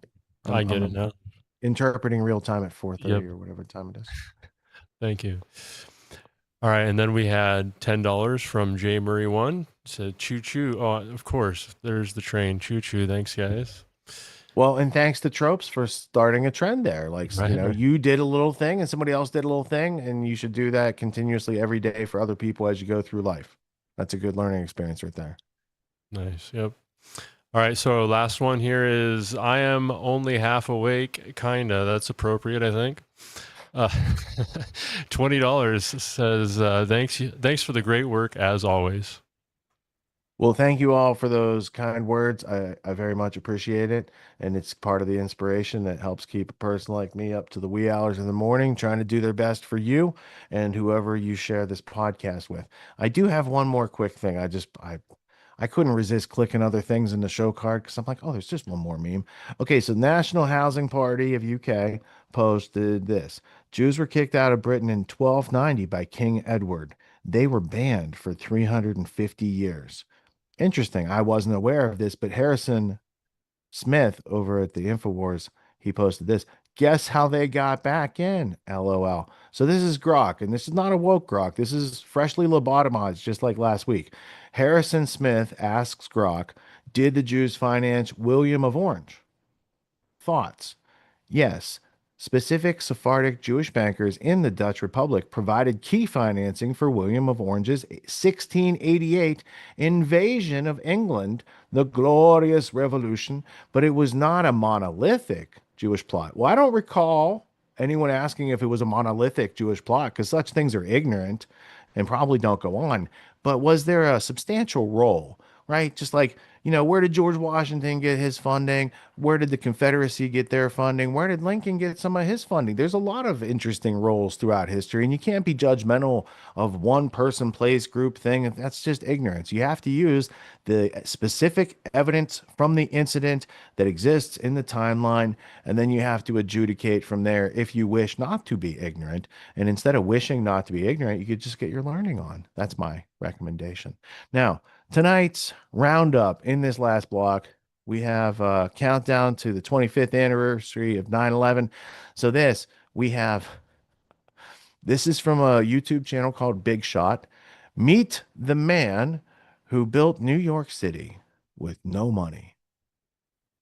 Larry Silverstein. I couldn't resist. I had to click. I had to listen. So we're going to get a little sample of that. Then we're going to get another sample. We're going to take a little piece of evidence. This comes from Ground Zero, New York City, September 12th, 2001. I want you to see what the site looked like just a day afterwards, right? I didn't get to see it the next day. I couldn't get back into the city until like 2 days afterwards. And not much had changed. It's still basically like that. And there's a certain smell that does not come with the video footage that I'm glad you're not familiar with. Now, after that, we have Ground Zero recovery months after 9/11. So you're going to be in this clip seeing December 2001. September, October, November, December. If it's after December 11th, that's 4 months. The ground is still on fire. I thought fire needed oxygen to burn, unless there's some sort of chemical present. Anyway, don't get too distracted on that, because then we have to go to the E-4B Doomsday plane, which was on the runway taking off when the North Tower exploded. Now, this is a command and control center that is mobile for the government. It had Brent Scowcroft and some other interesting people on there, people who could have continuity of government just in case the people in the White House that day, right? Scowcroft works with the dude's dad who's in the White House. So W. Bush is the president. H.W. Bush spent the night in the White House while W. was sent off to Florida.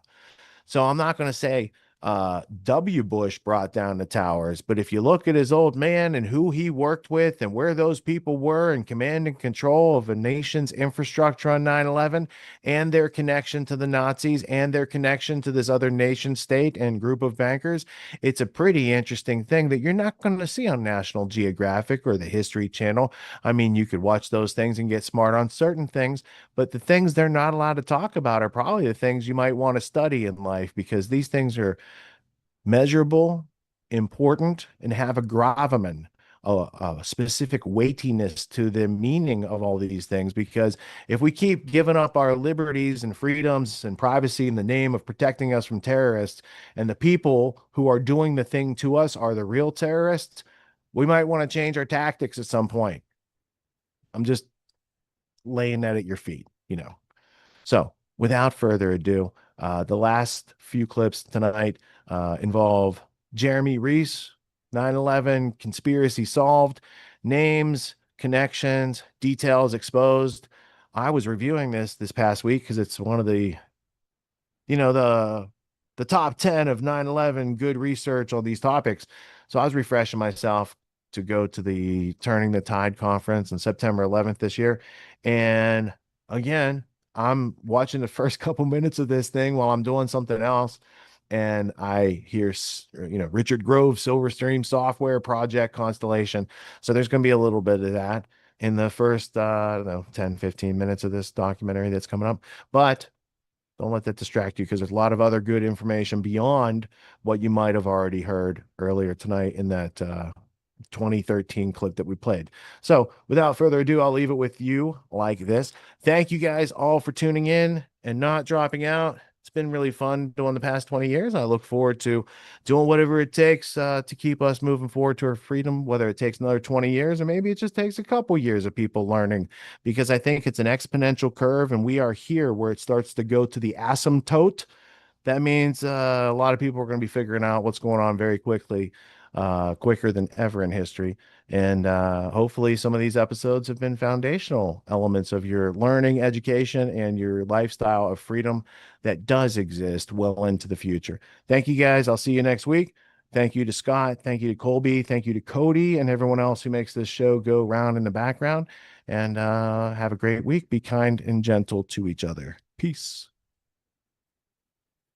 So you can't talk about U.S. history without talking about something that happened literally right there, right next door to where we are. Yeah. The Twin Towers. September 11, 2001, terrorist attack, 2 planes hit the towers. One of the worst terrorist attacks globally ever. What you probably don't know, however, is that 6 weeks before 9/11, a poor Jewish entrepreneur who built an empire ended up purchasing the Twin Towers. Yeah. He was not the highest bidder. He shouldn't have won the bid. But he did. He was able Yeah. to figure out a way That's to do right. so. And And that is really the story of our next guest, Larry Silverstein. Yeah. He is someone, the most unlikely person to build a real estate empire. When you look back on Manhattan right behind us, this entire city, this landscape here was built by Larry Silverstein. Larry Silverstein truly started from the bottom and now he's here. I mean, Larry was broke. And Larry Silverstein buys his first, he reads about this incredible deal for the Empire State Building that is so creative. And he turns to his father and they have nothing. And he says, Dad, we need to buy real estate. And they find a way to buy a building with no money. Don't share that yet. We With will, no money. You will hear his story is of how he unbelievable. did that. But Yeah. also, one thing that's so compelling is when you hear the way he's done business over the years, he's turned competitors into partners. He's turned rivals into collaborators. And he's lived through some of the worst times in American history, the 1970s with 20% plus interest rates, the savings and loan crisis, 2001, 2008. And one of the lines Larry has that I love is that he's like, I came into this world with nothing. It's important that I make an impact and I make a difference. And the impact Larry has had, not just in business, in creating jobs, in creating landmark icons, in his philanthropic work, both in the medical center and beyond, is just, it's impacted so many lives. He epitomizes what is called tikkun olam. Leave this world with more than you brought into it. And Larry is truly someone who started from the bottom, and now he's here. Hey everyone, Big Shot is not just a passion project to us, where we archive Jewish entrepreneurial history. It's a way to fight hate speech and anti. Go back to the Silverstein dinner table when you were growing up.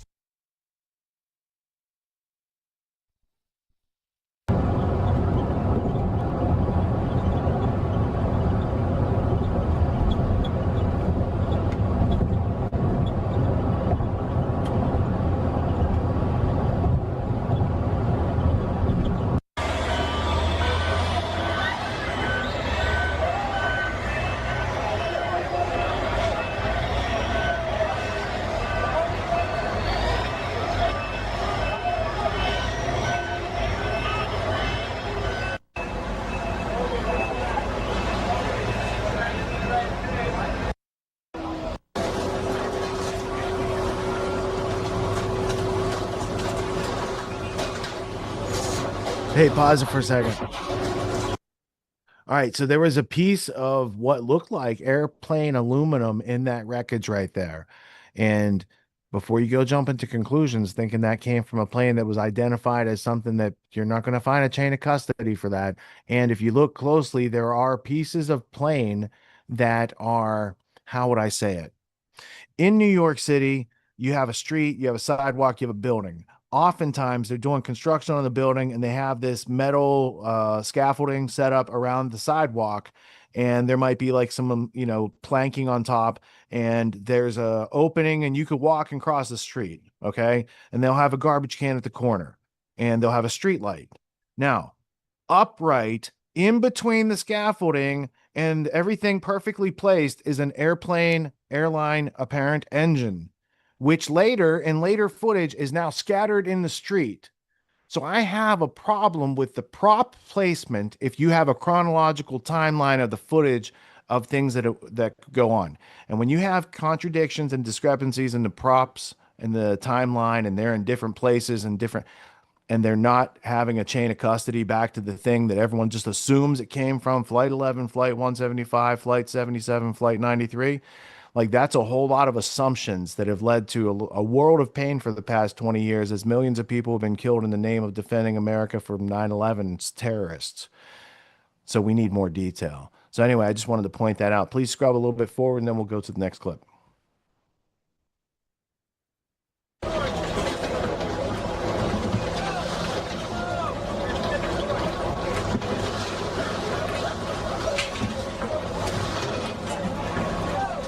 All right, pause it. Now you can see just about anybody with a hard hat is on the pile and they're passing buckets around. At this point, the day after, they're still trying to recover live victims, right? They're not picking up body parts. They're trying to get to people still trapped in there, okay? So the buckets are, yes, being used to gently take that rubble and move it so that they're not disturbing the things below that are going to crush anyone that's trapped under there. You're not going to see that type of carefulness when you get to December's footage because it's more industrial. And by that point, they're in the rebuilding phase, not the recovery phase, right? So even though the ground is on fire for like 3 months, recovery is like maybe a week-long operation before they're like, okay, we're just going to rebuild it.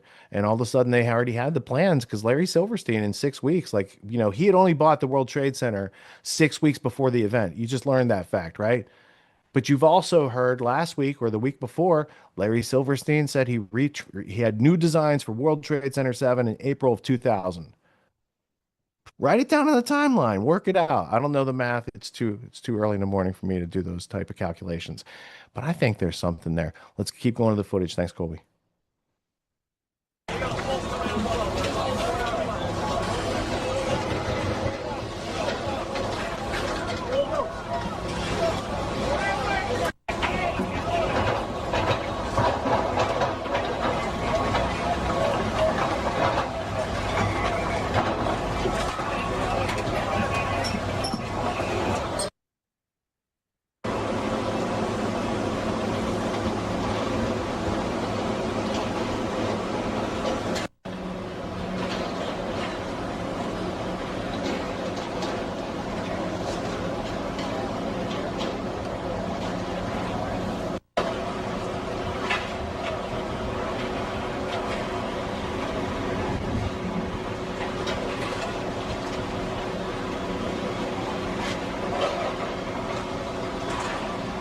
Go ahead, pause it.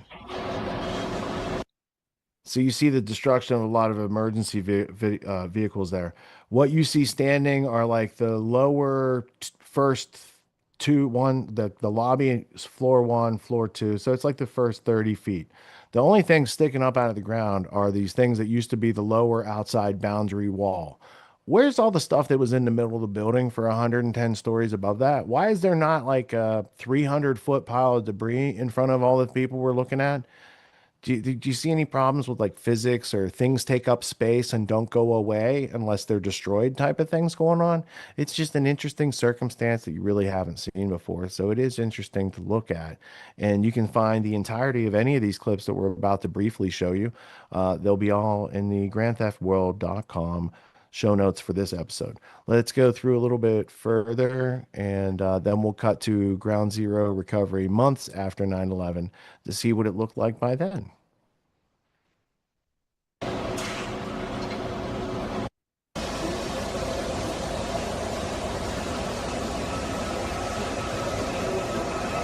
Part of the building.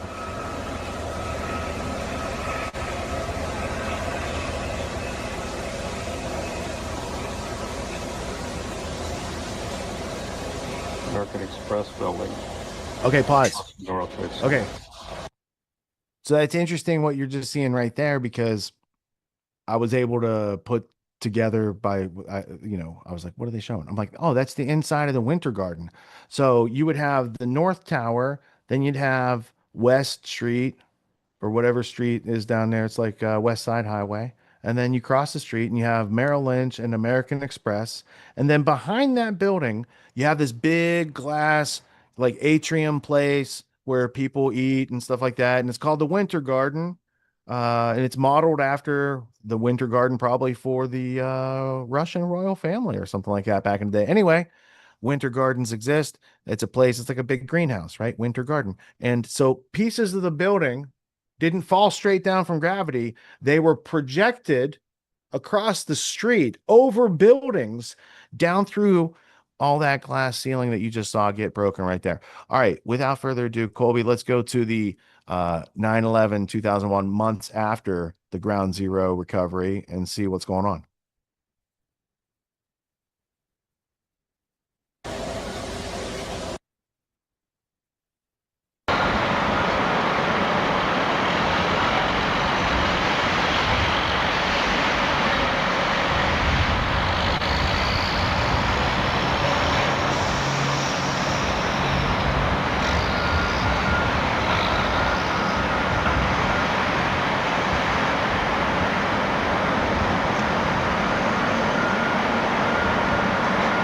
right, pause it for a second.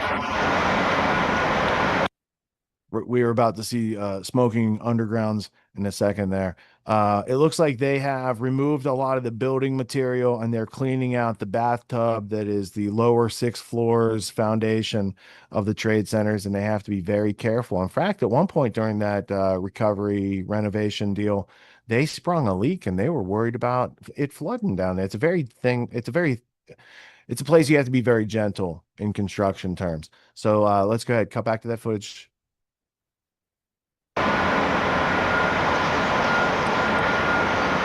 Huh.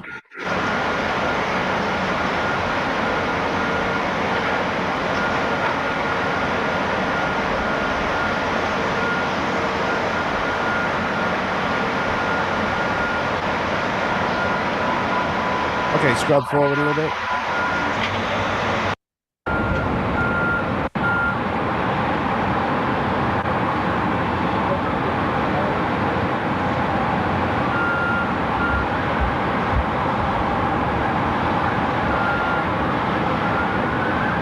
Scrub forward a little more. Looks like they're spraying water on the dust. Oh, what's that? What's going on there?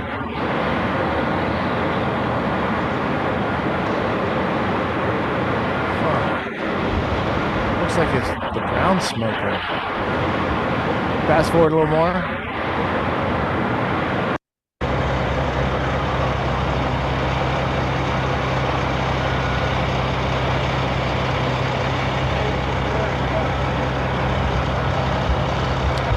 Good. Pause it for a second. See, what I'm detecting here is that jet fuel is pesky and slow burning. And so for months afterwards, they had to keep spraying water on the ground and stuff to make it stop burning underground where there's no oxygen, because oxygen is not one of the things that you need for, combustion and fire that would melt hundreds of tons of structural steel in seconds and make a whole building disappear. So, yeah, anyway, let's go now to the E-4B. Let's learn about the Doomsday plane that was all queued up and ready to go just in case anything didn't go right. My question for you is, man, how did those hijackers with the box cutters who are suicide bombers who go to strip clubs and work for the CIA, how are they doing this thing with the E-4B on 9/11? And let's learn about putting this plane on the tarmac. It doesn't seem like something you do lightly unless maybe they were running a drill. Maybe they were doing a continuity of government drill on the morning of 9/11. Would that make things confusing and command and control and slow response to an obvious terror threat that went on like 5 times that morning? No, probably not. But let's check it out anyway. The Boeing VC-25 is perhaps the most iconic plane in the world. And it is, of course, the aircraft that the US president most often uses while traveling, giving it the call sign Air Force One. But there is also a lesser-known aircraft that is just as vital to the president, one that hopefully would never need to be used. This is the Boeing E-4B, better known as the Doomsday Plane, and its nickname is not exaggerated as the plane was made for nuclear war. A plane built for the end of the world, designed to survive when everything else fails. Able to command an entire war from the sky, and packed with technology the public almost never sees. And for this video, I digitally reconstructed and mapped out the inside of the aircraft to understand how the Doomsday Plane actually works. The Doomsday Plane exists to solve one very unique problem. What if the United States is hit by a nuclear attack? This hypothetical scenario became very real during the 1950s and 60s, when the Cold War tension was at its peak. Both the US and the Soviet Union were amassing massive stockpiles of nuclear warheads, and both nations were proving that they can strike the other nation, with the United States. So if you want to learn about E-4Bs, that's a video and you can do some research from there. But my point would be, why is Brent Scowcroft in an E-4B in DC when the E-4Bs are kept at Offutt Air Force Base in Nebraska, where Warren Buffett was having his last annual golf tournament that day with Ann Tatlock from Tower 2, where her offices blow up, and Bush later goes to Offutt Air Force Base later that day where they keep the Doomsday planes? I don't know. Maybe these things aren't connected, but maybe they are. And the people in power have been lying for a long time very effectively because they dumbed people down with schooling indoctrination, and people have yet to ignite their potential and maybe rise to the level where they could be a challenge for such bullshit plans out there. Speaking of people who challenge the official narrative, I would like to introduce the last clip for tonight's episode. This is by Jeremy Reese. And this video has, I'm sure, millions of views on various platforms by now. 9/11 conspiracy solved. Names, connections, and details exposed. It is one of my favorites. I can't have a favorite, but I have a top 10, and this is in it for sure. Just like the thing we watched from Corbett last week, 9/11 trillions. That's in my top 10 too. This is the 9/11 conspiracy solved. There's a couple different iterations. This, I think, is the first one I saw of his. And if you pay attention, that investment in attention does pay off with understanding. And it's not too much to ask for all those who brought us this freedom in the first place to be able to maintain it for at least our lifetime. So let's take on the responsibility and be serious, and yet be kind and gentle enough to remain calm under pressure and get her done. So let's go to Jeremy Reese. Alien Scientist is his moniker on YouTube. And let's see what kind of analysis he can bring to the crescendo of this episode. Have a good night. See you next week. In September 1991, shortly after the end of the Cold War, a cabal of elite bankers and intelligence spooks led by George H.W. Bush financed a $240 billion covert operations war chest through the purchase of 10-year securities that, as it happened, were scheduled to come due on September 12, 2001. Project Hammer was undoubtedly used for a wide variety of illicit intelligence operations, but mainly it was used to finance a covert economic operation against the collapsing Soviet Union, whereby unknown Western investors bought up much of the Soviet industry with a focus on oil and gas, crashing the Russian economy, looting its central bank, orchestrating what became known as the Great Ruble Scam, and a wide variety of other clandestine, state-assisted operations designed to thoroughly prevent Russia from ever contesting the U.S. as a world superpower, while in the process lining the pockets of these economic hitmen who swooped in to devour the collapsing Russian economy after the fall of the Soviet Union. A spectacular investment for all, at least until money laundering investigations began tracing all the money, or when the 10-year deadline came up and the securities became due and began the routine process of authenticity and ownership checks. Evidence shows that several federal and private investigations had already stumbled upon the Hammer Fund and were compiling evidence on it up until the 9/11 attacks. These included the Office of Naval Intelligence, or ONI, which was moved to the outer E-ring of the recently renovated section of the Pentagon that was targeted and destroyed on 9/11. According to E.P. Heidner, the ONI had been investigating crimes associated with the plundering of Russia. 39 out of the 40 people who worked in those offices were killed on 9/11, including the entire chain of command.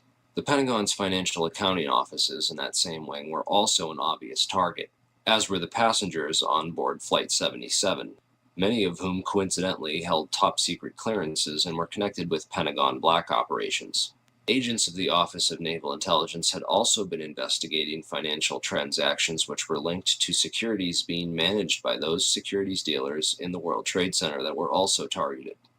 31% of the 125 fatalities in the Pentagon were from the Naval Command Center that housed the Office of Naval Intelligence. 41% of the fatalities in the Twin Towers came from two companies that managed U.S. government securities, Cantor Fitzgerald and Eurobrokers.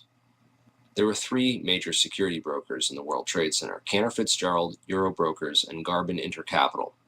At 8:46 on the morning of September 11th, Flight 11 flew directly into Marshall McLennan's secure computer room in the North Tower, right below the floor on which Cantor Fitzgerald was situated. Cantor Fitzgerald was the largest security dealer in the U.S. Shortly after that, a massive explosion went off just under the FBI offices in the North Tower on the 23rd floor. Fires were reported on the 22nd floor at 8:47. There were also explosions and subsequent fires reported at Garbin Intercapital on the 25th floor and in the basement of Tower 1 as well. Shortly thereafter, at 9:03, Flight 175 hit the South Tower right below the floors on which Eurobrokers was situated. In all three cases, the explosive, fiery destruction consumed the offices and the several floors above, destroying files and trapping victims inside. In the midst of all this, Building 6 was destroyed by an explosion that took place before either tower fell.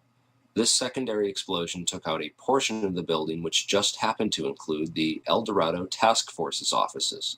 The El Dorado Task Force was an interagency money laundering watchdog group responsible for coordinating all major money laundering investigations in the U.S. In the immediate aftermath of September 11th, these groups would be redirected to investigate terrorist financing.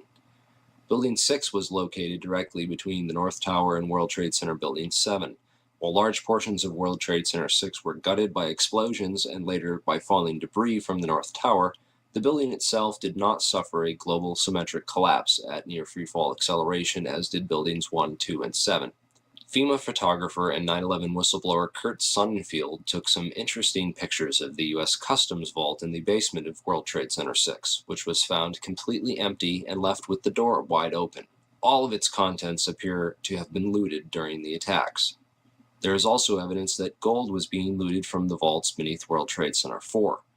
There were several early reports of a 10-wheel truck packed with stolen bullion caught fleeing World Trade Center 5 when the vehicle had become stuck on a collapsed ceiling brace, forcing the driver to flee the scene. Many researchers have stumbled across one or two of these anomalies from time to time: the empty vaults, the secondary explosions, the fireproofing upgrades on the exact floors coinciding with failure and impact in the towers, the suspicious power downs and evacuation drills, the World Trade Center tenants and security firms like AIG, Marsh & McLennan, and Kroll, and their close ties with the intelligence community, etc., etc. These anomalies are not unrelated, but nevertheless became lost inside the chaos of that September morn, the aftermath, and subsequent cover-ups. Okay, so what does all this mean? Overall, a critical mass of brokers from the major government security brokerages in the Twin Towers had to be eliminated to create chaos in the government securities market. A situation needed to be created wherein $240 billion of covert securities could be electronically cleared without anyone asking questions, which happened when the Federal Reserve declared an emergency and invoked its emergency powers that very afternoon. On September 14th, the Securities and Exchange Commission declared a national emergency and for the first time in U.S. history invoked its emergency powers under the Securities Exchange Act Section 12K and eased regulatory restrictions for clearing and settling security trades for the next 15 days. These changes would have allowed the estimated $240 billion in covert government securities to be cleared upon maturity without the standard regulatory controls around identification of ownership. The towers needed to be demolished to create a big enough mess that the illicit activities taking place behind the scenes that morning could be hidden in the confusion of that day. Okay, now let's talk a little bit about who did it and how. 9/11 whistleblower Richard Andrew Grove was a software salesperson for a company called Silverstream. Silverstream's technology was on the cutting edge of internet solutions, offering software to web-enable the critical business functions of Fortune 500 companies, basically integrating and making available on the web the disparate legacy applications and mainframes while simultaneously streamlining workflow and traditional paper processes, with an end result being a lower cost of operation and more efficient transactions. Silverstream had built internet transactional and trading platforms for Merrill Lynch, Deutsche Bank, Bankers Trust, Alex Brown, and Morgan Stanley, to name a few. Leading up to 9/11, Silverstream was designing specialized accounting software for a major client, Marsh & McLennan. Marsh is the world's largest insurance brokerage and was located right below Cantor Fitzgerald in the North Tower. Approximately 295 Marsh employees were murdered that morning, along with other innocent victims and employees who either knew too much or too little about their chosen work environment. But most importantly, Silverstream provided a specific type of connectivity that was used to link AIG and Marsh & McLennan, the first two commercial companies on the planet to employ this type of transaction. What then were Marsh and AIG doing, and why did they need to leverage technologies that no other commercial entity on the face of the earth needed to use to conduct business? The recovered hard drives from the World Trade Center, combined with Richard Grove's testimony, give us some intriguing clues. Grove discovered that Silverstream was overbilling Marsh to the tune of $7 million extra for fictitious and unneeded hardware. He also became aware of an exploitable flaw in the accounting software that had been sold to a variety of Marsh's clients and partners. When he brought this up to his superiors at Silverstream and others at Marsh, he was told to keep quiet and not to worry about it. But other friends of his at Marsh were also getting concerned and began documenting what was going on and raising concerns within the company. At last, they were finally granted a hearing with one of Marsh's high-ranking executives and were told to bring all their evidence to a hearing scheduled for 8:30 a.m. on September 11th, 2001, on the 93rd floor. The high-ranking member of Marsh, who Grove did not name, would participate via teleconference from the safety of his home, while Marsh employees and potential whistleblowers, Gary Lasko, Catherine Lee, Ken Rice, Richard Brewhart, and John Oltzhofer, would die in the meeting room in the North Tower with all their evidence when American Airlines Flight 11 would impact that very section of the building. Richard Grove fortunately got stuck in traffic that morning and didn't make it. Computer hard drives recovered from the World Trade Center show a spike in suspicious transfers that took place within the World Trade Center as the 9/11 attacks were unfolding. Richard Grove is convinced that these suspicious money transfers were performed electronically using Silverstream software, and that the overbilling of Marsh was hush money for the operations. It would certainly have helped clear up that $240 billion in securities and make it look like any of those companies might have done it. The recovered hard drives and financial transactions from 9/11 all show clear evidence that something was going on that morning. Marsh's CEO at the time was Jeffrey Greenberg, the son of Maurice Greenberg of AIG.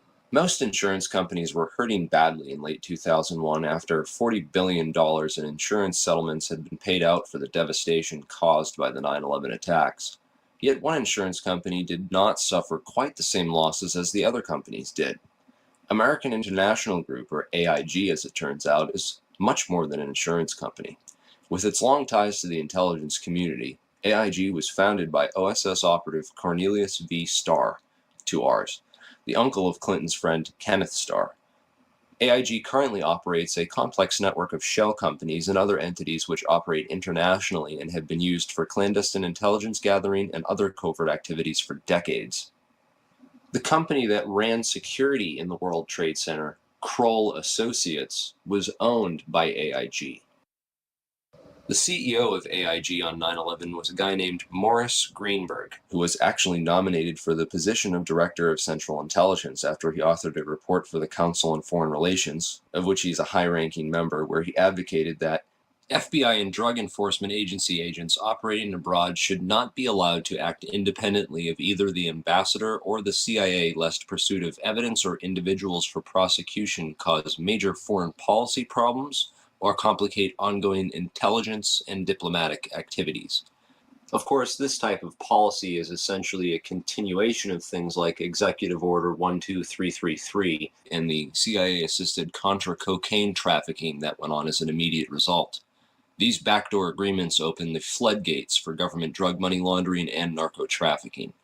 Former LAPD narcotics detective turned whistleblower Michael Rupert has written a series of excellent articles documenting AIG's involvement in drug money laundering, undoubtedly revealing yet another motive for the invasion of Afghanistan, a country which currently produces over 90% of the world's heroin supply.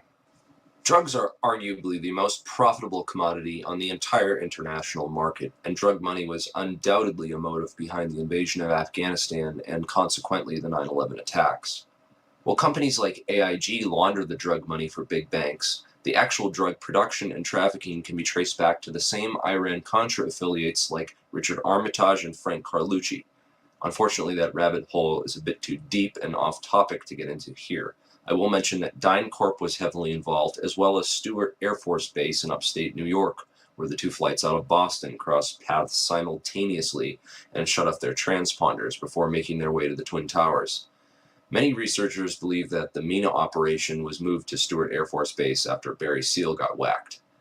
Richard Armitage was the Deputy Secretary of State on 9/11, and according to whistleblower Michael Springman, he was the man responsible for granting visas to 15 out of 19 of the 9/11 hijackers, allowing them to enter the U.S. and pursue flight training.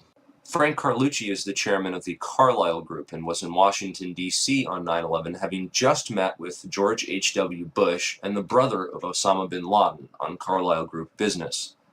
Frank Carlucci was also the chairman of BDM International, a company that served as a front for State Department black operations. Frank Carlucci's employees at BDM International left to take charge of Stratesec, the World Trade Center and airport security firm, Corporate Operating Officer Barry W. McDaniel, an ex-military expert in logistics and materials distribution, and CEO Wirt Dexter Walker III, who is a distant Bush cousin from the Herbert Walker line, with an extensive history of managing CIA front companies.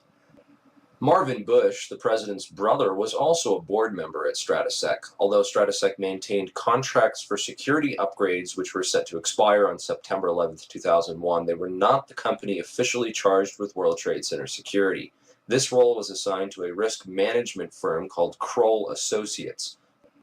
Kroll's chairman, Jerome Hauer, was a longtime personal friend of ex-FBI counterterrorism expert John O'Neill and was responsible for O'Neill's appointment as head of security for the World Trade Center just a few days prior to the 9/11 attacks. O'Neill was the world's leading expert on Osama bin Laden and al-Qaeda and was a potential 9/11 whistleblower with hard evidence of White House complicity in the protection and shielding of the 9/11 hijackers from all means of federal investigation. Al-Qaeda hijacking suspects were flagged by the Able Danger Terrorist Tracking Program, which was also shut down by the White House. Able Danger whistleblower Anthony Schaefer claims the U.S. government destroyed over 6 terabytes of data related to Able Danger, which he also claims identified 9/11 ringleader Mohammed Atta as early as February of 2000. Those atop the chain of command in the White House, military, and intelligence establishment deliberately ignored all the warning signs of an impending attack. A clever strategy of plausible deniability which also served to portray those in charge as incompetent rather than complicit. In every major head throughout the chain of command on 9/11, from NORAD to the military, we see a repeated theme of complicity through negligence or incompetence. After 9/11, failure and incompetence was rewarded and whistleblowers were silenced. Combined with the fact that 6 corporations control 90% of the media and CIA operations like Mockingbird admit to taking over and subverting our US media, we can understand how such a big lie could have been kept from the American public for so long. But if you stop and take the time to do your research, you'll find all the evidence is there, hidden beneath a mountain of disinfo and lies. It's been 10 years since 9/11 happened, and we are left with hundreds, if not thousands, of unanswered questions about the 9/11 attacks. A transparently fraudulent 9/11 Commission report, which purposely failed to even mention the collapse of World Trade Center 7, and a host of ridiculous so-called debunking websites, forums, and other literature, which have done absolutely nothing over the past 10 years to debunk anything other than cleverly selected strawman arguments, and have failed to stem the constant flow of new 9/11 information, which researchers have been uncovering and bringing out to the public. Instead, they continue to label truth seekers, including family members of people who died on 9/11, as conspiracy theorists, and devise clever propaganda designed to prevent the general public from looking any further into the evidence or the actual claims of the so-called conspiracy theorists. In this video, we will take a deeper look into the so-called investigations, which have provided us with the official story, and why they deserve a more thorough examination. The Bush administration stalled government investigations into 9/11 for over 400 days. A week after 9/11, letters containing anthrax spores were mailed to several news media offices and 2 senators who were perhaps a bit too vocal about opening an official investigation into 9/11. The anthrax used in the attacks was identified as an Ames strain, which means it had to have come from the U.S. Army Medical Research Institute of Infectious Diseases at Fort Detrick, Maryland. A member of that institute, Jerome Hauer, managed the National Institute of Health response to the anthrax attacks. Coincidentally, Hauer also warned the White House to start taking Cipro, an antibiotic which is effective against anthrax, a week before the attacks. Jerome Hauer also happened to be a managing director at Kroll Associates, which ran security at the World Trade Center up until the weekend before 9/11, when that role was personally handed off by Hauer to FBI agent John O'Neill, who would later die in the attacks, drawing strong suspicion that he was set up due to his knowledge of al-Qaeda and the 9/11 hijackers, whom he was blocked from investigating while he was working at the FBI. In January 2002, President Bush personally asked Senate Majority Leader Tom Daschle to limit the congressional investigation into the events of September 11th. The Bush administration only formed the 9/11 Commission after being prodded by the victims' families, who lobbied Congress for over a year to open the investigations. When the Bush administration finally did open a 9/11 investigation, it was described by some members as set up to fail. The president has said only a minority of the commission can see a minority of the documents, and then they have to clear what they're going to say to the rest of the commission with the White House. If you're one of those 4 that gets to see these documents, would that change your opinion? No, they don't want any more eyeballs to see their documents than they can possibly get away with. It's a scam. It's absolutely disgusting. They even attempted to appoint Henry Kissinger, a known cover-up mastermind, as head commissioner. He resigned after victims' family members asked him sensitive questions about his connections to the bin Laden family and the Carlyle Group. Philip Zelikow wrote the conclusions for the report before the investigation ever began, and even then, any areas which did not support the official story were neither mentioned nor investigated by the 9/11 Commission. 6 out of 10 members of that commission have discussed on record how the government lied about the official story, and 70% of the questions posed by the victims' families were never answered or officially investigated. It's important to look at what happened to the evidence from 9/11. The day of 9/11, most of the FBI was in Monterey, California on an agency retreat. Let's go to our State Department correspondent, Andrea Mitchell. Andrea, what can you tell us? Well, this from the FBI. The State Department has been evacuated. There was a meeting going on in the Operations Center. Other top officials were in the Situation Room at the White House. Colin Powell is in Bogota, Colombia, on a 2-day trip. But this very interesting information, Katie, Matt, and Tom, from the FBI, they had been operating a massive exercise from their hostage rescue unit. All of their top teams, about 50 personnel, helicopters, equipment, were in Monterey, California for the last 2 days, scheduled to fly back today commercially. So all of those people are out of place. It's fair to say, according to sources that we've talked to here at NBC, that the FBI rescue operations and other FBI operations are really in chaos right now because they can't reach their officials in New York.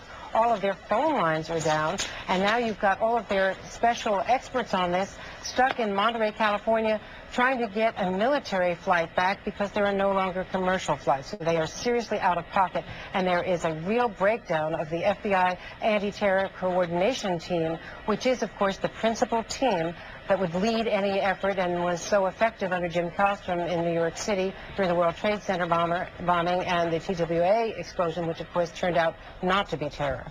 Andrea, is the State Department... This was essential for keeping the more experienced and honest members of the agency as far away from the crime scene as possible, while other agency insiders could be assigned to the investigations before their counterparts returned. Federal authorities such as FEMA and the CIA took immediate control over the crime scene and began whisking away evidence that very same night.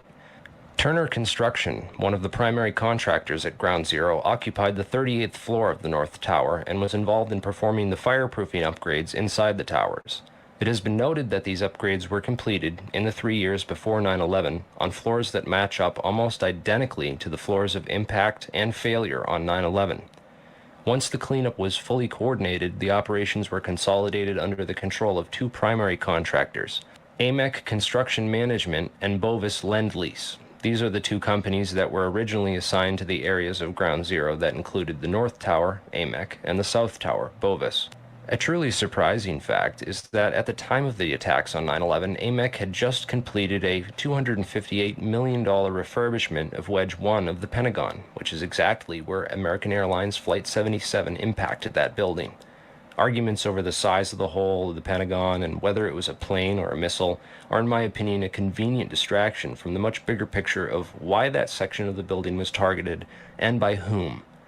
On September 10, 2001, Secretary of Defense Donald Rumsfeld announced that $2.3 trillion in unadjusted funds were missing from the Pentagon budget.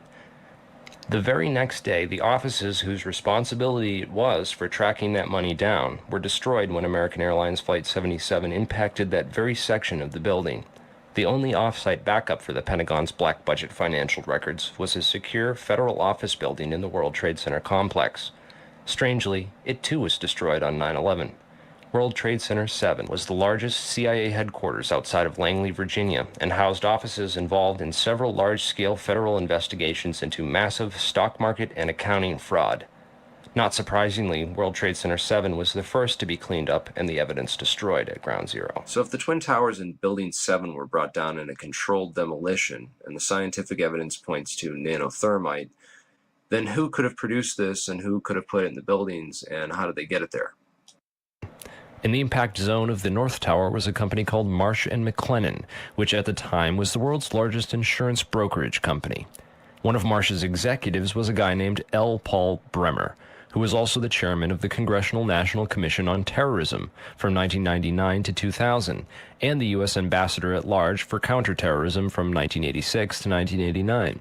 Instead of going to work on the day of 9/11 and dying inside the towers with hundreds of his employees, Bremer decided to go on MSNBC and tell the world that Osama bin Laden was behind the attacks and possibly Iraq and Iran. And then he demanded the most severe military response we can come up with. L. Paul Bremer was called away from Marsh in 2003 to become the Iraq occupation governor, a role he has been widely criticized for. So Bremer not only worked inside the buildings, but had offices directly in the impact zone of the South Tower where Flight 175 would hit. He missed work on 9/11 to give us the official story on national television and went on to be the Iraq occupation governor. You really can't get more connected to 9/11 than that. Oh wait, you can, sorry. I forgot to mention that Bremer was also the former manager for Kissinger Associates. He was a member of the board for Akzo Nobel, the parent of International Paint Company, which produced a fireproofing application for skyscrapers called Interchar. Bremer was also on the International Advisory Board for the Japanese mining and machinery company Komatsu, which at the time had been involved in a joint venture agreement with Dresser Industries, the oil services intelligence front where Prescott Bush Sr. and George H.W. Bush got their start with Neil Mallon. Anyway, the Komatsu Dresser mining division operated from 1988 to 1997, and in July 1996 it patented a nanothermite demolition device that could, quote, demolish a concrete structure at high efficiency while preventing a secondary problem due to noise, flying chips and dust, and the like. As many of you know, residues of thermite, a highly energetic chemical mixture, have been confirmed in samples of World Trade Center dust, and the use of thermite at the World Trade Center was also revealed by environmental data. See the description for more links and sources. Scientific Applications International Corporation, a defense contractor with expertise in thermite-related technologies, played a large part in the NIST World Trade Center investigation. A few other names and companies inside the Twin Towers also worthy of further investigation include Craig Stapleton, who is married to Bush's cousin Dorothy Walker Bush. Stapleton was the president of Marsh Real Estate Advisors from 1982 to 2001. He was a member of the board of directors for Sendant, that was charged with massive accounting fraud in 1998, and went on to join Winston Partners, a privately owned investment firm founded in 1993 and led by George W. Bush's brother Marvin. Other very powerful and well-connected people worked in senior management at Marsh. These included Stephen Friedman, a senior principal at Marsh Capital and former partner at Goldman Sachs, who later became George W. Bush's top economic advisor. Friedman was also a member of the Brookings Institution, the Bilderberg Group, the Foreign Intelligence Advisory Board, and the board at In-Q-Tel, the investment firm founded by the CIA in 1998. In-Q-Tel invests in state-of-the-art technologies related to defense and intelligence work, including nano and chemical technologies, according to its website. In another interesting coincidence, Friedman belonged through Cornell University to a secret society called Quill and Dagger, the membership of which includes Paul Wolfowitz, Sandy Berger, and Stephen Hadley. Wolfowitz, the neocon deputy secretary of defense in the Bush administration, was the author in 1992 of the Wolfowitz Doctrine of preemptive warfare. He also made comments about a surprise-like Pearl Harbor months before 9/11 and met with Pakistani ISI General Mahmoud Ahmed in the week before 9/11. Berger, the national security advisor to President Clinton, was later caught stealing documents from the 9/11 Commission investigation. Berger was also the boss of White House counterterrorism czar Richard Clarke, and together with Hadley, who was Condoleezza Rice's deputy, was responsible for delaying or obstructing Clarke's plans to stop al-Qaeda in January of 2001. Jeffrey Greenberg resigned from Marsh & McLennan after being accused of serious financial crimes. The first plane of 9/11 flew directly into his company's secure computer room in the North Tower. Jeffrey Greenberg is a member of the Brookings Institution and the Trilateral Commission. Jeffrey Greenberg rose quickly through management at Marsh, having come there directly from AIG in 1995, and then becoming CEO just 4 years later. At Brookings, Greenberg hobnobbed with Lee Hamilton, co-chair of the 9/11 Commission. There's also Jim Pierce, another Bush cousin, who was managing director of Aon Corporation, who, according to the NIST report, modified unknown sections of Floor 83 in the South Tower in 1997. Jim Pierce had arranged a meeting on the 105th floor of the South Tower for that morning. Pierce survived that day, despite the fact that 12 people came to the meeting in the South Tower and 11 of them died. The location of the meeting had been changed the night before to the Millennium Hotel. where Pierce watched the South Tower as it was hit by the aircraft. Apparently, the meeting attendees were not all notified of the change in location. Another interesting character is Joseph Kaspudes of Baseline Financial Service, which occupied the impact zone of the South Tower on floors 77 and 78, where United Airlines 175 impacted. Kaspudes has a history of being well connected to the highest levels of government, as well as to the defense and intelligence industries. Kaspudes worked from 1972 to 1977 for the U.S. Department of Commerce and Defense. He was also the deputy director of Nixon's White House task force that dealt with the Arab oil embargo of 1973, and was instrumental in the creation of the Department of Energy. Kaspudes went on to run a large corporation called Primark that had offices in both towers on 9/11. One of the subsidiaries of Primark, the Analytical Sciences Corporation, TASC, worked with so-called black or top-secret programs. TASC also worked closely with the National Institute of Standards and Technology. Kaspudes was also a member of the Logistics Management Institute, LMI, whose members included Paul Kaminsky of In-Q-Tel and General Dynamics, Charles D. Bona of Halliburton, Skull and Bones member Joseph Samuel Nye, and Michael Daniels of Scientific Applications International Corporation. LMI's self-proclaimed role is advancing the science of government. Kaspudes' connections to the DOE from 1977 through at least 1997 are interesting, considering that the DOE was developing thermite ignition devices as early as 1983. Joseph Kaspudes went on to become the CEO of Baseline Financial Services, which was directly in the impact zone on the 78th floor of the South Tower. According to NIST, Kaspudes' Baseline Financial modified the southeast corner of floor 78 in 1999, exactly where the aircraft hit on 9/11. Floors 77 and 78 were upgraded for fireproofing in June and April of 1998, respectively. Another company of interest on floor 91, just above the impact zone for the South Tower, was Washington Group International. This company was known primarily as a construction and mining firm, and it had just acquired Raytheon Engineers in July of 2000. In 1996, Washington took over Morrison Knudsen, an engineering and construction firm that had a history of working on large-scale projects around the world, including in China, Iran, Afghanistan, and Saudi Arabia. The Army Corps of Engineers hired Morrison Knudsen to demolish over 200 buildings in 1995. One of the DOE facilities for which Washington was responsible well before 9/11 was the Savannah River site near Aiken, South Carolina. In February of 1997, Lawrence Livermore National Labs and the Savannah River site signed an agreement of cooperation to share technology. Savannah went on to add developing sol gel technology for fuels and other applications to its portfolio. Sol gel technology is utilized by Lawrence Livermore National Laboratories for making nanothermites. In another coincidence, Savannah River Technology staff participated in the search and rescue operations at Ground Zero by providing unique tools. Just before 9/11, Washington was going through a tough time financially and sought Chapter 11 bankruptcy protection. Securities and Exchange Commission documents show that Washington made court-ordered pre-petition payments as part of these proceedings to a number of companies, including Komatsu. Washington also made payments to Greenhorn and Omara, whose employee, Teresa McAllister, was a lead author of the FEMA and NIST reports on the World Trade Center disaster, and to Sumitomo Bank, which was closely allied with Komatsu. Building 7 was a 47-story federal office building in the World Trade Center site, which collapsed at 5:20 p.m. on the afternoon of 9/11. This building was home to the CIA, in fact, the largest CIA headquarters outside of Langley, Virginia. It also housed offices for the Secret Service and the Securities and Exchange Commission. One of the most interesting tenants, however, was then Mayor Giuliani's Office of Emergency Management and its Emergency Command Center on the 23rd floor. This floor received $15 million worth of renovations, including independent and secure air and water supplies, and bullet and bomb-resistant windows designed to withstand 200-mile-per-hour winds. Mayor Giuliani was a former U.S. prosecutor for the South District of New York from 1983 to 1989, who was in charge of investigating the terrorist financing Bank of Credit and Commerce International. After he left his job as a prosecutor to start a political career, he worked for a law firm called White & Case that actually represented BCCI. So he went from prosecuting the BCCI to working for a law firm which defended the BCCI. This was likely his foot in the door of this underground corporate criminal network. Giuliani would later help to destroy all the crime scene evidence from Ground Zero.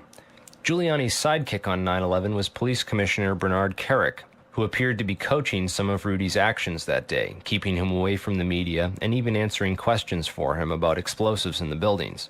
In fact, Bernard Kerik gave us the first official government pronouncement that no explosives were involved in the destruction of the World Trade Center buildings. Kerik's department was also the same one that found that pristine, completely undamaged hijacker's passport, which survived a plane impact, and Fireball, which destroyed 2 titanium black boxes and 3 towers. Yeah, Kerik would later receive a nomination from President Bush to become Director of Homeland Security, which he declined for personal and political reasons, and instead took a job training the Iraqi police force in Iraq alongside L. Paul Bremer. Both men are credited for turning Iraq into the unwinnable quagmire it is today. In February of 2010, Kerik was sentenced to 4 years in federal prison for conspiracy and fraud charges, unrelated to the crimes of 9/11, unfortunately, but it still goes to show you what kind of person he is. Definitely the kind of person you'd want inside the New York City police force during a staged event like 9/11. And lastly, we have the Pentagon. It's certainly peculiar, to say the least, that al-Qaeda terrorists hell-bent on destroying the USA would not crash their plane into the north wing of the Pentagon, where all the most important offices were, like Donald Rumsfeld, John Ashcroft, etc., and that they would instead choose to target the one section of the Pentagon that had most recently been refurbished to withstand missile impacts. It's also interesting to note that the company which completed the $258 million refurbishment to Wedge 1 of the Pentagon was also hired as a contractor to clean up Ground Zero in New York City. Wedge 1 also coincidentally housed the Pentagon's Budget Analyst Office, where DoD staffers were working on the mystery of the $2.3 trillion that was reported missing by Defense Secretary Donald Rumsfeld in a press conference the day before 9/11. The Pentagon's comptroller in charge of that money at the time was an interesting fellow named Dov Zakheim, a member of the Council on Foreign Relations, the International Institute for Strategic Studies, and a contributor to the neocon think tank Project for the New American Century. Zakheim helped write the PNAC document Rebuilding America's Defenses, in which he is credited for the line which states, "Further, the process of transformation, even if it brings revolutionary change, is likely to be a long one, absent some catastrophic and catalyzing event, like a new Pearl Harbor." Several members of the Bush administration, including President Bush himself, would later refer to 9/11 as a new Pearl Harbor. A respected and established voice in the intelligence community, his views were eagerly accepted. And Dov went from his position at Systems Planning Corporation to become the comptroller of the Pentagon in May of 2001. Perhaps not so coincidentally, it was an SPC subsidiary, Tridata Corporation, that oversaw the investigation after the terrorist attacks on the World Trade Center in 1993. SPC, according to their official website, specializes in many areas of defense technology production and manufacture, including a system developed by their radar physics group called the Flight Termination System, or FTS. This is a system used to destroy target drones, craft that would be fired on by test aircraft or weaponry, in the event of malfunctions or misses. This highly sophisticated wargame technology allows the control of several drones from a remote location on varying frequencies and has a range of several hundred miles. This technology can be used on many different types of aircraft, including large passenger jets. According to the SPC website, a recent customer at that time was Eglin Air Force Base, located in Florida. Eglin is very near another Air Force base in Florida, MacDill Air Force Base, where Dov Zakheim contracted to send at least 32 Boeing 767 aircraft as part of the Boeing Pentagon tanker lease agreement. As the events of September 11, 2001 occurred, little was mentioned about these strange coincidences and the proximity of Dov Zakheim and his group. Since there was little physical evidence remaining after the events, investigators were only left with photographic and anecdotal evidence. This is a photograph of the Flight Termination System module from their site. Note it has a cylindrical shape and is consistent with the size and shape of the object observed under the fuselage of Flight 175. The Boeing lease deal involved the replacement of the aging KC-135 tanker fleet with these smaller, more efficient Boeing 767s, which were to be leased by Dov Zakheim's group. The planes were to be refitted with refueling equipment, including lines and nozzle assemblies. In this enlargement of Flight 175, we can clearly see a cylindrical object under the fuselage and a structure that appears to be attached to the right underside of the rear fuselage section.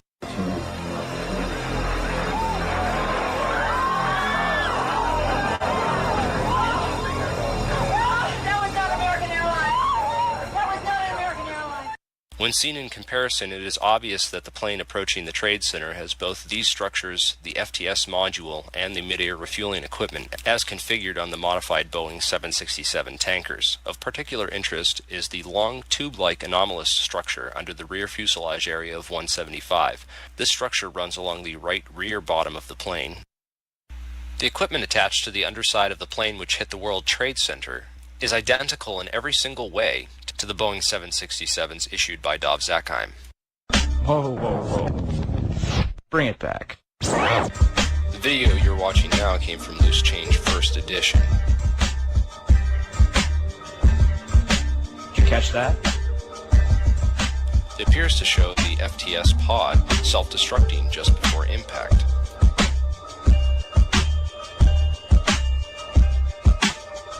Also, notice that the flash is reflected in the fuselage of the plane. The flash is also present in footage taken by Evan Fairbanks, Jennifer Spell, and CNN.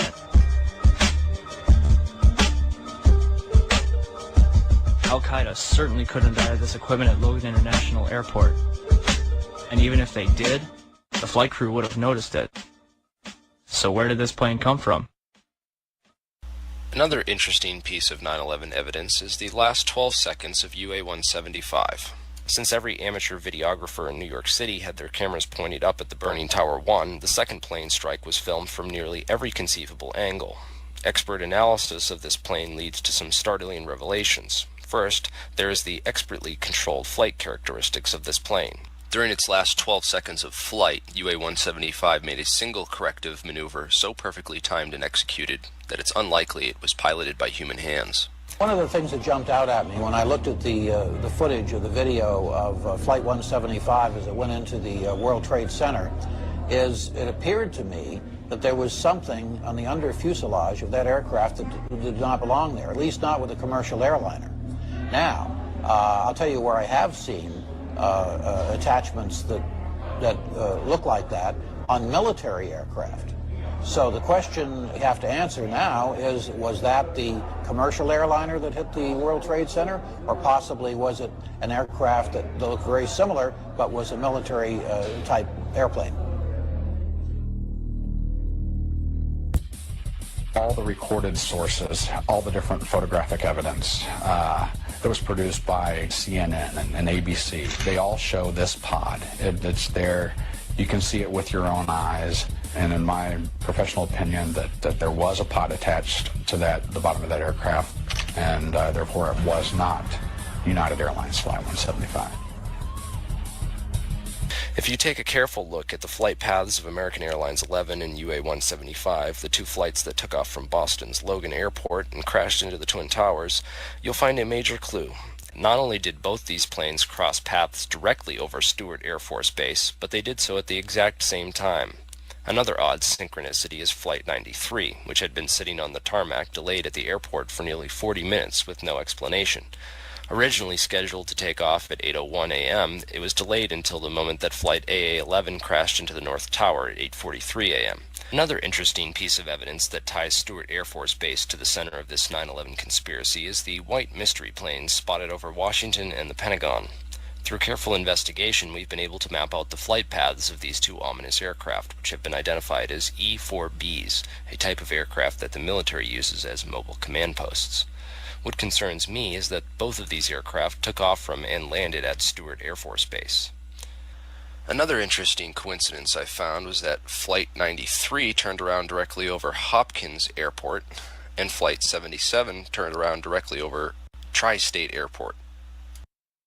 Webster Tarpley has done some of the most thorough research into the wargame exercises that were taking place on the day of 9/11. But this white mystery plane, the Doomsday plane, what was it doing over the Pentagon and the White House on 9/11? Who was flying in that plane? What were they doing? Being the comptroller for the Pentagon and the chief financial officer, you have to kind of wonder what Dov Zakheim was doing on 9/11 and what his connections were to the $2.3 trillion that were missing from the Pentagon the day before 9/11. If anything, the individuals and organizations outlined in this video are at least as suspicious as the 19 hijackers themselves. They have nothing on us. Why don't you? Book 'em, Dano.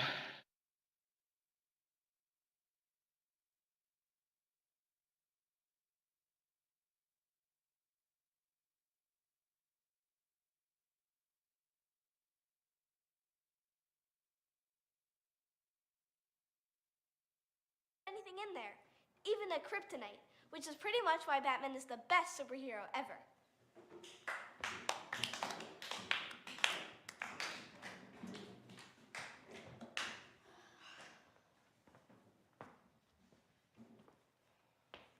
I brought along handouts to tell you my references, in case anybody's interested.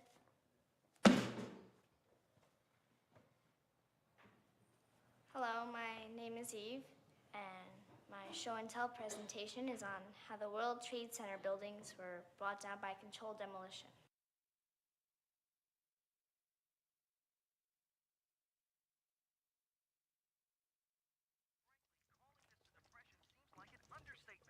Financial markets are bouncing around like ping pong balls.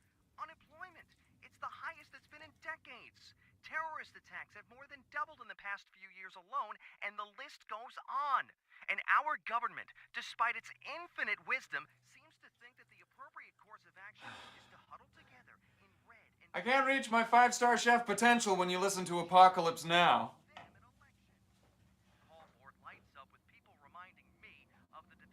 Is dinner ready yet? Almost. About 5 more minutes.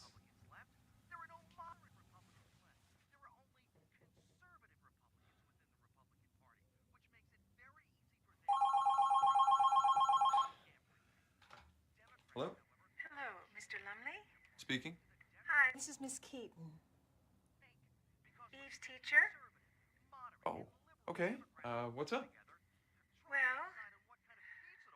the reason I'm calling is that I've received a number of unhappy phone calls from parents regarding your daughter's show and tell presentation. What was your presentation about? Swine flu, mad cow disease, and countless other life-threatening potential epidemic diseases, all of which have treatments owned by... I'm sorry. She said what?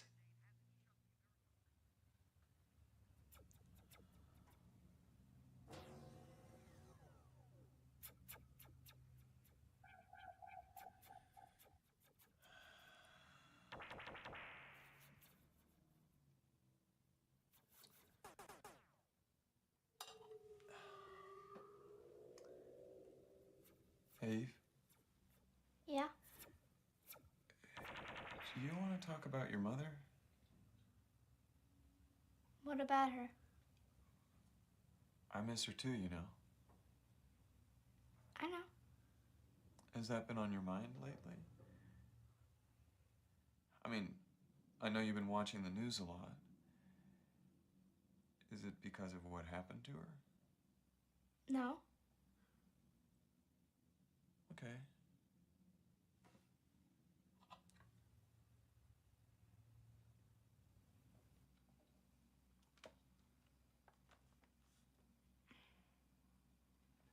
Dad? Are you okay? Yeah, fine. Just worried about you. Why? Because it's my job to be.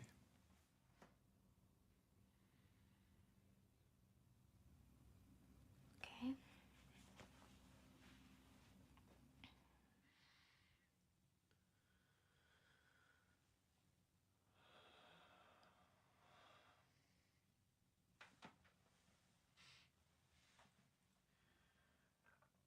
When I first heard that the towers had been attacked, I didn't believe it. I couldn't imagine something so terrible. So I told myself that your mother hadn't gone to work that day, that she wasn't in there. And when she didn't call or come home, I told myself that she'd just gotten lost. Couldn't find a phone.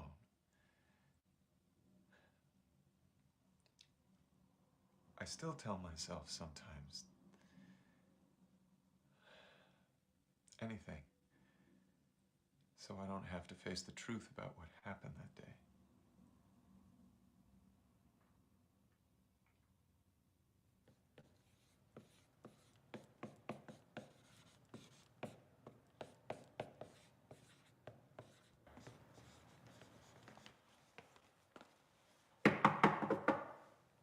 May I help you? Miss Keaton, I take it? Sir, school is in session. I'm sorry, but we have a no visitors policy. I'm sorry for the interruption. This will only take a moment. Excuse me, sir, just what do you think you're doing? Eve Lumley? Sir! Miss, please. I'm here on behalf of Mr. Adams. Why are you interrupting our class? Serve you the summons. What? It means you're being sued.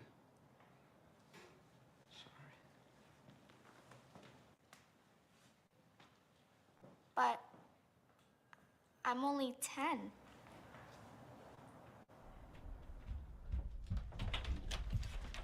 Is this a joke?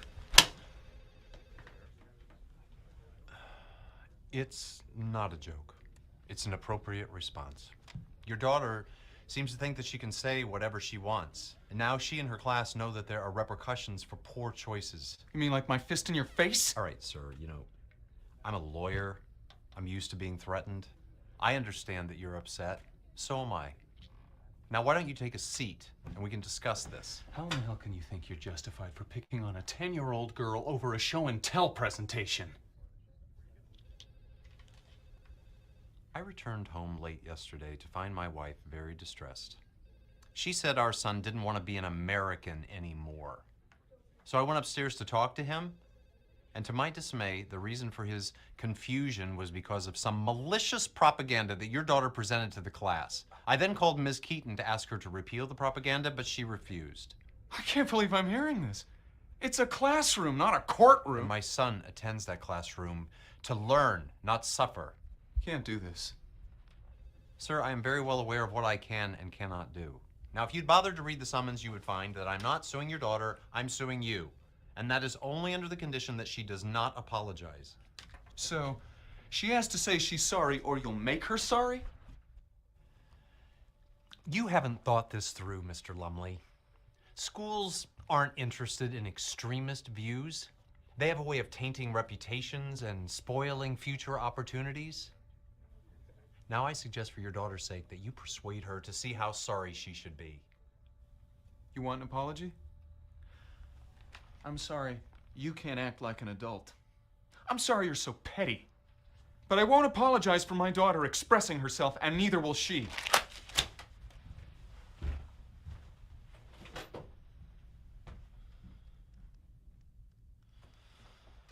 And you're suggesting what exactly? More bailouts?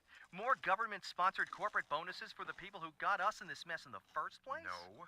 What I'm suggesting is that to stimulate the economy, we put money directly. I've barely been awake long enough to realize I'm awake. I cannot listen to people argue right now. It's interesting. Interesting is something I don't hear every day, everywhere, all the time. Also establish a status quo of the Aren't there any cartoons on or something? I don't like cartoons. They're for kids. This coming from the girl eating Trix for breakfast? I still like sugar. Hey, better watch how you express your opinion. You might just get sued. Now hurry up and get your stuff or we're gonna be late. There are fanatics who fabricate lies for the sake of attention. Now, take, for example, a truly disturbing story a friend of mine shared with me last night. That of a 10-year-old girl who gave a presentation to her elementary school class that 9/11 was planned by the American government. Now, Dad? needless to say, you can imagine... Are you ready? I was reading about the memorial in Hiroshima. Apparently, every year kids from all over Japan are taken there to remember what happened. Interesting. I wish I could go on a field trip to Japan. Looks like it'd be a fun place to visit. Yeah. Have you ever been there? No? We should go someday. Yeah, maybe. I know you don't like sushi, but they have McDonald's, so you'll be okay.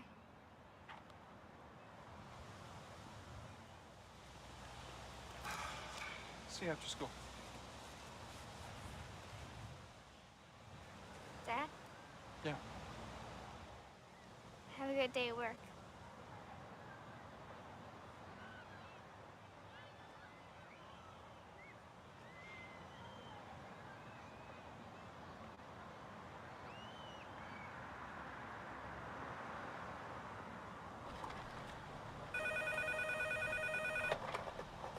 Hello, Mr. Adams' office. Tiffany speaking.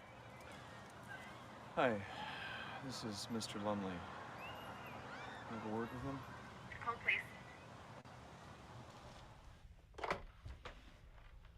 Mr. Lumley, may I take it that you've come to your senses? Yes. I'm calling on behalf of my daughter to apologize for what she said in class. And for the pain it's caused your son. Well, that's very nice to hear. Unfortunately, I'm afraid it's no longer good enough. What do you want? A public apology. Something to put this issue to rest once and for all. You want her to apologize to her class? No. Then what? A friend of mine is a radio talk show host. And when I mentioned to him what your daughter did, well, he thought it was a good idea to mention it on his program. And I think it might be a good idea if you reassured his listeners of your daughter's remorse.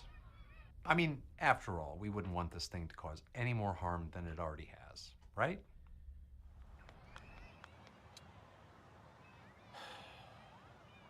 Fine. Let him know to expect my call.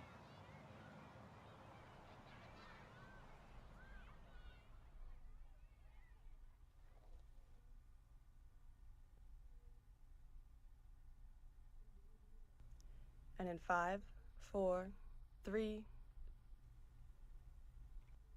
Good Morning America, not to be confused with Good Morning America. And welcome to the Saturday morning edition of Politics. Now today, I want to start with something that I brought up yesterday. And that is, of course, the case of the young girl who presented lies about the American government to her classroom. Now, we all know about the fanatic conspiracy theorists lingering around Ground Zero, wearing American flags as blindfolds and holding signs that say 9/11 was an inside job. But when those people go after our children, when they push radical beliefs on innocent minds for the sake of God knows what, then they have crossed the line. Now, we have a caller on the line. The Father of the girl that we have been debating. He says he wants to apologize. Let's hope he makes it good. Hello? Hello? Welcome to Politics. How are you this morning? I'm fine. Just calling in to say how sorry I am. How sorry my daughter is for what she said. What are you doing? What am I doing? What are you doing? How could you say those things, Eve? How could you be so stupid? I'm not stupid. I know. You're a genius. You don't watch cartoons, you don't go trick-or-treating, you don't even laugh at my jokes. I get it. You're not a kid anymore. Then why do you treat me like one? Because acting like an adult doesn't make you one. It was a stupid thing to give that presentation to your class. What did you think was going to happen? I don't know. God damn it, Eve. This isn't some bullshit segment on CNN. This is real life. I know. Then what made you think you could get away with this? Freedom of speech? Freedom of speech? That doesn't change the fact that there are things people just don't want to hear. There are things you just don't say. But it's the truth. I can show you my references. I saw your damn references. A bunch of internet videos and half-wits crying for attention. That's not true. Yes, it is!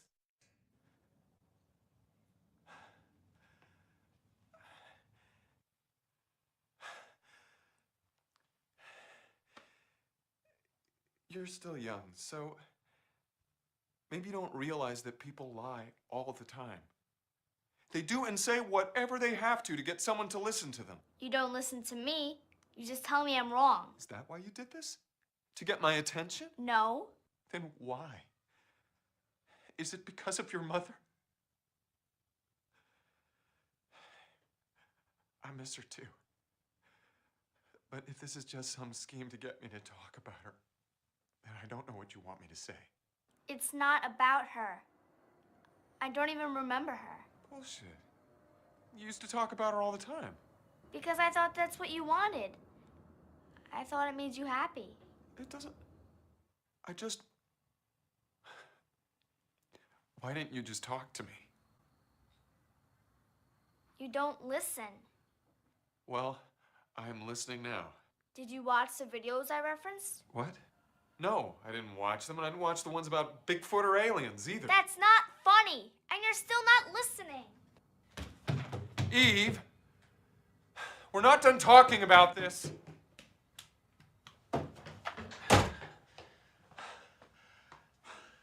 Hiding in your room won't solve anything.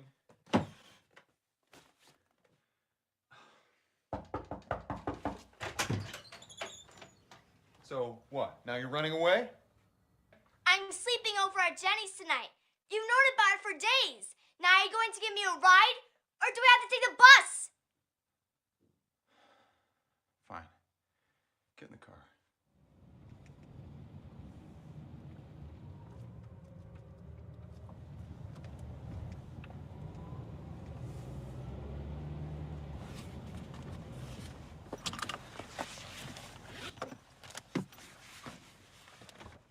Call me if you need anything, and...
Munchkin.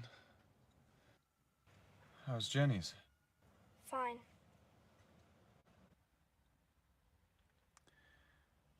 What'd you two do? Stuff. Stuff, huh? Use a bong or a pipe?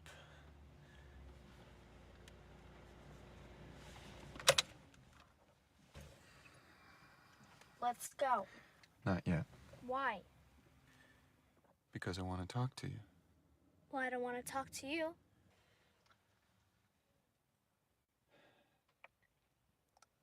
I'm sorry I yelled.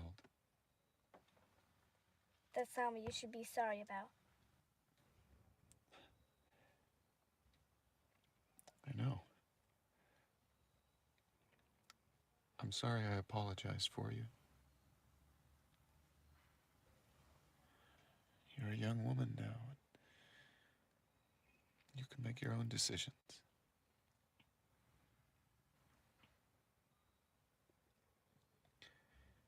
Hey, Eve. What?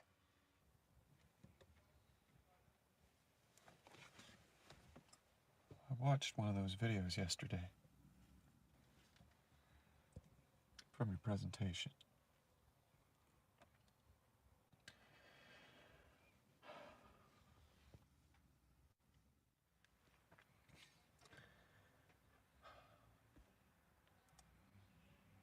sorry I didn't listen.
It's Jerry Reed, straight from Dixie's Place. Get on out here. Don't embarrass me like Boys, this is your national anthem, okay? Guess it was back in '63 when eating my cooking got the better of me. And I asked this little girl I was going with to be my wife. She said she would. So I said I do, but I said I wouldn't. I just knew how saying I do was gonna screw up all of my life. Now, the first few years when all that bad, I'll never forget all the good times we had. Of course, I'm reminded every month when I send her the child support. And it wasn't very long till it just all died. Now, I'll admit I wasn't too surprised that they'd come home and seen the suitcase sitting on the porch. Well, I tried to get in, and she changed the lock. I seen this note on the mailbox that said, "So long, turkey. My attorney will be in touch." Well, I decided right then and there I was going to be a nice guy and give her her fair share. Mr. Norshell was going to be quiet that much. Well, she got to go right in. I got to share. They said they're splitting it all down the middle, but she got the better hand. That all sounds mighty funny, but it hurts too much to laugh. She got to go mine, and I got to share. Now listen, boys. Ain't heard nothing yet. They give her the color television set. Then they give her the house and the kids and both of the cars. Next, they start talking about child support and alimony. And the cost to the court. Didn't take me long to see how far in the toilet I really was. And I'm telling you that they have made a mistake because it adds up to more than I make. And everything I got worth having, they have already took. While she's living like a queen on alimony, I'm working 2 jobs eating bologna, asking myself, why didn't you just learn how to cook? Well, she got to go mine, and I got to share. They said they were splitting it all down the middle, but she got the better hand. That all sounds mighty funny, but it hurts too much to laugh. She got to go mine, and I got to share. Wait a minute. Oh, wait a minute. Listen, I want you to know that that's your side of the tale. What are you doing here? We girls know there's another side to this story, right? But I'm going to tell my tale. Okay, so I got the house where the floorboards creak and a porch that sags and where the beams are weak and a roof that leaks like a faucet when it rains. Yeah, and that color TV gets nothing but snow and the cars won't move without a tow, and I should have had him towed away if I'd have had any brains. Yeah, he's got no compassion, not even an ounce. Oh, he might send a check, but I watch it bounce, 'cause I know my alimony is looking mighty grim. Still, I could take all that without any fear if I didn't have to see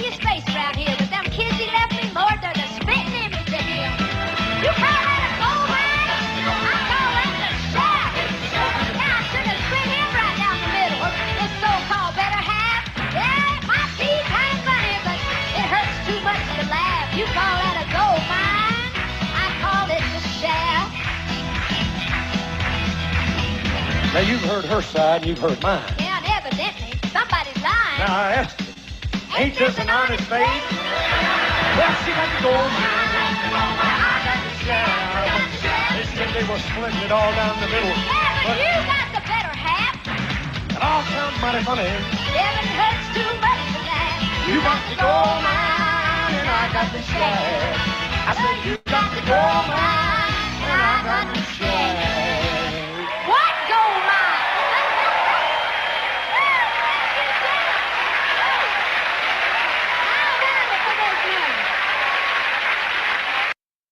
Conspiracy is the story of history. It's the story of plunderers taking care of people who produce. They claim to take care of them through government, which doesn't give you anything, it doesn't take away first. So it's not creating something out of nothing. It's very real what they're doing. They're taking your rights or taking some people's rights and adding more to someone else's rights. If you haven't heard about our Grand Theft World community membership, here are a few of the things you've been missing. A mobile app where you can access replays of the Grand Theft World podcast and show notes. Access to the Grand Theft World community on Discord, where we crowdsource news and resources, and you can contribute to the show. The opportunity to participate in the Grand Theft World bi-weekly town hall. Exclusive content from Richard Grove, including behind-the-scenes footage and future access to unpublished material. 93 episodes of the Peace Revolution podcast, and the Grand Theft World newsletter delivered straight to your inbox each week. If you want to stay ahead of the great game, visit us at grandtheftworld.com, click or tap the button in the top right-hand corner, and join a vibrant community of researchers blazing a new path to truth.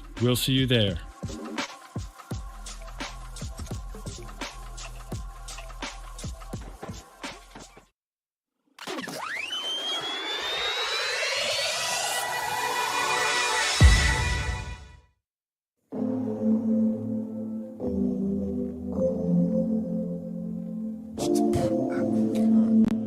I'm in outer space with a microphone.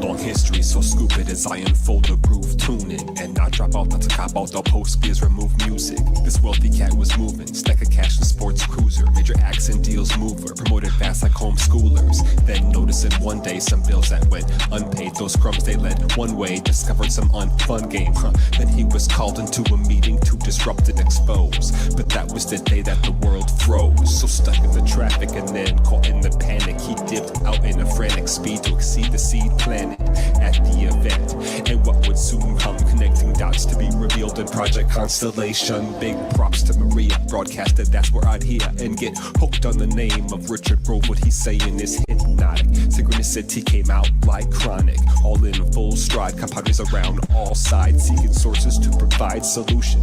The heavy-handed knowledge is Willie saying the peace revolution, never knowing I was missing a blessing. The heaviest session recorded and revealed the ultimate history lesson in this quest, and I'm a Midwestern who's rocking it dope. Subscribe to media produced by Tragedy and Hope, and if you didn't know the gift, and here's what you've been missing, and listening is where conviction is revealed in descriptions in a brain model. Don't come out hollow, but full throttle, and dive in the deep end so history doesn't repeat, and make it complete. Catch Grand Theft World every week with Richard and Tony, chop it up with the homies, and I ain't talking about that public school baloney. In a sec you should know me, quoting Gatto in the flow that I'm growing, and LD's bearded is showing the time capsule stack of stats is open. So spread it around, the show is ready to pounce. Audience that abounds, seeking out what's profound. I know it is challenging, fallacies in the balance when a forensic story in it, boring men while exhorting in examination, contemplation, meditation, revelation, celebration, destinations planned, targets arrived. Autonomy crew of souls that survive, broke free from the 9 to 5, and we doing it live. Hey, with hope in our flow, where consciousness grows, as opposed to you don't have to think about it, dude. Cause it's a comedy show that be bombing truth, whoa, trying to make uncommon truths be more commonly known. That it's a grand theft world that I'm living in. Ain't no reptilian skin, just some normal humans who love to sin. From their banking powers they aim to win, deceive and betray all man, making everyone slaves to them. It's a grand theft world that I'm hearing at. The sky's like a pyramid, for those tuning in they be feeling that, revealing that things ain't what they seem, so I'm fighting back and digging jack, obtaining knowledge, wisdom, and artifacts that aspect that they lack. Yo, Trivium core, deal with that. Rebel, bring the back, cause it's a that world rolling out. Got the growth model out, tracing Rockefeller dollars straight to clouds. SEC connections are hard to doubt, but most go the common route, walking with their head in the shroud. Yo, it's a grand theft world that I'm peering at, disguised like a pyramid. But those tuning in, they be feeling that, revealing that things ain't what they seem, so I'm fighting back and digging jack, obtaining knowledge, wisdom, and artifacts. You should know, it's not a video game. This isn't Grand Theft Auto, folks. This isn't a video game. This is Grand Theft World. All right, LD.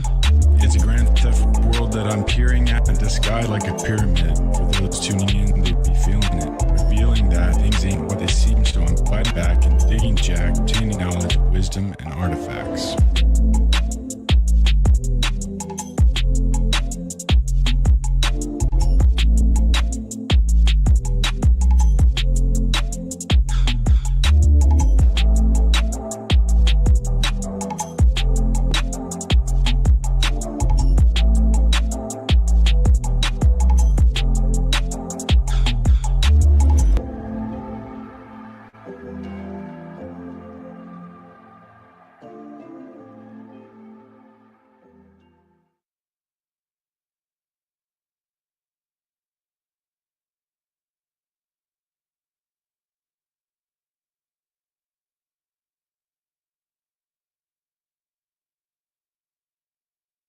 If you need a single location to get cutting-edge information and keep up with the rapidly changing world around us, tune into Grand Theft World, where a forensic historian and a logic professor break down the week's news in depth and in context. There's a ton more there, so go check it out. And don't forget to get your Freedom Vault on the homepage.